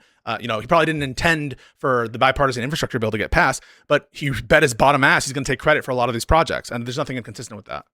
Sure. I know that like when people lie about a thing, it lets you read into their intent a lot more than if they just tell you. That's why I said it's relevant to the evidentiary case, but not dispositive. That's what I'm saying. Sure. But either way, this is all, everything we're saying is like reasonable discourse. People, one mind can go one way, one mind can go the other. What it's not is, and so what I want an acknowledgement on is, oh my God, this is so crazy. What happened to him? He fucking lost his marbles. All of a sudden he went into Jastilk's fucking penumbra, and all of a sudden he's coming out and saying all crazy shit that he would never ever believe. That shit pisses me off.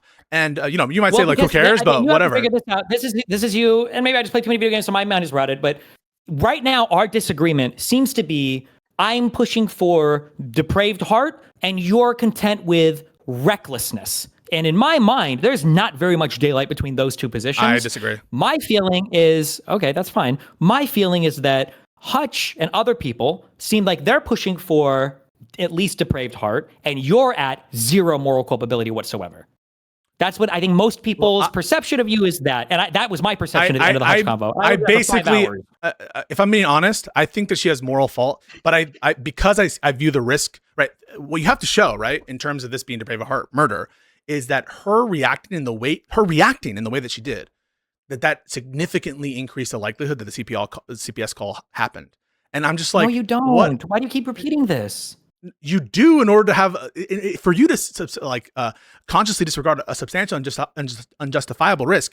You have to say at the time the action was taken, it was reasonably foreseeable that the action you took would have induced some significant risk of this occurring. And I just view it as a low risk. I think maybe there might be low risk with regards to a CPS call, but there's a high risk of harassment altogether. And that's what these communities have been engaged in. Wait, no. No, it's not different, because the CPS call or getting skulls mailed to your house or whatever else, they're all subsets of harassment. Maybe you can't foresee the particular type of harassment, but when all you do is sit here and engage in insane personal attacks that are digging into a person's family, and you're trying to out these crazy things where the only remedy is basically some law enforcement intervention or somebody else intervening in a physical manner, yeah, I think you're in a hugely intentionally contributory environment where you're all doing things to push people in this direction. BadEmpanda definitely doesn't, and by replaying his shit and laughing along with it, you're doing it too. Not you, but Denims in this case.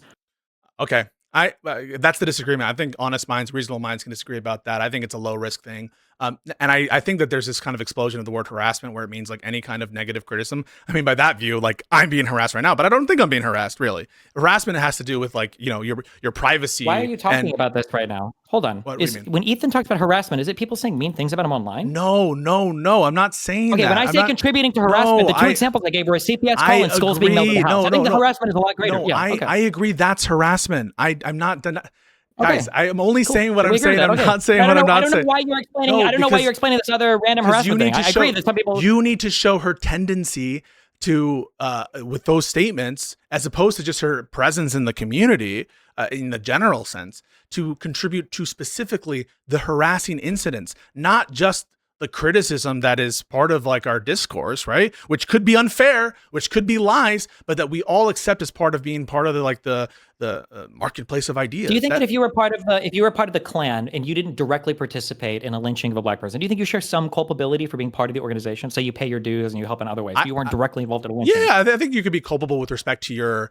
participation in the community for sure. But what What's you're not necessarily Denims here So like her participation in the community, I think, bears on her, increasing risk in the ways that we've talked about for sure at some level of abstraction.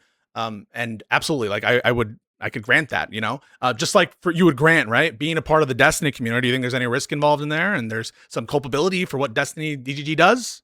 Do you grant that for yourself and for your community members being part of the Destiny community? For what actions? For the kinds of actions which, listen, you agree your community doxes, right?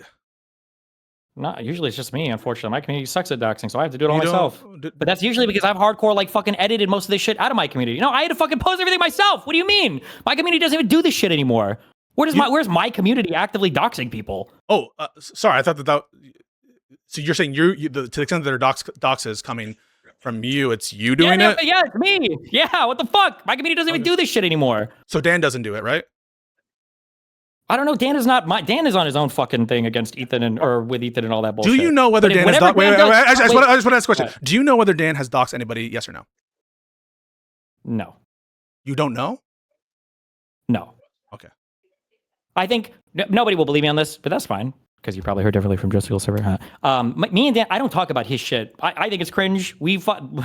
We argued about this basically every fucking anything else episode, and it even carries over to fucking Mood and Dan doing things and talking about us. I don't give a fuck. His shit, that's his bullshit. That's his thing, doing whatever. I have basically nothing to do with it. I think I've exchanged all of 2 text messages DMs with Ethan in my entire fucking life. I have not. He does his own shit. I have nothing to do with any of that. Well, I'm glad that he's not part of the community because I didn't say he's not part of the community. That was tricky. I said that whatever behavior he's engaged in, that's not part of my community. No. You think Dan is posting doxes or whatever? My fucking community? I'm not sure. I'm asking the question. That's all I'm saying. It's people talk. That sometimes people say that Dan has contributed to this.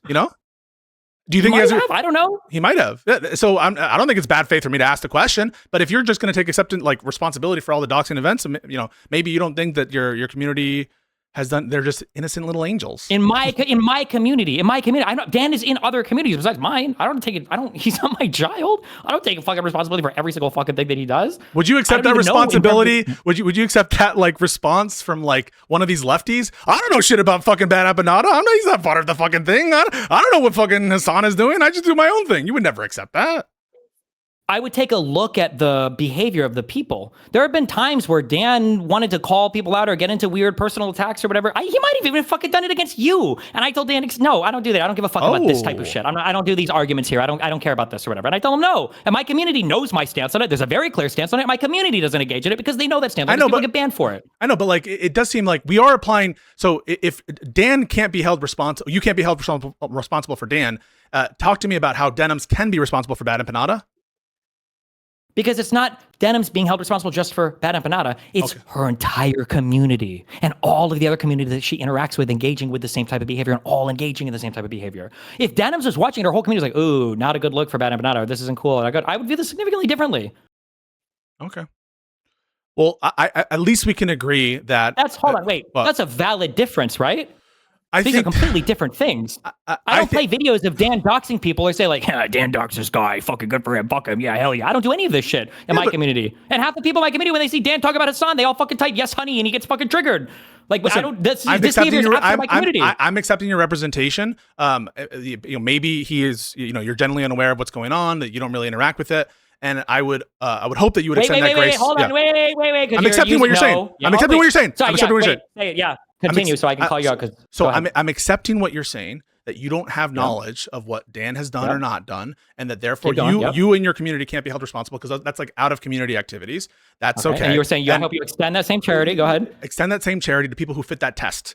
In other words, if we can't show... Which is not Denims, not Kaceytron, not Frogan. Got it. Okay. Because if Dan was doing this in my community, you would have a good argument. Do you think I'm responsible for every single thing that Dan or Mr. Mood or anybody else does? I don't think so. Of course not. No. But if it was happening in my community, I think I would have some responsibility. If Dan was posting this shit in my community, I think I would have some responsibility for it. But sometimes it can be hard to disentangle, right?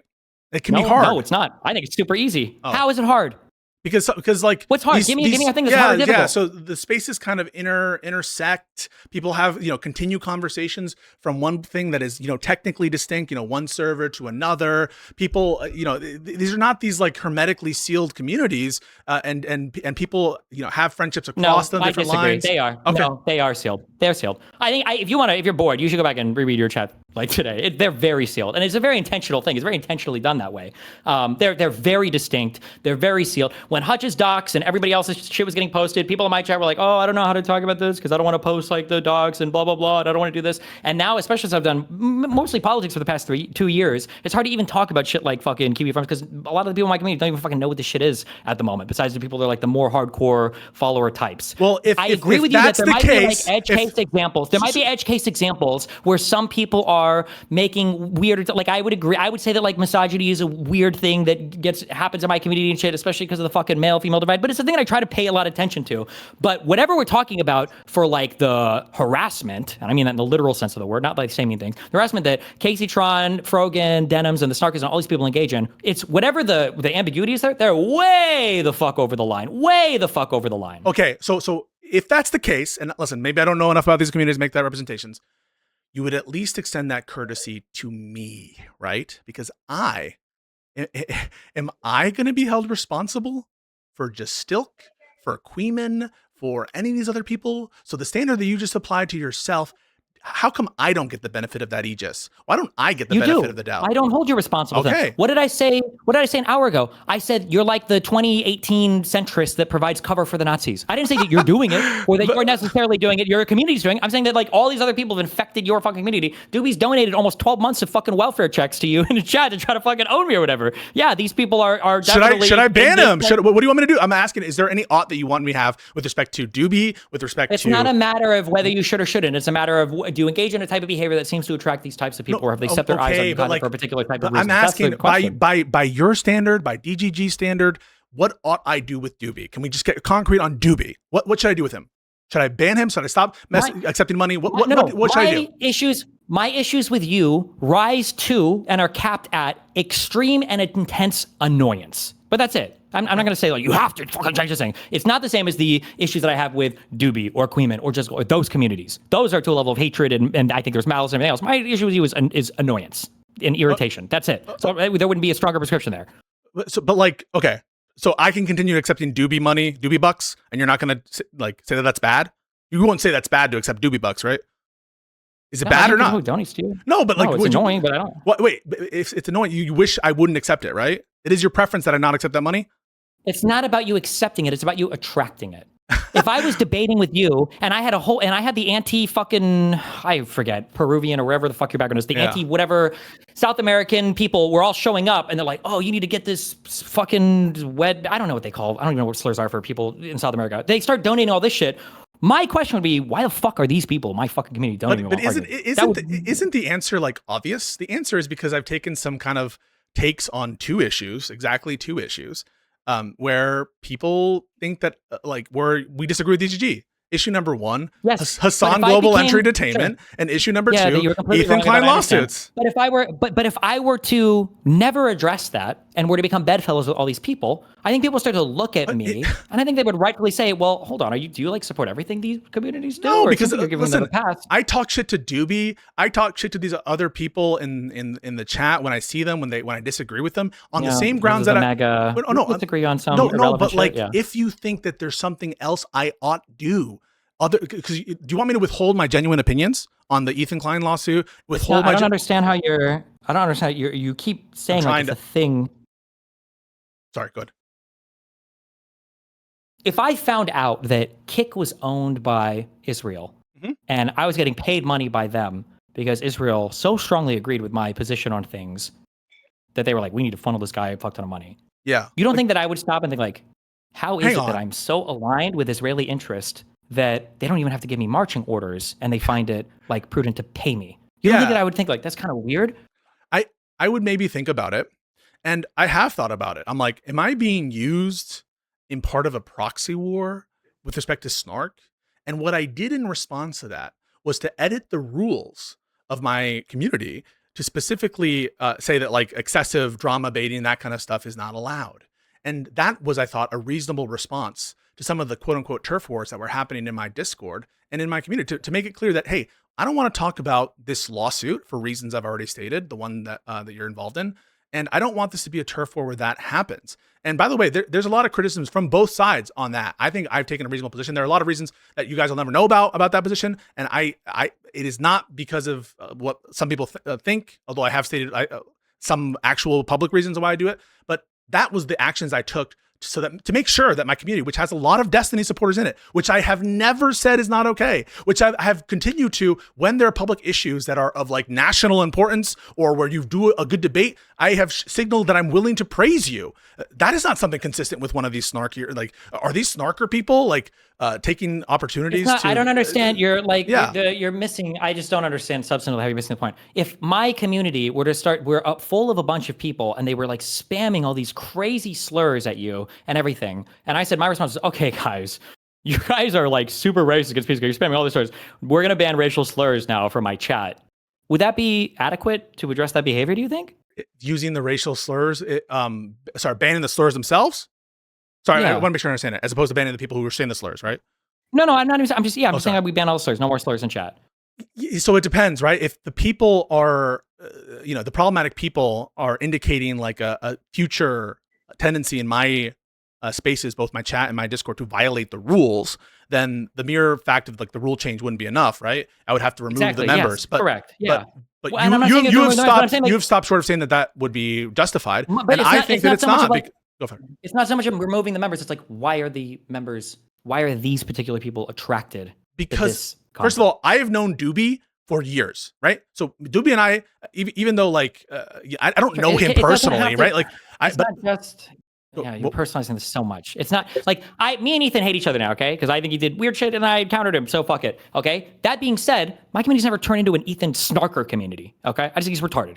That's it. And But, my like, community, if my community was my starting to community attract, if is- my community was starting to attract Snarkers, I wouldn't just say we're gonna ban this type of conversation. I'd be like, well, fuck, what kind of content am I doing, or what am I engaging in that's like fostering this type of community? I think that Frogan, Denims, and Kaceytron maybe should have asked that question way before it got to all other communities basically laughing along with CPS calls. I think you're way over the fucking line at that point. Okay, so Let me Go cut in real quick. I'm sorry. Okay, real quick, guys. I have a family that wants to see me today, so I'm not leaving. Keep this going. I've already tapped Wick. Well, I have to who's leave in ready. like 2 minutes because I fucking have to stream it to work today too. So Wick is ready to come in. Pisco, if you want to invite him in, just so we can finish this out for you guys. Just so you guys have a third. I don't think we need a mod. I think we're finishing out. But I appreciate that you being here. So like, no worries. Yeah, and I appreciate you. Good luck with your family. Hope your daughter's okay. Feels better. Okay. Thanks. Appreciate it. Everybody, go read the pragmatic papers. Bye. Yeah. So the final thing I'll say is there's plenty of Destiny supporters in my community. I started on Prime Kai, but I really got a lot of followers after my consistent appearances on your stream. That is true. And so I'm sure there's always going to be crossover. And I have never said you can't talk about Destiny. You can't praise Destiny in my community. I continue to, not exclude that. And I don't want to make my subreddit a Destiny hate subreddit. And it's not.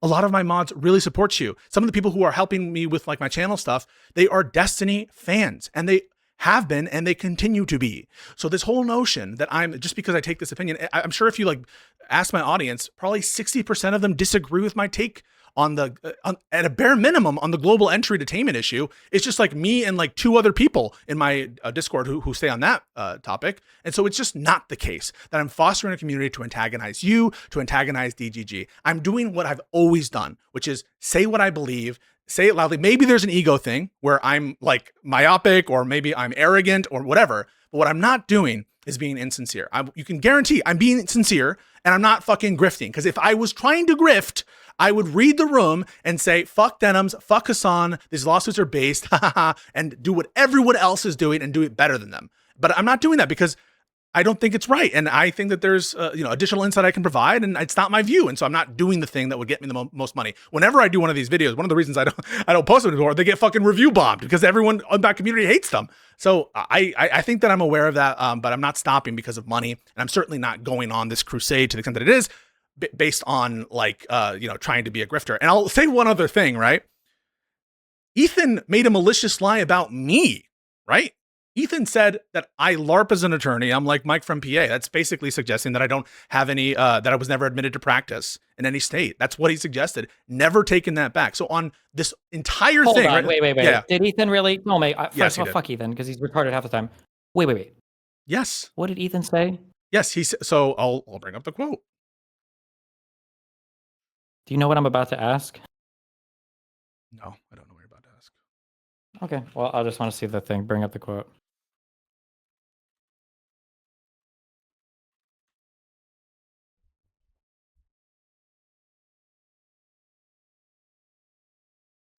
He said, Pisco LARPs as there's a quote, direct quote.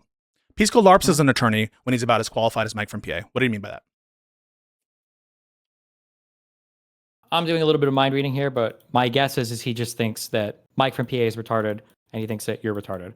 I don't know, and maybe Ethan does, but also this because I think Ethan's retarded. I don't know if Ethan knows the difference between like an attorney and a lawyer. I have no idea if he knows that. If he said that is an insane amount of charity. He has lawyers up the ass. So what? He says retarded. You know this more than anyone else. He says retarded shit about legal stuff all the fucking time. Okay. Now, but listen, I'm not. Baby Ethan, no standards, Ethan. You could show me one of a million quotes or whatever, and I'd be like, okay, yeah, he knew that. That's probably what he was implying, I guess. But I actually, if I had to put money on it, 1-to-1 odds, my guess is Ethan probably doesn't know the difference between an attorney and a lawyer. That'd be my guess. I don't even think there is. People say lawyer versus attorney. I don't think that's like a consistent distinction. But the what people know about Mike from PA is he's never admitted to practice. That's what people know from Mike from PA. He's talking about qualification as Mike from PA. What is Mike from PA known for? Wait, is that what he's known for? I feel like he's known for being a with respect to legal stuff. Shit all with the legal time. With respect to legal opinions, the whole thing about it, is that he was never admitted to practice. Okay, we're I don't know if you believe it or not, but we're just in so separate communities. So you don't think it's reasonable for people to take that interpretation? Pisco LARPs as an attorney when he's about as qualified as Mike from PA. I think you could, sure. I think it's reasonable. You could. I could see how you see it. I would, but from all of the totality I've seen, it wouldn't surprise me if Ethan was just saying that you're retarded. Because I don't know if Ethan actually knows the drama. Because most of the drama around Mike that other people fall into is all the Bad Bunny stuff and him punching the couch and all that shit. And then he got kicked out of an election for some reason. But I don't know how many people know that you can like get your JD and not pass the bar if he. But Ethan might know that actually. Let's keep implying maybe. Yeah. When we're doing the mental states, I think that let's just be on it. Like, put my cards on the table. I haven't seen tons of or a significant amount of Denim streams like unconnected to what's going on. And I'm taking oftentimes a negative inference against these people on good faith, sometimes based when it comes to BadEmpanda on stuff I know. But people will give maximal charity to Ethan's position and will say that I'm being hypocritical by covering this lawsuit. And by their own lights, right? If it's justified for Ethan to do these kinds of things and to cover people and to go after people who have maliciously lied about him, I think at a bare minimum, I want to see if you agree that it's justified for me to scrutinize Ethan's lies. Yeah, but the issue I have is that like people say retarded shit on some side of a thing, and then it feels like you feel like you have to say retarded shit, like the negative opposite of it, the opposite retarded shit. That's what it feels like. Like, why not just say like these people are overstating this? Yeah, like your justification. So like earlier you were saying like, oh, I think there's a lot of malice in him launching these lawsuits and it was really personal. My guess is going to be like 90% of civil lawsuit. There's a civil lawsuit. These are almost always going to be done maliciously. But you do think friends are filing lawsuits against each other? But you do think that's a given. But you do think, given the communication that you just heard, it's justified. You wouldn't have a problem with me going after Ethan's motivations, right? Given what I just shared with you. No problem. You can share what you feel his true motivations are, but it's weird to be like he's lying about them. Yeah, wait. When you say it's weird, is it weird for him to say what he said about me? What he said about? What do you mean? Yeah. Is it weird? So you don't have a problem with me scrutinizing Ethan's motivations, do you? No, of course not. Okay. Sweet. I think, but it feels like you commit yourself to positions that are just so much on the opposite end. I don't like agree. When somebody brings up the whole like Ethan is bringing this up to save, he's literally fucking Jesus Christ for fair use or whatever. Oh, that's I'm sure he probably has some and there are people that say this.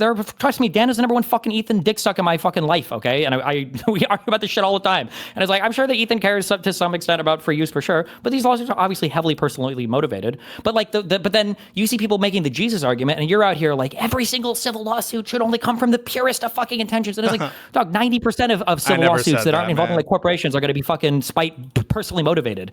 You didn't quite get there on Hutch's lawsuit stuff, but when you were talking to Hutch, but it sounded like you were saying like, if people are launching lawsuits for personal motivations and not the actual underlying civil cause of action, that's probably not a good thing. I have an opinion about what when lawsuits are justified and when they're not. That might differ from like what's legally acceptable or what's acceptable under the rules of ethics. And just because a lawsuit is legal to file, you're never going to be in favor, right? Like, for example, an easy case is, I'm not saying this is like Ethan's lawsuit. Okay. I'm not saying they're exactly the same, but I'm just saying that you do apply an ethical standard to bring lawsuits. For example, Trump bringing his lawsuits against the fucking pollster. He's legally allowed to do it. Trump bringing a lawsuit against, to try to steal the election. We are going to apply a standard to whether or not we think that that's justified, even if it's motivated by a bunch of spite. And I'm grappling, I think, honestly, in front of everybody, with what are the factors that go into whether or not I'm going to like think that a lawsuit is okay. And there's nothing wrong with that. Hold on. I don't like that comparison because the biggest issue with Trump bringing the lawsuit, I would argue, is quasi-procedural. It's the fact that he is the chief executive and he is the president of the United States. Like, like nobody has a problem with Macron filing a lawsuit, I don't think, against like Candace Owens, right? I would have an issue with Trump No. filing a lawsuit against Candace Owens. No, but like you can think of unhinged lawsuits between private people that you would be like, this is a bad lawsuit. I'm sure you can think of such lawsuits, can't you? I mean, like, yes, right. It depends on what you mean by bad lawsuits. Ones that you think are ethically wrong to bring. You don't think that? I mean, there are some lawsuits out there that are ethically wrong to bring? I guess we'd have to define what we even mean by what we ethically ought wrong. do, I'm what sure they we could ought find do. Examples of it.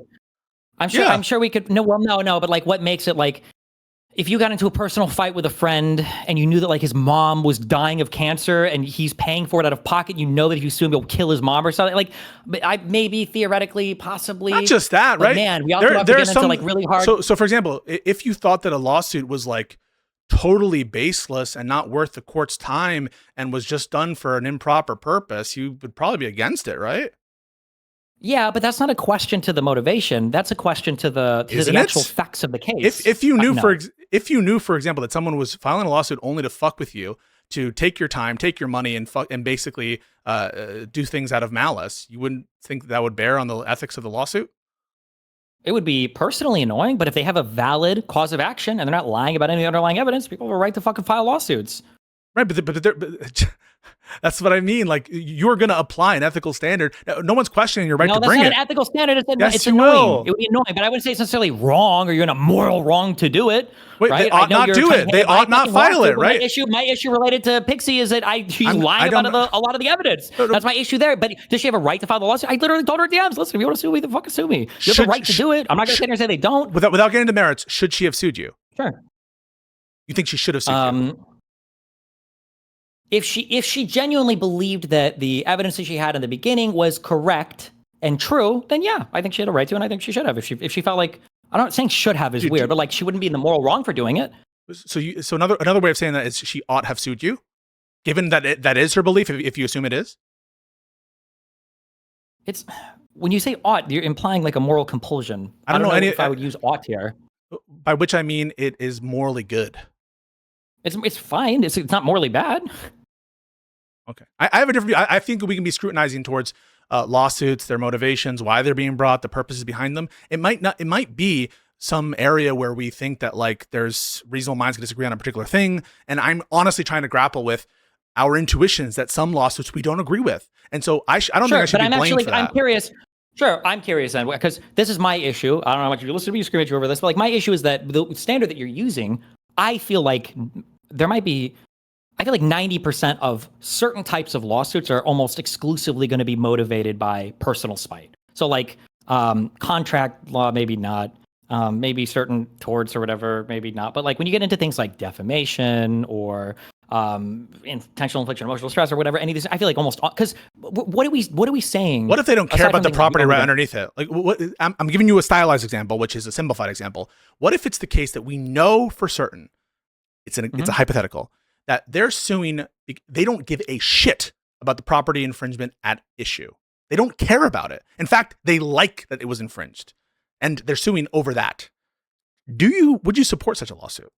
Absent some overriding social concern, I can imagine where impact litigation mattered, so absent those kinds of, or where, it's kind of futile, no matter what lawsuit's going to happen. So absent those things. I think there might be a world maybe where if I could maybe perfectly ascertain it, I would say no, that would be unethical. Yeah. But I think this would I think it would be on the border of like, should you deny people who are not vaccinated access to medical treatment related to the disease that they didn't get vaccinated against? And I think it's an easy yes for people to say, but as soon as you start to push a little bit, it's like, well, what about if you're fat and you have an obesity or like heart-related disease? What if you smoke cigarettes and you got lung cancer? What if your parents smoked, right? Then it's like, okay, fuck, actually, there's no way to draw a line here. Right, so do you agree that like the vast majority of certain types of civil litigation it's motivated by spite? No, otherwise, they would just solve it out of court, right? I basically think that you're correct. I just want to say that you are correct that in litigation, almost always there is some human story of emotion, spite, anger, betrayal. These stories are oftentimes lost by the legal formalism. And I should never have, no one should interpret me as to say that I think that legal lawsuits are all formalistic. All I'm saying is there are certain purposes that I think are proper, certain that I think are improper. So the mere presence of malice or a spite to me isn't going to be sufficient to say I don't care about a lawsuit. I just want to be clear about that. So the presence of spite, I've never represented that that's sufficient for me to say a lawsuit's not justified. I have a view about when lawsuits are justified, and it's not that. But I'm just saying, like, we all are trying to honestly grapple with when that is the case and when it's not the case, and that's what I'm trying to do. You might disagree with me. This it's is my honest issue. disagreement. I don't like when you keep saying it's honest disagreement.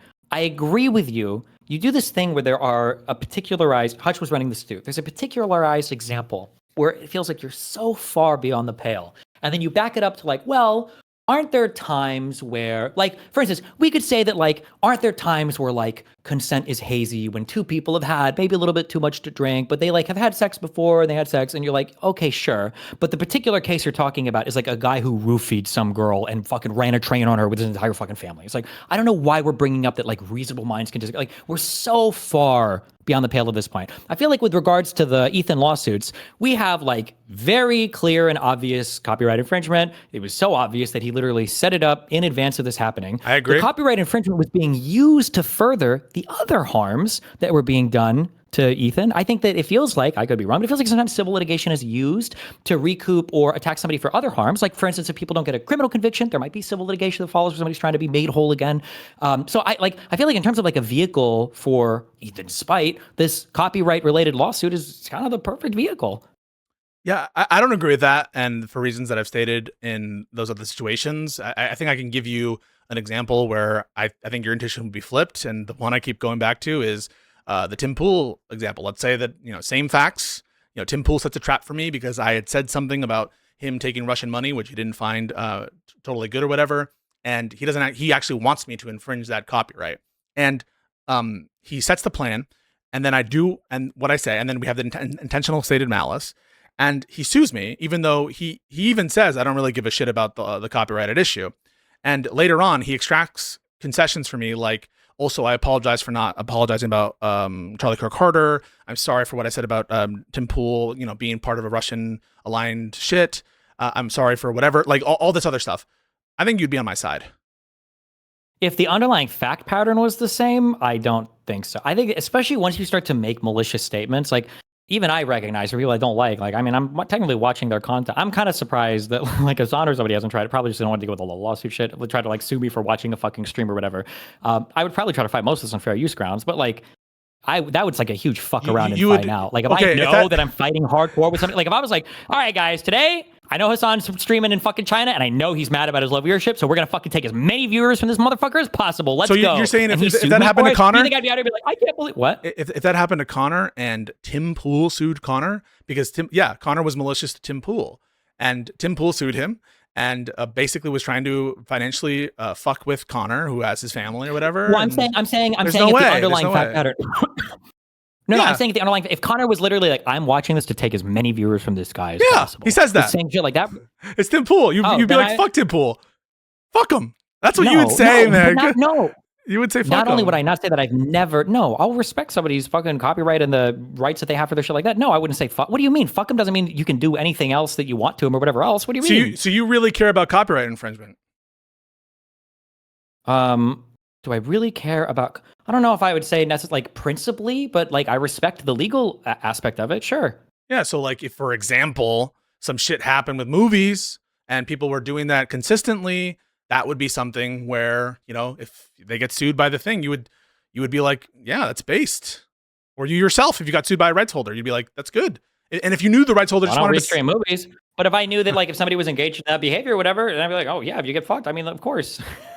I don't know how old you are. I'm 37. We all got fucking emails from the RIA or whatever when we were on Kazaa or the Pirate Bay or whatever else, and there was a fucking FBI honeypot or whatever else where they were fucking shooting out copyrighted shit. You'd get a letter for it, or the MPAA. Yeah. Okay. I didn't know that DGG respected copyright so much. Maybe they do, and I've just been wrong about that. It seems like this is not what's motivating people. It seems like people think that copyright is kind of like yoink, and they just do whatever they want. Wait, hold on, just real quick, because you've tried to do this like 3 or 4 times, okay? Let me show you the difference. I don't know if you're getting this or not, okay?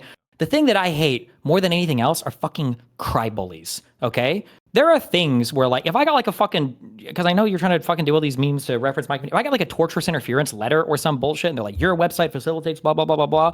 I'm not gonna sit there and cry about it. Yeah, it obviously does. Maybe it does. Yeah. I don't know if I should say this now. If a company will hear this and use this as an admission for court, this is all memes and blah, blah, blah. But like, yeah, I'm not gonna say like, I can't believe that somebody's coming after me just because I am fucking hosting a web. No, I'd be like, oh, well, fuck yeah, I guess you got me, right? Sure. Yeah.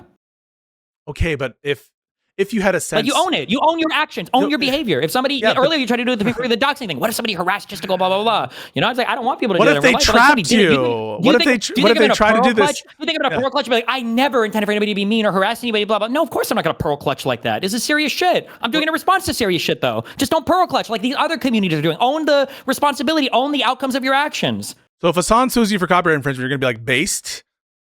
I deserve to be sued.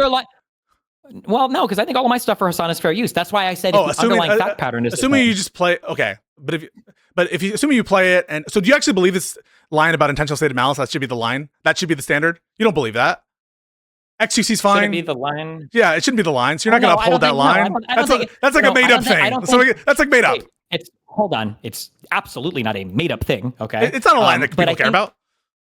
It's absolutely a line that people care about. Attorneys and judges would probably care about it. Intentionally stated. If you're literally saying like, I'm doing this because fuck the other person. No, for copyright as a line. And no, as a line for copyright, is that even one that you copyright? I think people are going to care about that. If you intentionally state malice, I think people. Do you want that to be the threshold? That beyond anything before that, good to go? No, I don't think I don't think that's a threshold question. I don't think it's just positive one way or another. But I'm saying that like I definitely wouldn't complain at that point. Like Jesus Christ. Like, how could you, right? Like, you're expecting it. Like, if I'm watching Hassan's shit, I'm commenting or whatever, that's fine. But if I watch it, I'm like, this motherfucker, I'm taking as many views as possible. And he sued me. How am I going to sue him? Like, I can't believe he blah, blah, blah, blah, blah. I think if if your community got the impression that one of the motives of the the people who were suing you was because you had said something about Russia or other political grievance, they would harp on that and they would call it improper purpose. If they got the sense, they might. Yeah, yes. I agree with you. They probably would. Sure, I think a lot of, but I think you would say, you know what? That's a good point. Good point. That's fine, but the thing is, you can say that because you're intuiting it. Maybe because of things Doobie and Jessica will tell you, but I don't say things like that. I am the number one fuck around and find out person on the internet. Where if something happens, I always say, "What did the other person do? What did they do first? Why did this person do that?" That's I'm like I have the highest reputation in the entire fucking world for asking that question when it comes to the guy. Always ask that other question. Okay. Hey, you made me tired, and I do want to say I think that we can have people in communities have their disagreements. Y'all can say whatever you want, but I'm going to defend myself in terms of my ethics, and I think that what I've done is nothing but stay true to like my sincere opinions. And if that pisses people off and that causes people to think that like I'm taking a side with the lefties, so be it.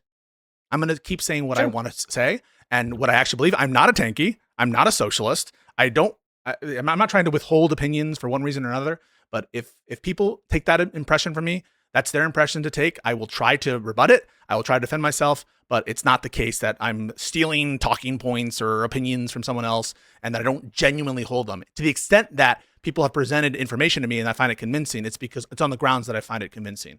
And I'm not like in these, private DMs or private groups with snarker communities whose whole intention is to destroy you or your community. That's not what I'm doing. I'm trying to keep it to stuff that I'm interested in, and that's all I can do. Well, to be clear, that's not all you can do. That's the bare minimum. Well, what else do you want me to do? Do you want me to ban them? Yeah, I want you to ban every single anti-Destiny fan. I need you to pull people. I want you to go Pisco Patel, okay? And I need you to do a loyalty test. And if anybody was involved in any shit talking to me, ban all of them. Okay? But if that's insincere, if that's facetious, if there's some actual ought that people think that I should do, present it to me. Send it to me in a DM. Say it It's when not it's just all I'll say. Listen, my whole chat, I've been watching the whole time. Okay, are blowing up. They are super pissed at you. They think your position is disingenuous. They think you're lying about this thing or whatever. They think your arguments are blah blah blah. Your chat the entire time has been saying I'm a pedophile. I have child porn. I fuck kids. I do all this. That's the difference. In terms of you asking like, well, should I ban that person saying that? No, but like, why is there a difference there? I don't know. Why is there a difference between my community, Ethan's community, and Kaceytron, Frogan, and the other bitch's community or whatever? Right? I think at the end of the day, it's good to ask questions like this and not pretend like all of it is a random chance, an accident, and a big bang, and who knows how anything could happen. And if you want to disingenuously present it as like, well, who should I fucking ban? Who should Trump have arrested to make it so he's not guilty for J6? It's not a simple matter at that point, right? Like you quoting Sotomayor in the Warhol case, where just because you say a thing is a thing doesn't make the thing itself the thing. So so there you go. You think I was disingenuous with my citations to Warhol? Probably, but I have to go read it because the way you cited it made me think it was disingenuous. The citation sounded like you were making it sound like she said that just because somebody says a thing is fair use or whatever. Fair use. Sure, but the effective inquiry. Yeah, but it sounded like you were implying you were using that quote, and it sounded like you were trying to say what Sotomayor was saying was just because somebody says a thing is stealing content doesn't mean that they're stealing content. When my guess is she was probably using it in the opposite, which is different because he was probably using that as a defense for his copyright infringement, whereas in this case, Denims is using it as an excuse for copyright infringement. So I don't think that the quote would necessarily apply. But I mean, you can just go look at Warhol and see if you think I'm misrepresented. Okay. All right. Be careful. Later. Don't be mean to Hutch. Bye. Yeah, I won't. Okay. I gotta go, folks. Hope everyone is doing well. Let's see.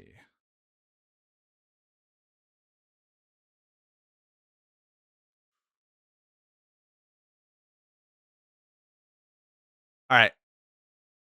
My guys, stay cool. I had some content, but I think you've made me tired. I am genuinely tired. And that conversation went on for like 4 hours and 47 minutes. So I know I made some kind of agreement with where I said that I would be available for this guy, Hobbit Follower. Yeah, I know Hobbit Follower. Hobbit Follower, why don't you, if you're still around later tonight or something, we can have a conversation or whatever. I don't know. I can't guarantee it. But definitely, if you're available tomorrow, if you want to make your little just be normal post, I don't know what the result will be, but if you can make me normal, if I haven't been made normal already. Also, we might actually have Kash Patel's interview with Katie Miller, which there's a killer on the loose, folks. Let's not forget that. Let's never forget that. They might have filled him before, but still horrible optics. I love you guys very much. Appreciate your support. And even if you disagree, you know what? My motto is I love the haters. Keep the hate, keep hating, and stay cool. Peace out. So the thing I keep thinking about is, was it worth it to be happy for a little bit? Even though it ended up sad? Or would it have been better if the whole thing never happened?